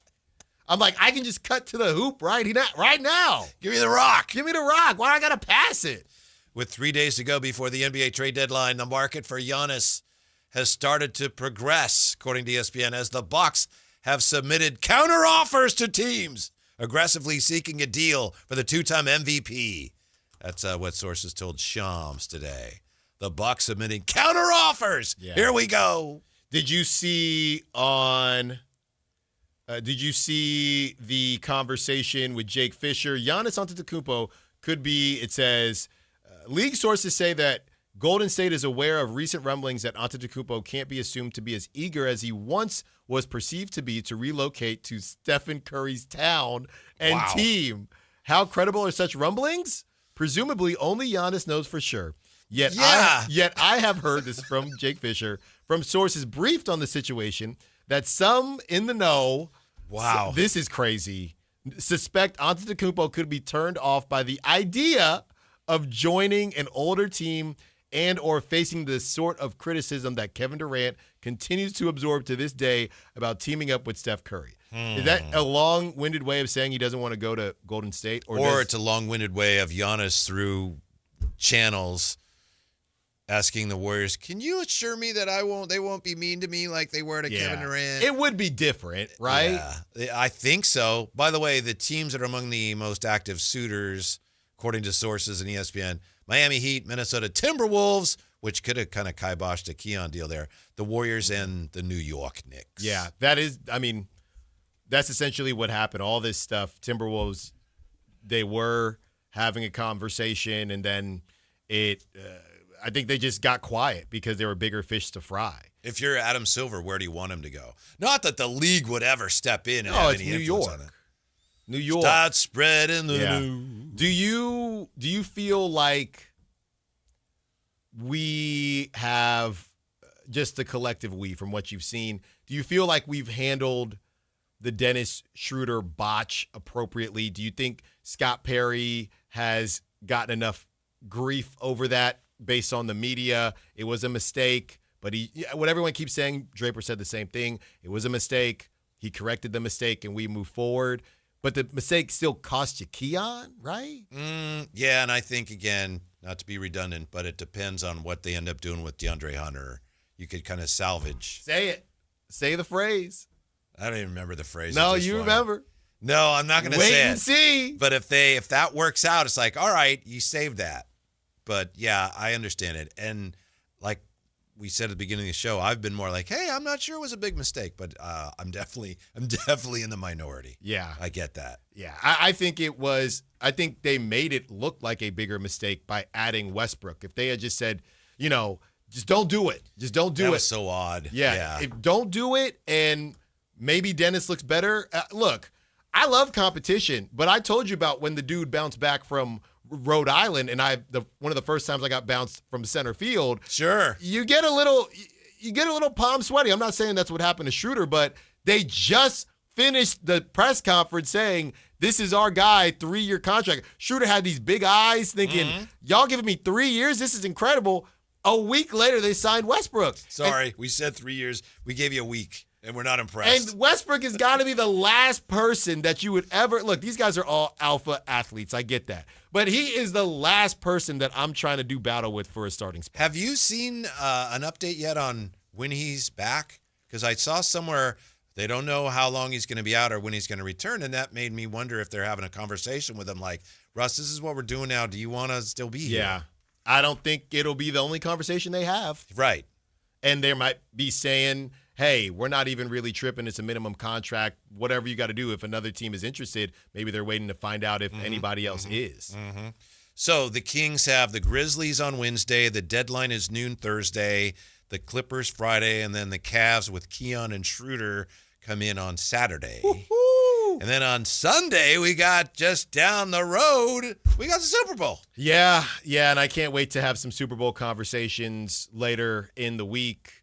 And I think it's going to be great out there. I know there was an earthquake that happened this morning. Yeah, a couple earthquakes. So couple shakers. Welcome to the Bay. That's how it goes. But guys like LaRussell and local artists getting an opportunity to showcase what they can do. I think it's going to be great. I did see, I don't know if you caught this, Whitey, somebody, a media member, took a screenshot of their maps, and it was them having to go from one area to another, and it was hour 40 red. Sure. Not orange. Right. Red. Right. You're cooked. Yeah. You are cooked. And I know next season it's going to be in L.A., and I've already told the boss it's non-negotiable. We will be there. And I do wonder how much different that setup will be than San Francisco. It can't be worse, right? Jay, out of 10, how likely are we to go to L.A. next year? 1.5. Times 10. That was higher than I would have. And divided by 9. I would be there. Pi, 2.17. Stop playing with me. 3.454. I want perks. I'm tired of it. I'm tired of hearing your stories. Go to the Super Bowl. That was a long time ago. I should go every year. These are the perks that I'm talking about. I want to play basketball with one of the players. I need a perk. Give me something. Can Doug come on our show? Can Scott Perry come on our show? Where are the perks? We're working on that. Yeah. They're a little busy right now. Yeah, well. Scott's got to wait. He's probably like you, just on his phone the whole time. I need a perk. Only he's not on DraftKings or whatever. It's not that. You can't say that. The app. Prop Talk. We're on the Prop Talk. Okay. Look, man, I hit one. Good. Shmal Mouse hits one of these Prop Talks. We'll take care of everybody. I'm going to get that show. All right.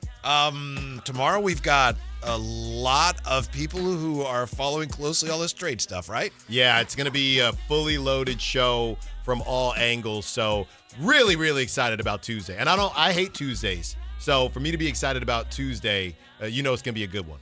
Brett Siegel, right? Brett Siegel. Keith Smith of Spa Track. So we got the whole crew. And Doug Smith from the Toronto Star. Let's go, Maybe man. we'll have breaking news with him, huh? Let's go. And didn't we have 5 o'clock? Mr. Jerry Reynolds. That's right. That's right. I was making sure. I was leading you to the water there. Yes. Woo! We better go rest up for that. Thanks for being with us. Do we have some more outstanding Sports Talk Radio coming up, Jay? Yeah. Thanks for being with us. Have a great evening. Stick around. We're just getting warmed up here on Sactown Sports. This is the story of the one. As a safety manager at a manufacturing plant, he does everything he can to keep his coworkers safe. From finding ways to reduce risks to keeping safety supplies in stock. And for that, he relies on Grainger. Grainger offers a broad range of quality products and next-day delivery, so he can always play it safe. Call 1-800-GRAINGER, click Grainger.com, or just stop by. Grainger, for the ones who get it done. Are you living with dry AMD? If so, you could be on the road to geographic atrophy, or GA, a condition that leads to retinal cell death and permanent vision loss. But with Izervay, you can slow it down and get it going slower. Izervay slows GA progression by targeting a key source of retinal cell death, which may help preserve your vision longer. Izervay, or Avastin Captid Pagel, is a prescription eye injection used to treat GA. Don't take it if you have an infection or active swelling in or around your eye. Izervay can cause eye infection, retinal detachment, or increased risk of wet AMD. Izervay may temporarily increase eye pressure. Your vision may be impaired after an eye injection or exam. Don't delay. Ask your doctor about Izervay today. Izervay gets GA going slower. Visit Izervay.com. That's IZERVAY.com. Paid for by Astellas Pharma. Hey, it's Carmichael Dave here for Capital Casino, Sacramento's #1 poker room, inviting you to come join them every Wednesday for their midweek madness drawing, giving away $2,000 in total cash starting at 6 p.m. It's a safe and friendly environment, plenty of well-lit parking available, and it's conveniently located right there in downtown Sacramento. And remember, best food, best service, best games, 411 North 16th Street in downtown Sacramento. For more information, log on to capital-casino.com and gamble responsibly. 1-800-GAMBLER. I know that hiring can be challenging. You need someone to match your role perfectly. Well, now you can meet them fast on ZipRecruiter. Build your team, build it sooner. Meet your match on ZipRecruiter. Just head to ZipRecruiter.com/free right now to try it for free. That's ZipRecruiter.com/free. Meet your match on ZipRecruiter. Try it free. With Progressive's Name Your Price tool, you can choose the best coverage option for you. Because you know you. Like, you know you can't cook. You're not one of those people who say that they can, but when people come over for dinner, they find out the hard way, you can't. You can't even microwave popcorn, and that's literally just one button. Plus, measuring and patience are huge parts of cooking, and that's just not you. Only you know you. So get coverage options within your budget with Progressive's Name Your Price tool. Progressive Casualty Insurance Company and affiliates. Pricing coverage match limited by state law. Golf to Go is brought to you by the Hagen Oaks Golf Super Shop. Here's Frank LaRosa. Many driving ranges have turned to hitting mats, with many of them using mats year-round. But according to Golf Top 100 teacher Martin Chuck, hitting off mats can give you a false sense of security, giving you the impression that you're a decent ball striker. There are a couple of ways to make sure you get the most out of your practice, and he shares them in Golf Magazine. First, approach the ball with purpose. Treat every shot like you would on the course. Stand behind the ball and visualize what you want the ball to do. Then walk in and go through the same routine you use during a round on the golf course. Second, try the towel drill. To make certain you aren't skipping the club head into the ball, place the towel a few inches behind the ball and try not to hit the towel on the downswing. This will help promote ball-first contact. If you disturb the towel, then you know you're hitting the ground too early. Ball-first contact is imperative. That's your Golf to Go. I'm Frank LaRosa.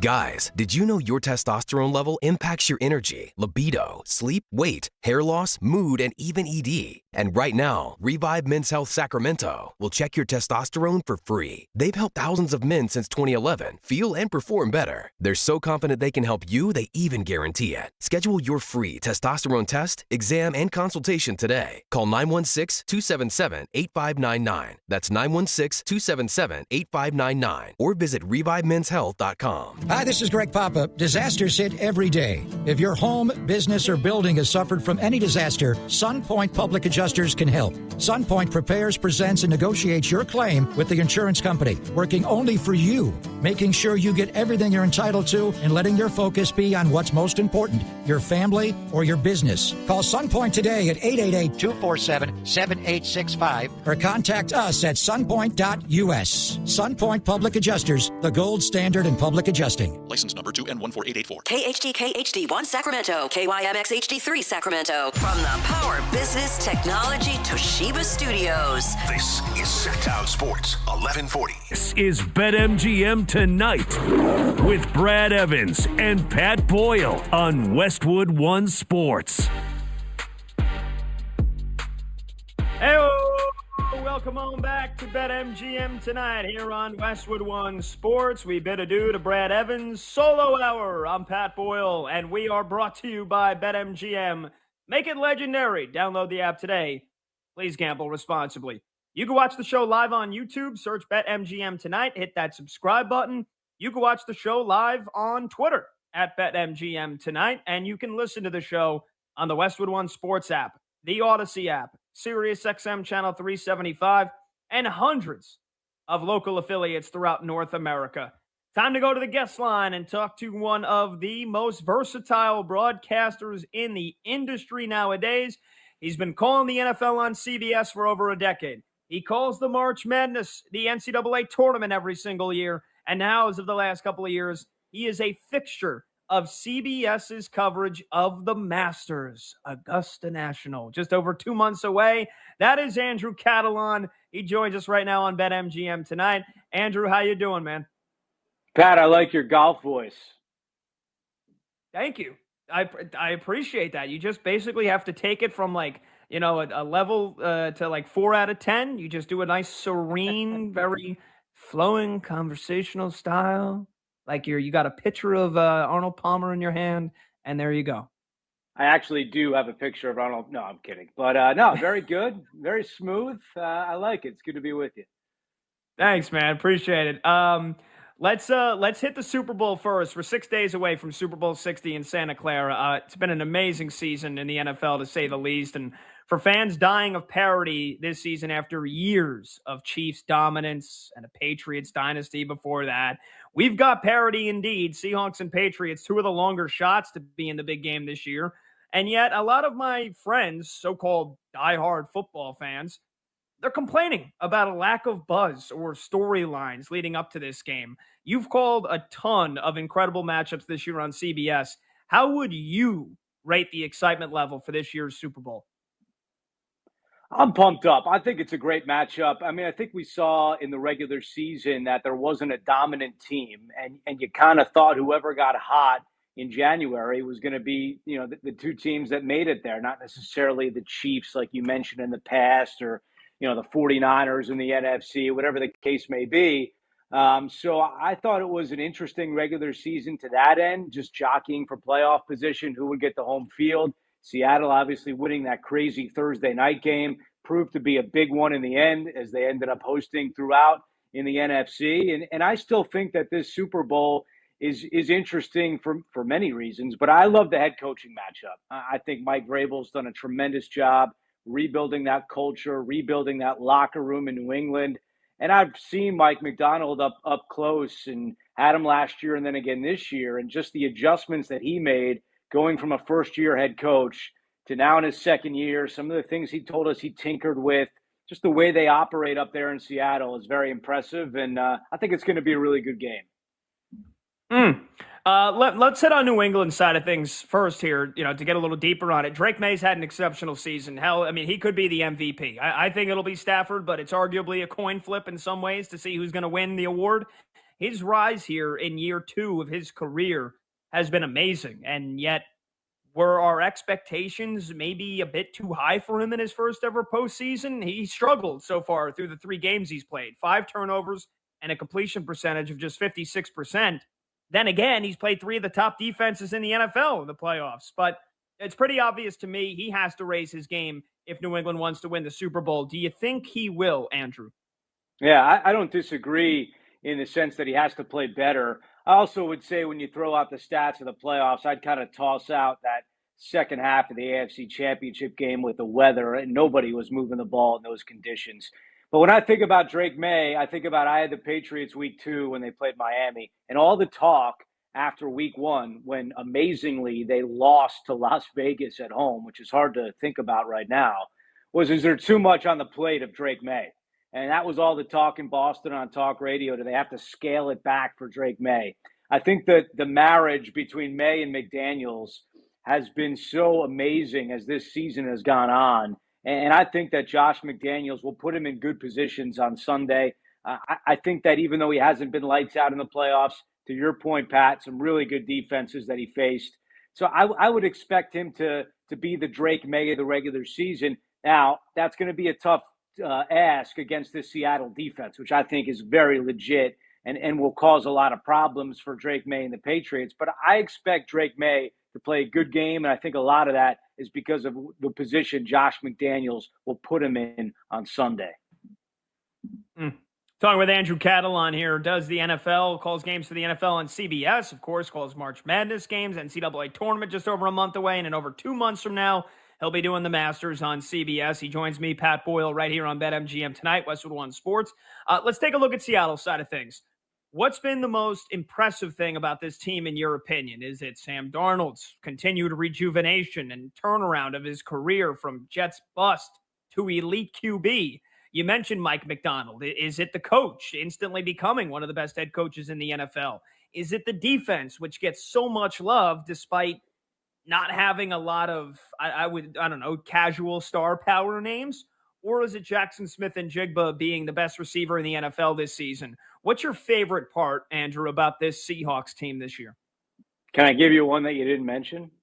Yeah, absolutely.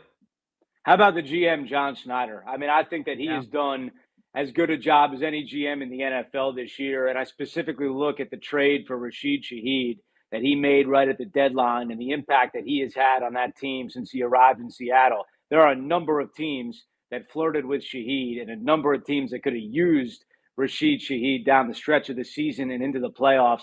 I thought he did a wonderful job getting him to go to Seattle. You've seen what he's done on special teams and with the offense. And sure, Pat, to your point, you can make a case for all those things that you just said. I really have admired the growth of Mike McDonald in year 2, which is what I mentioned earlier. I think Sam Darnold owes a lot to Kevin O'Connell and what he did in Minnesota a year ago, and that kind of got him going. But now you certainly look at the job that he's done with Clint Kubiak, who got the Raiders job. And, there's so many interesting parts to this Seattle team, but I think the job that John Schneider did to put it all together and then going for it all there with Shaheed at the deadline, he would be my favorite storyline for this Seattle team so far. I actually had in my show notes, I said, don't mention John Schneider and test Andrew's knowledge of ball and see if he brings it up. So you nailed it. I passed. Yeah. All right, let's hit a little March Madness, shall we? I mean, we're just over 5 weeks away from Selection Sunday. You've already called several games this season for CBS and CBS Sportsnet with the great Steve Lapis. I know you got Arizona State, Utah coming up on Wednesday. That should be a good one. And you'll be one of the main crews once again for the big dance. And you had some iconic calls over the years. I've been pondering what's a good question to ask you. And I think I landed on this one because I was thinking about it today. Because I was talking about it with my roommate. Like, what is the best day of March Madness? Is it the first 2 days where we go from 64 to 30?